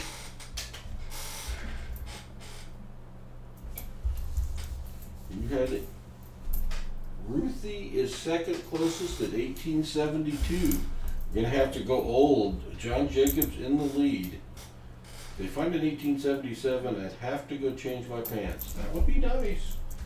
That would be nice. Conspiracy. Yep. Alright, hold on. I've got to change. It's a smegspiracy. I'm changing the score here. I'm changing 10 points over to Little Middle. 930 to 923. We have a flip in the lead just based on the 10-point oldest coin. Johnny T says Little Middle, yeah, I had a Yamaha, a Honda, Kawasaki, and 2 Harleys. Too old to ride now. I feel that. I feel that. Let's get back over here to the this giveaway. I haven't forgotten. It's share it with you. We were drawing for the, I think it was a 1907 Barber, which sounded real old till Little Middle said, hold my beer, and went and popped an 1883 Indian headset. Good luck, everybody. The winner is Shellbell. Nice. Man. Congratulations, Shellbell. You got a Barber coming your way. Moderator extraordinaire. It's kind of moderator night, it seems like. Does happen from time to time. Alright, let's get back over here to our battle. Shellbell, we do appreciate your help as a moderator so much. You do a great job, so thank you. And congratulations, Shellbell. Woohoo! My first Barber. Now that's awesome. Faceman, doesn't that make you smile? When somebody wins something and it's their first. Yep. That is so cool when that happens. Little Middle, do you have a Barber? I don't. You're barberless? Yes. Oh man. I hope you find one, that penny roll. Now that would be a find. If you pop a Barber in a we have a beautiful Paws Cabin on the screen from the Baseman. He's looking for the bonus points. Baseman, that's about as pretty as it gets right there. Yep. Look at you can see the grain in the coin. That is what Paul's Cabin looked like when it was new. Oh, she's great. You know, the ones I find in bank boxes just don't have that detail on them. Nope. Just don't look the same. But Paul's Cabin is standing tall. Paul's Cabin penny makes Paul happy. Especially one that looks like that. Thanks, Shellbell. You are awesome. I appreciate you. Our other moderators as well. 1883 Indian head sent, 45.5 million minted. The number's getting lower. It's a very nice find, Little Middle. Uh-oh. What is that? Is that the 1883? That looks like it. Yeah, it is. I thought you'd snuck up an 1882 there for a second. I thought you'd beat it by a year. PCGS would give it a questionable color. That's awesome.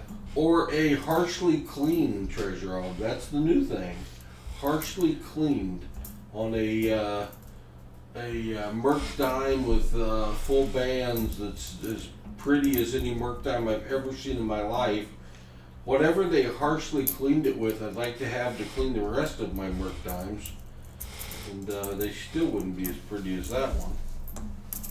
Because it was a gorgeous one. Now, if you pull there's treasure hog throwing up, not feeling well.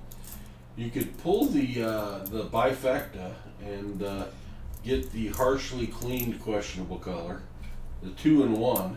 If they're gonna hammer you, they might as well hammer you all the way around.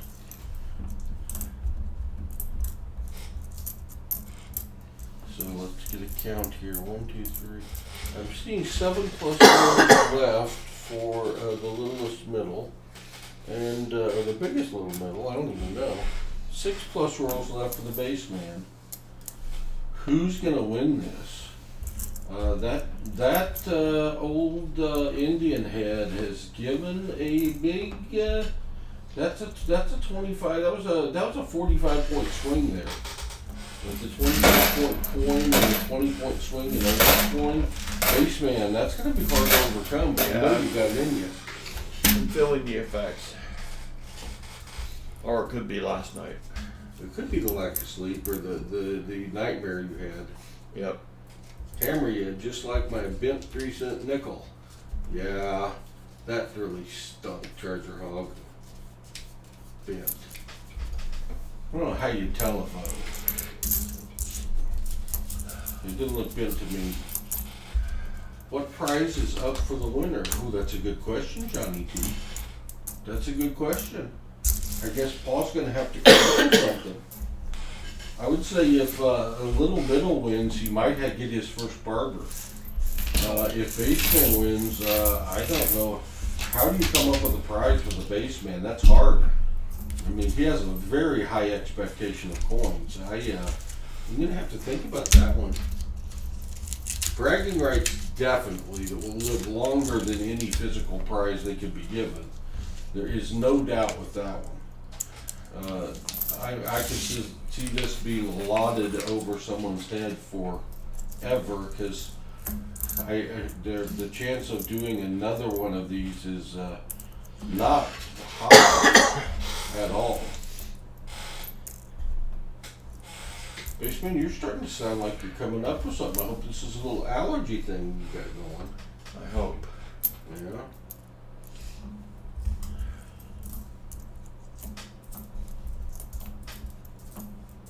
I don't know heavier archer. I don't have any idea. But it does seem like they're hard on them. Baseman could probably use an old Fender bass. I have an old Fender bass. Did have or do have? Do have. Do have. He's already he's the man that's hard to buy things for. So I have a 1973 that I bought at the Chicago Music Factory. Or Yeah. Exchange, rather. Sorry. Are those pricey? Oh yeah. Yeah. Yeah. So do they get like a special case that you put it in with like moisture control and stuff? Or? Yep. Yep. Silica gel. Cool. Yep. What's your favorite guitar you have to play? When I say guitar, that's the novice me, meaning basses and all guitars. I have an 8-string headless bass. An 8-string headless. Now is headless the brand or is that a No, feature? it's the little tuning pegs at the end of the. Yeah. Doesn't have those. How do you tune it? You tune it at the bottom. Really? Yep. And they have little turning knobs that don't look anything like the tuning pegs up the top. So does it take some getting used to tune it then, or No. no? Still similar. Yep. So is it? Is there a certain brand that it is? It is Pecho Amano. Gesundheit. Yep. Is that an American brand? Yes. Okay. There is there's a guy out in California named Emmett Chapman, Okay. and he created the Chapman stick. And basically, it allows the guitarist to play the guitar part and the bass part at the same time. Really? Because the Chapman stick can either come with 12 strings or 10. So a Chapman stick is a guitar And bass. and bass Yeah. in one. and you don't strum it, you tap it. Really? Yep. Now, how long did it take to get used to that? I'm not used to it yet. So, like a totally different deal. Yeah. Yeah, because the notes that you play are not where they normally are on a bass or a guitar. Some damage on it. I So don't know. I'd say that's post-mint though. Cool. So, are those like, are there like not very many of those? Or are they pretty Well, prevalent? if you want one, if you want one, You have him build it? yeah, from Ah. scratch. So they're like individual. Yes. So he got together with Ned Steinberger, Okay. who designed the headless Steinberger bass, where there's no head. You just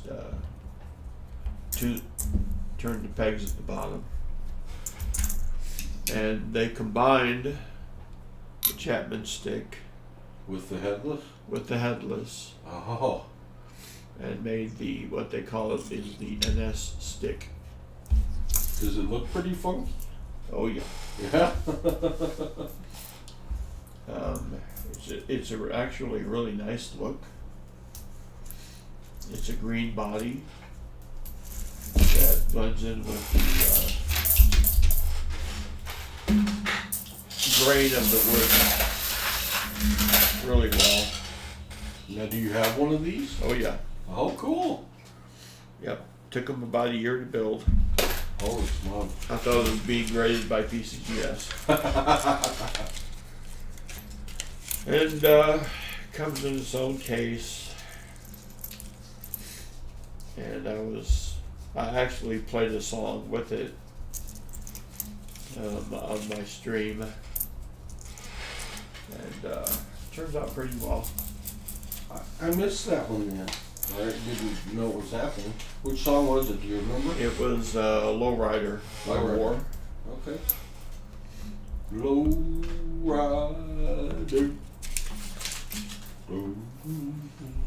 But the benefit about that song is that it's repetitive. Yeah. So once they get the movements down on the NS stick, then it's a pretty simple concept. Oh, cool. Even a caveman can do it. Ah, so you're saying there's a chance. Yep. Little Middle, are you musically inclined at all? A little. Yeah. Guitar. Okay. Yeah, I haven't played one in a long time though. Yeah. But I'm sure I could still throw some chords down. So you and Can could both be playing a guitar, Yeah. coming down Route 66 Yeah. with the sidecar. Whew. Might be a little stressful.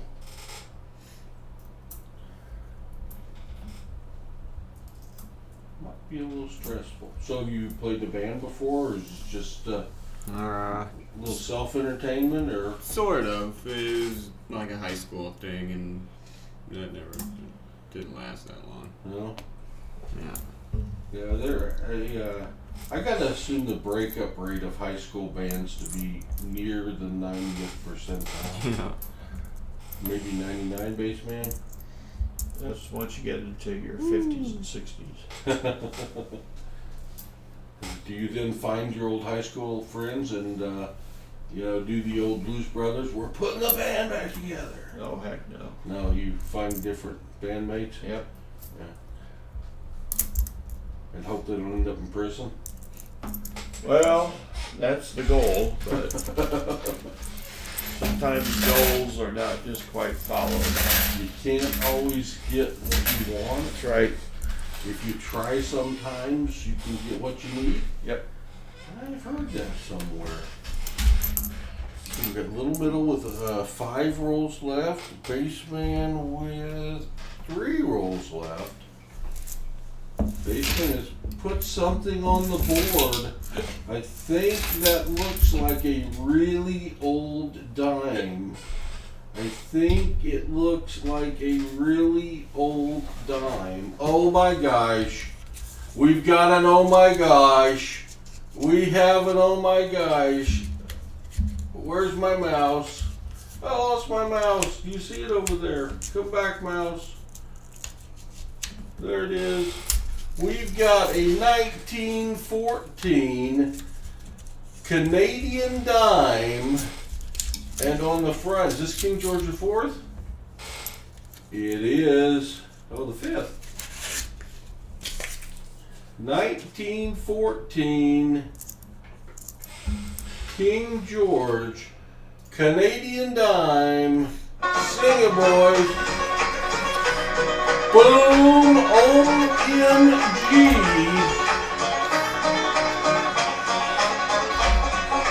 There's gonna be a big hootenanny, hootenanny, everybody's What year is gonna it? come along. I can't tell. All join in the hootenanny, hootenanny, singing and hollering song. Put on your hat, go out and I don't know. That's get yeah, steel. Steel. go out 43? Yeah. sing a little, make a little, love a little, bring a little honey to the hootenanny, hootenanny, everybody's gonna have a drink. Hurry, hurry, hurry to the hootenanny, hootenanny, we don't wanna be late. Banjo solo for the 1914.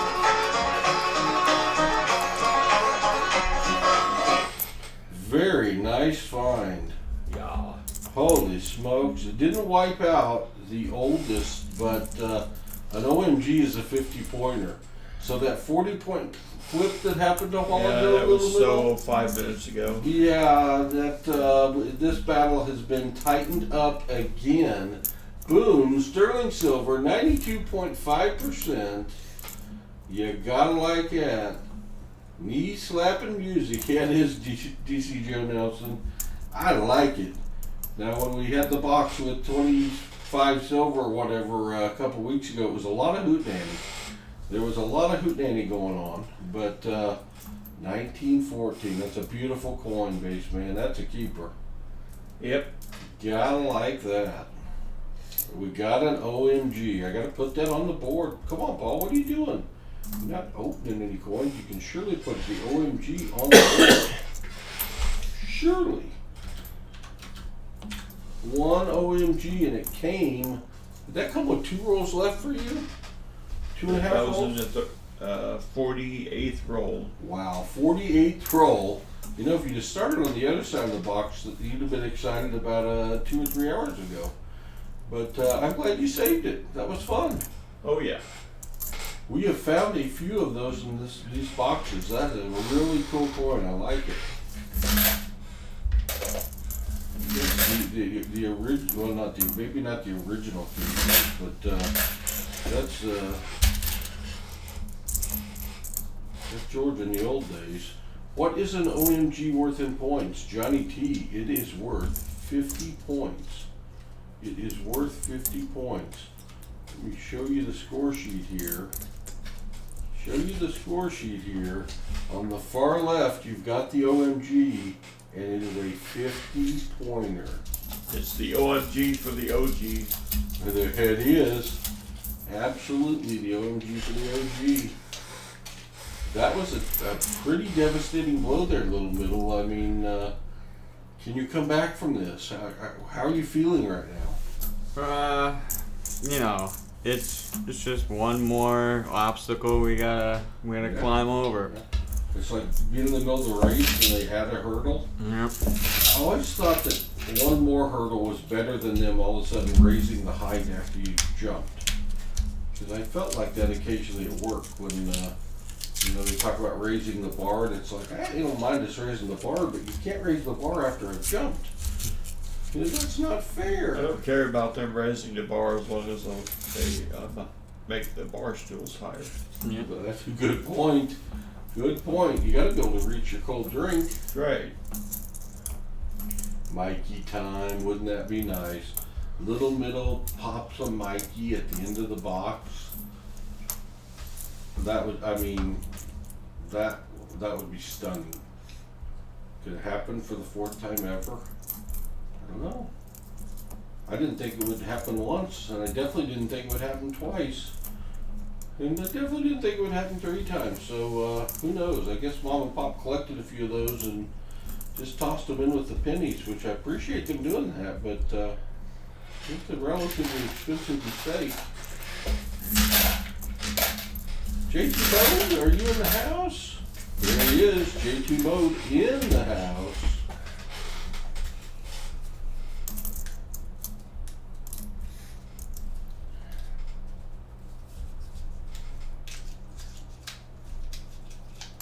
Thanks for being here, JT.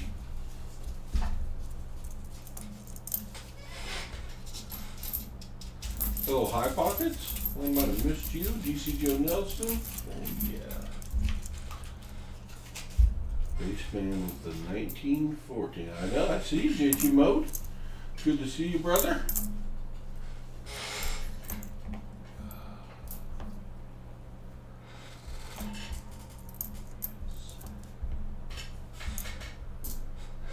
Come on, Mikey, in the middle, says Doug Harding. You got your followers out there. Baseman is on his last roll. His last chance to fire another salvo at Little Middle. If you get the oldest coin in here, that might be the game over. Right That there. would be devastating, wouldn't it? Yeah. I don't think that's gonna happen. Alright, we are in a mom and pop penny box battle. I think I have figured out an alternate attack. You going Blazer with you? Blazer Reedies? I'm seeing some Blazer Reedies over there, I think. You Looks would like- be correct. Got a pile I'm seeing over some there. bling. He's stacking Blazer Reedies on you. Those are 25 pointers. They're nice. Look at that. I'm thinking Little Middle may need a good last 3 rolls here. Yeah. Yeah, that's possible. Not that much. He doesn't really need it that much. Oh, now is that rooting or is that stating fact? I'm sure the question is open to interpretation. All a matter of perspective. That's isn't it? right. All a matter of perspective. What you want to do is open one of those rolls and see something that looks like one of these things is not like the other. You do have a pile of scope checks too. Save for the okay. end. I don't know. Scope checks as if you can't see the date. Yeah, Oh, and baseman. maybe What does the baseman have? no. I really have no idea. I don't have any idea what that is either. I like Yeah. the color. I like the color. Just Life's coming into focus here. Oh, wrong way. Still don't know what it is. RFT? RFT. RFT what? 99. What? It's awesome. What is it? What is it? Euro. 10 euro RFT. I have never seen one of those. That's a first. A 10 euro RFT. What are the chances? Are I you know. kidding me? I guess that's a foreign. And it's, I guess it's not gold. Nah. It's gold. Brass. Is that heavy? No. Jim Campbell asked, is it gold? I don't know. No. I could put the coinoscope on. I got my phone. I could scan it. Alright. If you want to know, I can scan it. Find out what- RF, no T. I Find think I out what saw a T RFT on it. is. I thought I saw a T on it. Hold on, let me get back to the. Where's the coiner at? Try not to drop it. I'm going to use the coinoscope on this. Boy, it is in great shape too. Whatever it is. Alright, let me pull up coinoscope.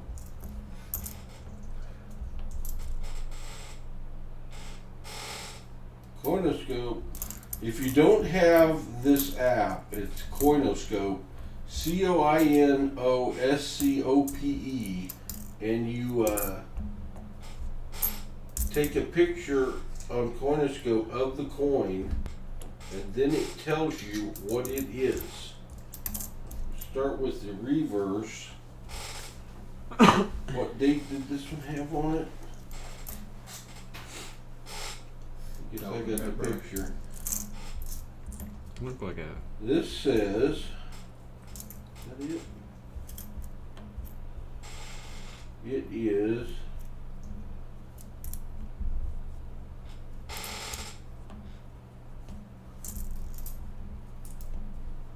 I'm gonna have to do the obverse because there were several choices for what that might have been. It could have been a Vatican City.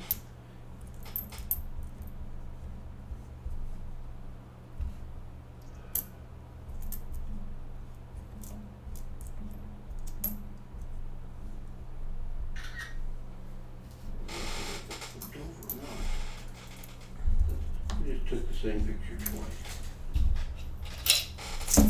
I'm sure.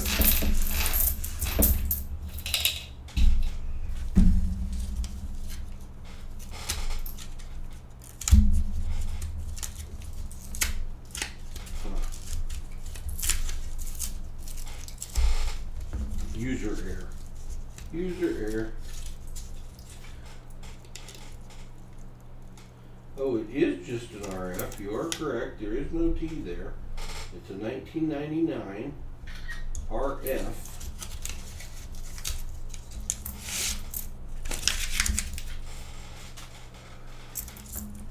It is a France 10 euro cent.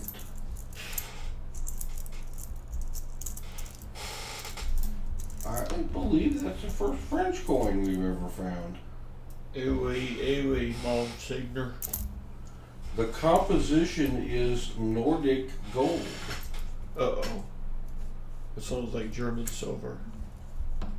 89% copper, 5% aluminum, 5% zinc, 1% tin.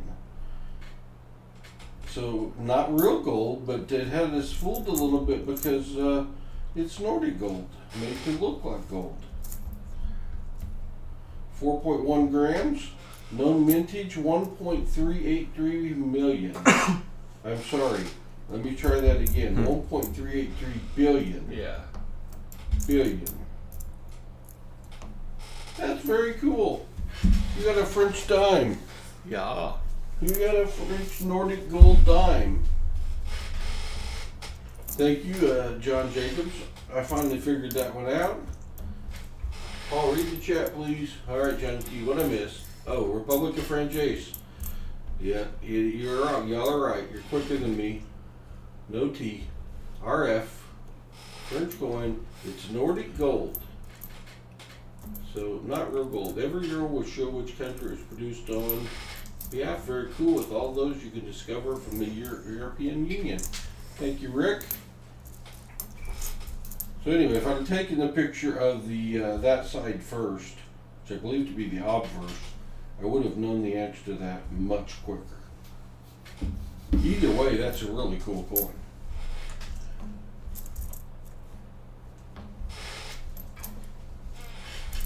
Really, boy, we have had a good assortment of foreign coins tonight. Agreed. Mm-hmm. France, New Zealand, Great Britain, Canada, Deutschland? Germany. Pretty darn awesome. Little Middle is down to his last roll. Now, Baseman found the Nordic gold French dime in his last roll. What will the Little Middle find? I don't know. Comes down to this. I think it's going to be a 2021 roll. Yeah, all 2021s. Yep. So unfortunate, but it does happen.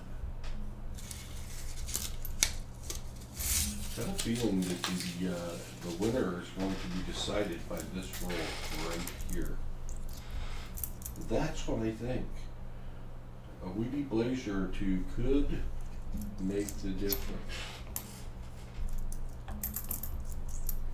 Did anyone think Rob had his own coins, RFD?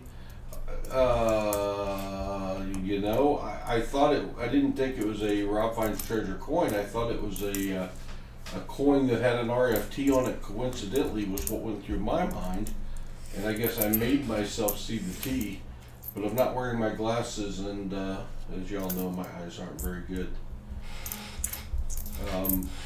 But if anyone in this community was going to have their own coin, yeah, RFT would be your guy. The King. Little Middle proceeding with trepidation in this final roll, hoping beyond hope that one of these copper-looking coins he's looking at turns a color much more silvery. It's not happening. Who knows who the winner is going to be?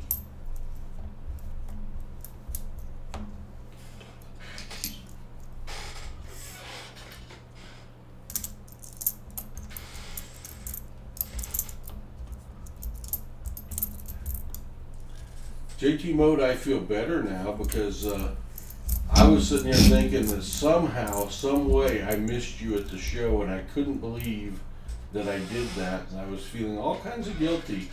So, not that I'm glad you weren't at the show because I wish you had been JT Mode, but I feel better that I didn't miss you now.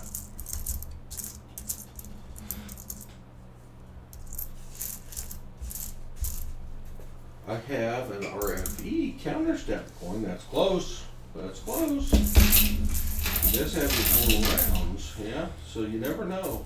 It could always be a token or a medal that somehow ended up in this, which I think these were put in the buckets long before RFP started searching coins. Since we haven't found anything older than a 2000 or newer than a 2009. They're both sorting their coins, looking through, making sure they have them all in the right category, thinking that one coin could be the difference between victory and coming out with the new skunk grounds. I didn't know that. I know he's getting rid of his old skunk grounds because he's not doing donation streams anymore. And I bought 4 of them at the show.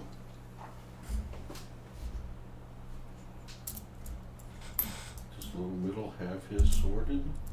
Not quite yet. He's working on it. He's got a long row of 1950s I can see from here. I can't get an accurate count, but it looks like a lot. Somewhere in the 40 range, just of 1950 wheat cents. Oh. Nervousness. What's gonna happen? Oh, I never updated the roll count from 30 to 40, so I'm gonna jump it all the way to 50 because both of our searchers are done. And as we wait for them to turn in their final scores,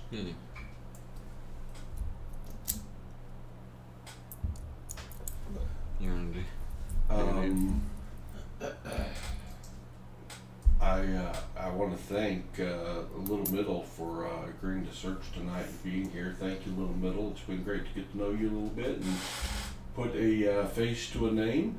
I hope you enjoyed your first ever mom and pop penny box.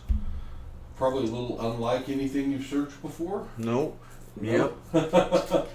You got some awesome boxes up there near Fargo.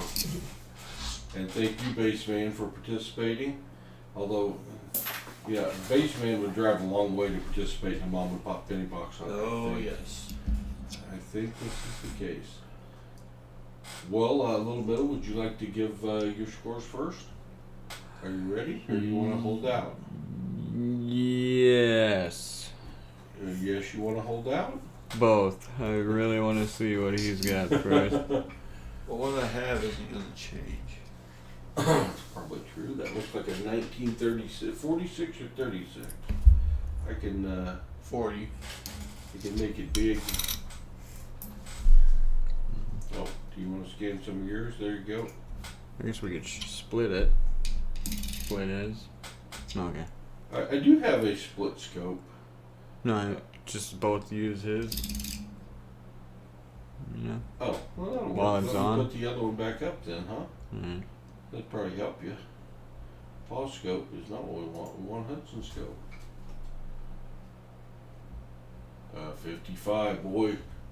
We need the, you're off focus a little bit. There you go. Not the DDO. That'd be a nice one to have, though. I'd love to have that coin. I don't think anyone can beat Baseman. He has the most sense. So, Johnny T. Oh, dude, they're right. That's right, Johnny T.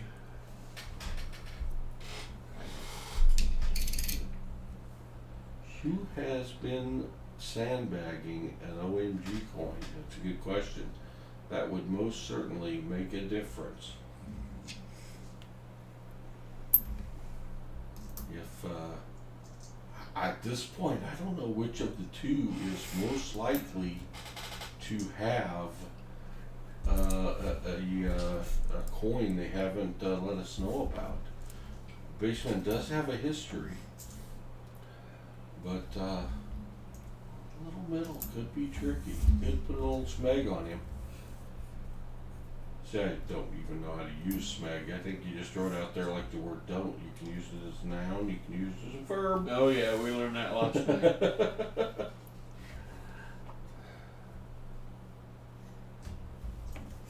These are all mine. Let's read texts from Pa.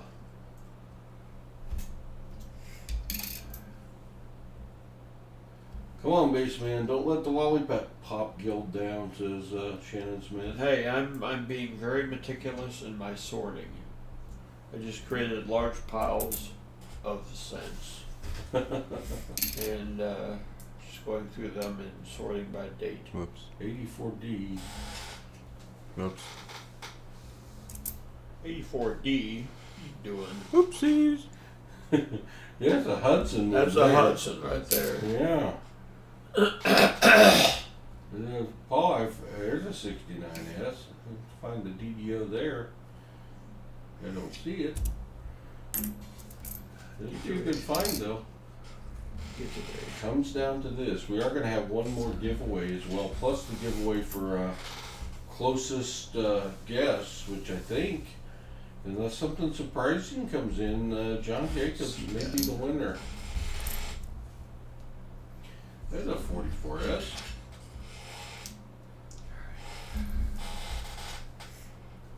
Last pile. Very meticulous sorting going on here. Looking for that one coin that could make the difference.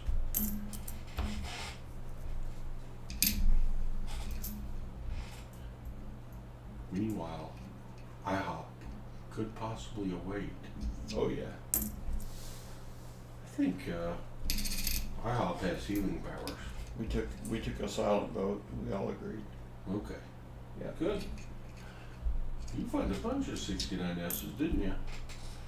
Are you trying to hit a home run over here? Well, hello, hello. Good to see you. He's trying to hit a home run on you. He's swinging hard with 2 strikes here. Wow.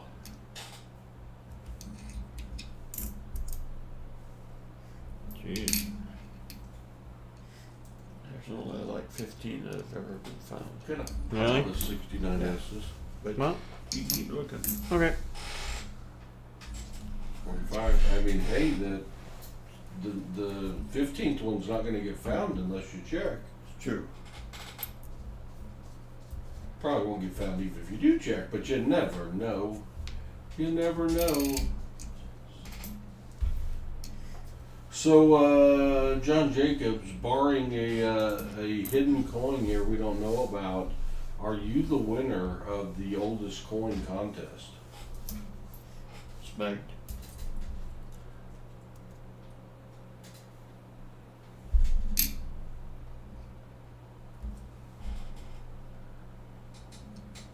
Konnichiwa.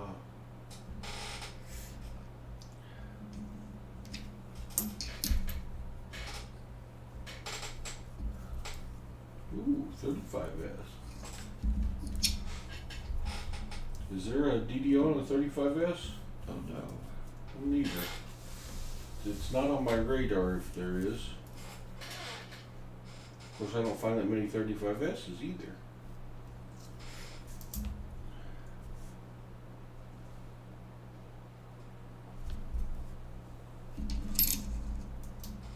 Guten Tag, Germany. Guten Tag. What? What was that noise?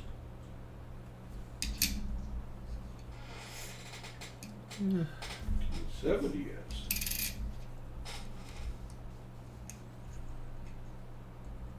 Anticipation. Get me figuring out what the prices are going to be, I guess. The last rainfall. Let's see. We've done that.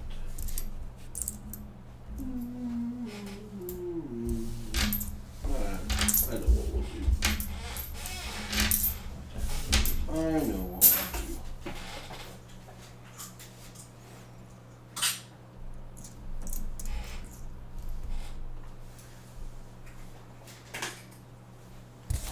we'll do. We'll do one of those. I gotta get a hard flip for it. It's gonna be a good one. Gonna be a good one.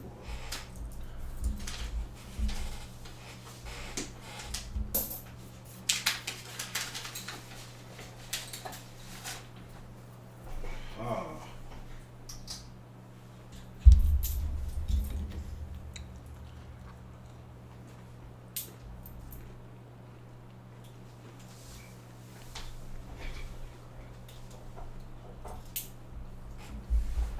You exhausted your supply?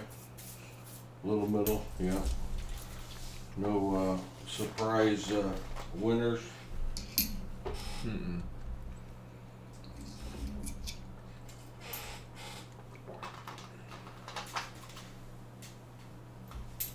Over snakes. Hello, hello. Are you getting bitten by snakes? That is not good. Alright, I think this is over. Just a little preview here. A little preview here. We got a 1958 proof Benji. He's got a little schmutzy, but he's still blingy as heck. He's gonna be our industry and giveaway. 1958 proof Benji. We're going to give away. All right, who's giving up the totals first?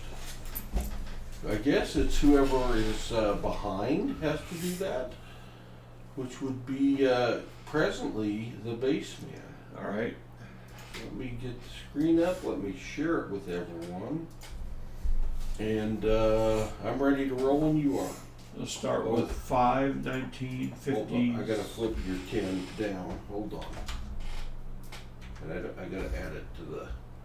I gotta do this. And I gotta do this. And I gotta do this.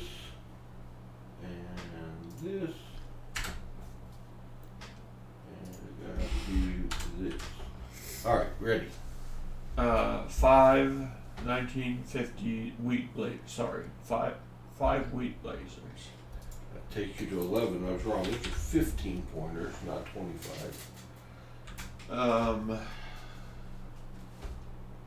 One non-wheat blazer. One other blazer is a 37 from 36. You just went over 1,000. 6 of the 2009 blazers. Ooh, ouchie, painful. Up to 43 of those. 2 of the meh 2009s. Gotcha. That'll take you to 10.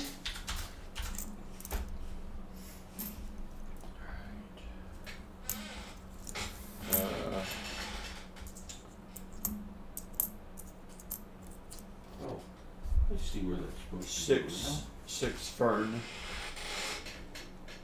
on. There you go. Pull this corner bonus in. There you go. 6 fours Yep. takes you to 24. 42 50s. Yikes! To 178 50s. You're fixing to go over 100 40s. 28 40s. 28, 126 40s. That's a big number. 6 in the 30s. 28 30s. 2 in the 20s. Takes you to 9 20s. And I think you already got the Canadian dime. OMG. No. Oh, the OMG. No, I don't. Oh, I do not. 1914. I didn't put it on the score sheet yet. Okay. Now I've got it. Oh, I think you're in trouble. Yeah. That was a 300-point round. Yikes. Is that everything? That's it. Holy yikes. That was big. Frig. Stand back. I don't know how big this is going to get, but that's big.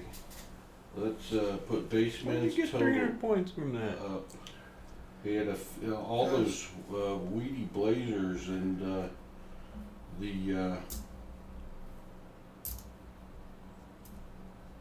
he had 50, well, how many do you have? 40 some 50s and 30 some 40s. It's a heck of a, what am I doing here? I get a 50.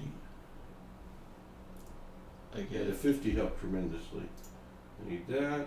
5 I need wheat this. blazers. That's 75 right there. Baseman has jumped up from 923 to 1241. That's right. Yikes. That was brutal, little middle. All right, let's see what we can do. Alright. Got 4 regular smegular blazers. 4 regular blazers, other blazers. Not Wheaties, 54. I got 109 blazer. Okay, that takes you to 14. Wait, wrong one. 55. 3 regular 09s. Takes you to 18. 3 foreigns. Takes you to 25. 3 30s. Takes you to 14. 11 40s. Takes you to 40.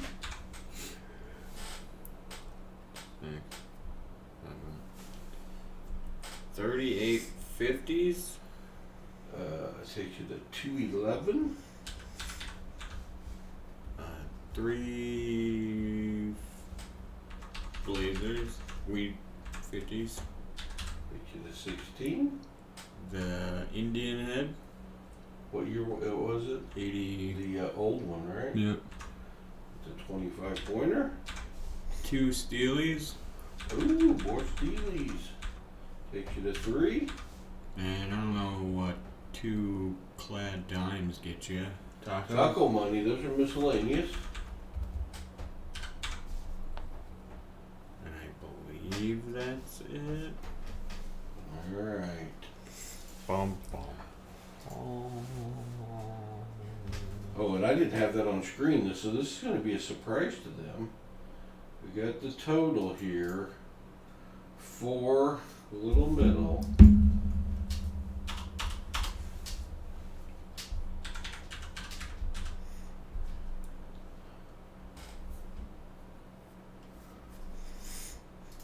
Alright, our battle ends.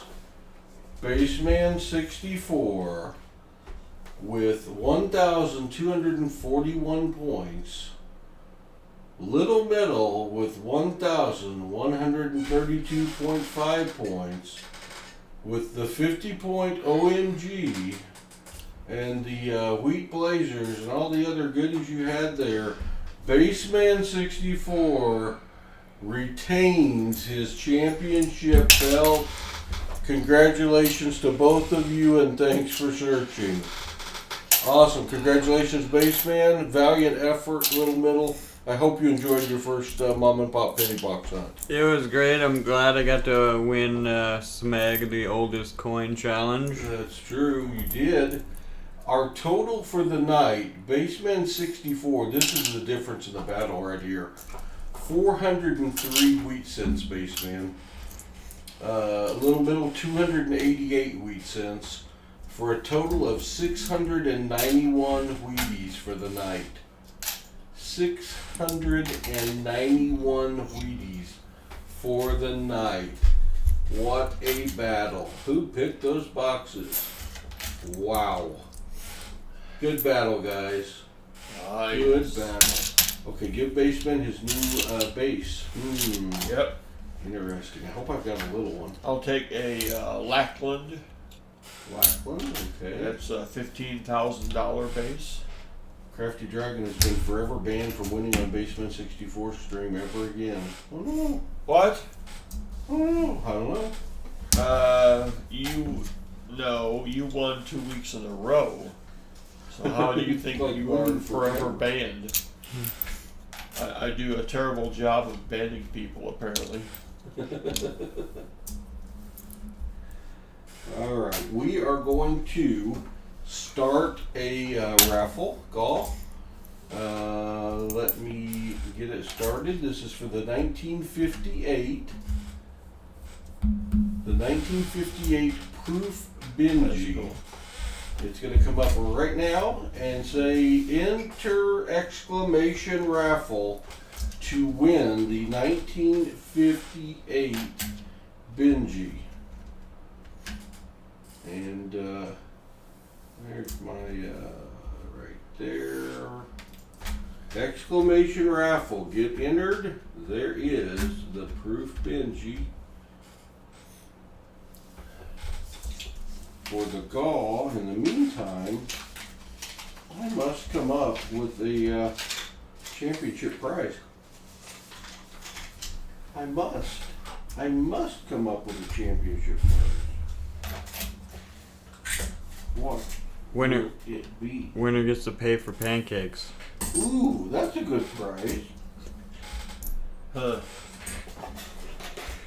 I don't know how this happened, but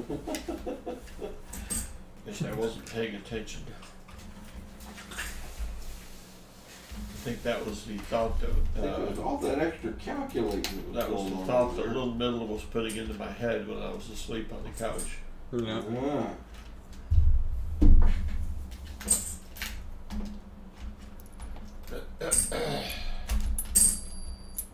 Your silver coin.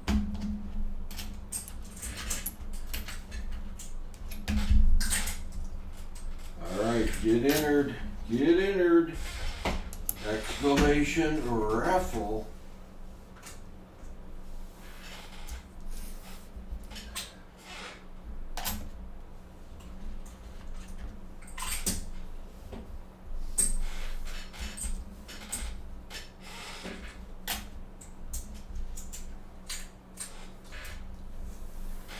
Exclamation raffle. I don't know how much time's left, but I can show you the countdown. I can show you the 46 seconds left. 46 seconds left in the countdown.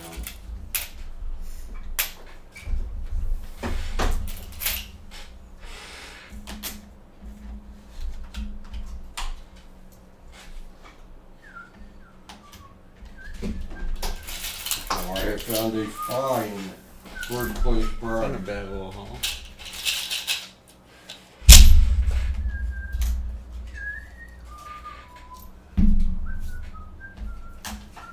I can't get it open, but I have found a fine. I'm gonna have to get another Little Middle. Did you get a PasSpareTime knife? I did not. That's not your prize, but you do get a PasSpareTime knife. Sweet. Just for participation. Alright, the raffle has come to an end. The raffle has come to an end. Let me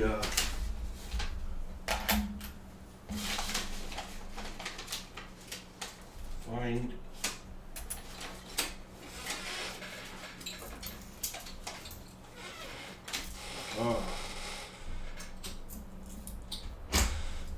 All right. We are going to pick a winner. Good luck, everybody. And the winner is of the 1958 Proof Benji Treasure Hog. What?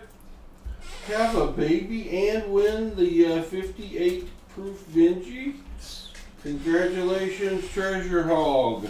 You be the gall winner. You know what to do. Come get it. Yeah, that's right. Come get it, my friend. And great child. Congrats, Treasure Hog. Alright. Boom. Yeah, no kidding. Boom. Now, for the presentation of the prizes. Our silver medal winner tonight is Little Middle. Give it up for Little Middle. Thank you. Thank you. Go straight to Vivian's collection. Cool. Little Middle, thanks for playing. Little Middle, you now have a Barber. You got a Barber, a 1911 that's standing tall. A 1911 that's better than a G4, and it is a 1911 S. Nice. A 1911 S. Congratulations on your Thank second you. place finish. Thank you. And you have a Barber. Baseman 64, I'm not sure why I ordered this, but evidently I did. Okay. And it's yours now, though, for being you're going to like it, I think. Alright. I don't even remember how much it weighs, but it feels heavy. Don't know if that's... 16 tons of weight. Baseman 64, as the continued champion, is getting that. Which is like, there's a name for that. Is that like Osiris or something? Like a Sphinx, and it's got birds on it, and I think that's the date, but I think it's a silver round. I think it's a 2 ounce, well, it's at least a 2 ounce silver round. Oh, cool. Wait, what does that say? Silver, 2 ounces. 3 nines find, AG, and it's got a kitty on the back and a pyramid. AG, so it's almost good. Almost good. Tall rating. Tall rating. Nice last 10 rolls. Congratulations, sir. Thank You're you. the champ. There is your Sweet. new prize. And I guarantee you didn't have one of those. That's true. Because I'm not even, that was one of those late night things that evidently I saw and thought was something I needed for some reason. And obviously I did. Alright. Very We're going nice. to go here. Thank you, thank you. Alright. First off, thank you to the moderators. John Jacobs, thanks for keeping track. All of our moderators, thank you. Thank you to our subscribers and our members for watching. Our guests, we appreciate it. Thank you for the 87 likes. Thank you for the $245 in Super Chat. That will be split between the three of us. Thank you very much. Thank you for the new member. Thank you for the extra subscribers up to 1,627. We appreciate you all. Fun night when you do a couple mom and pop boxes.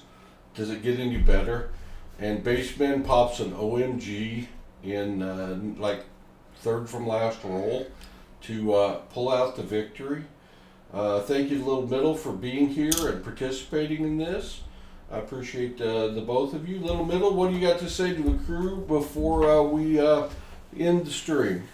It was a great time all around Grove and this box battle.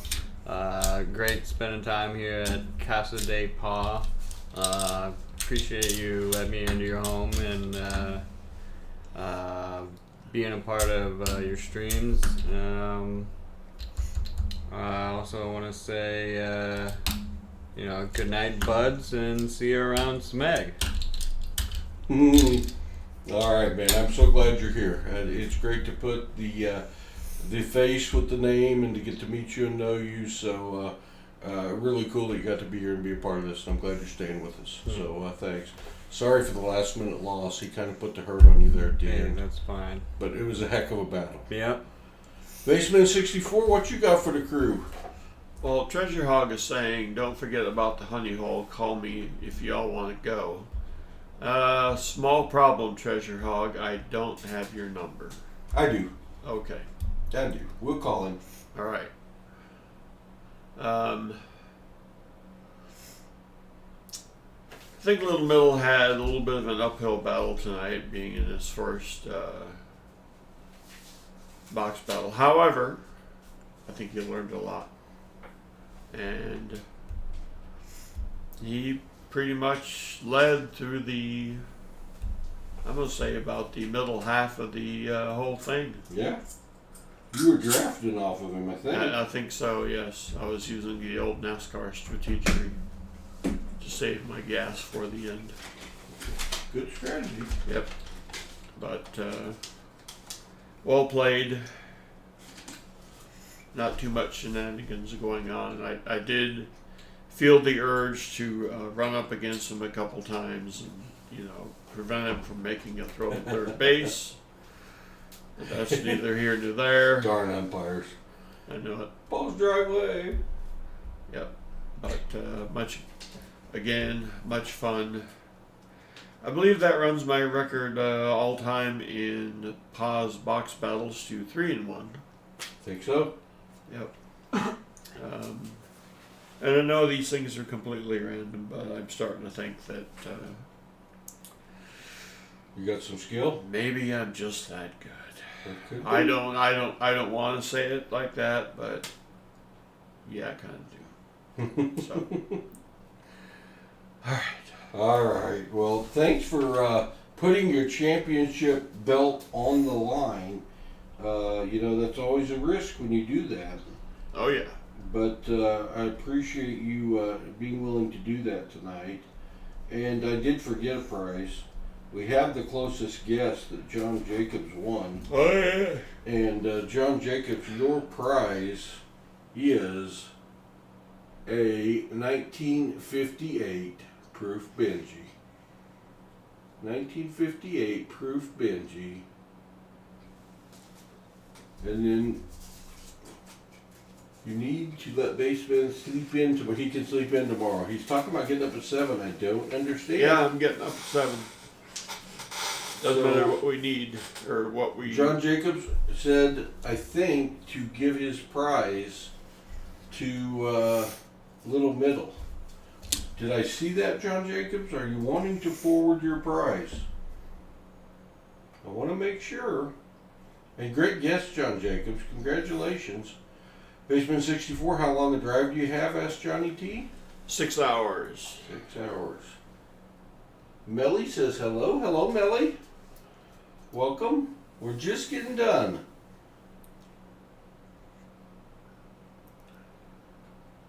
Did we lose John Jacobs?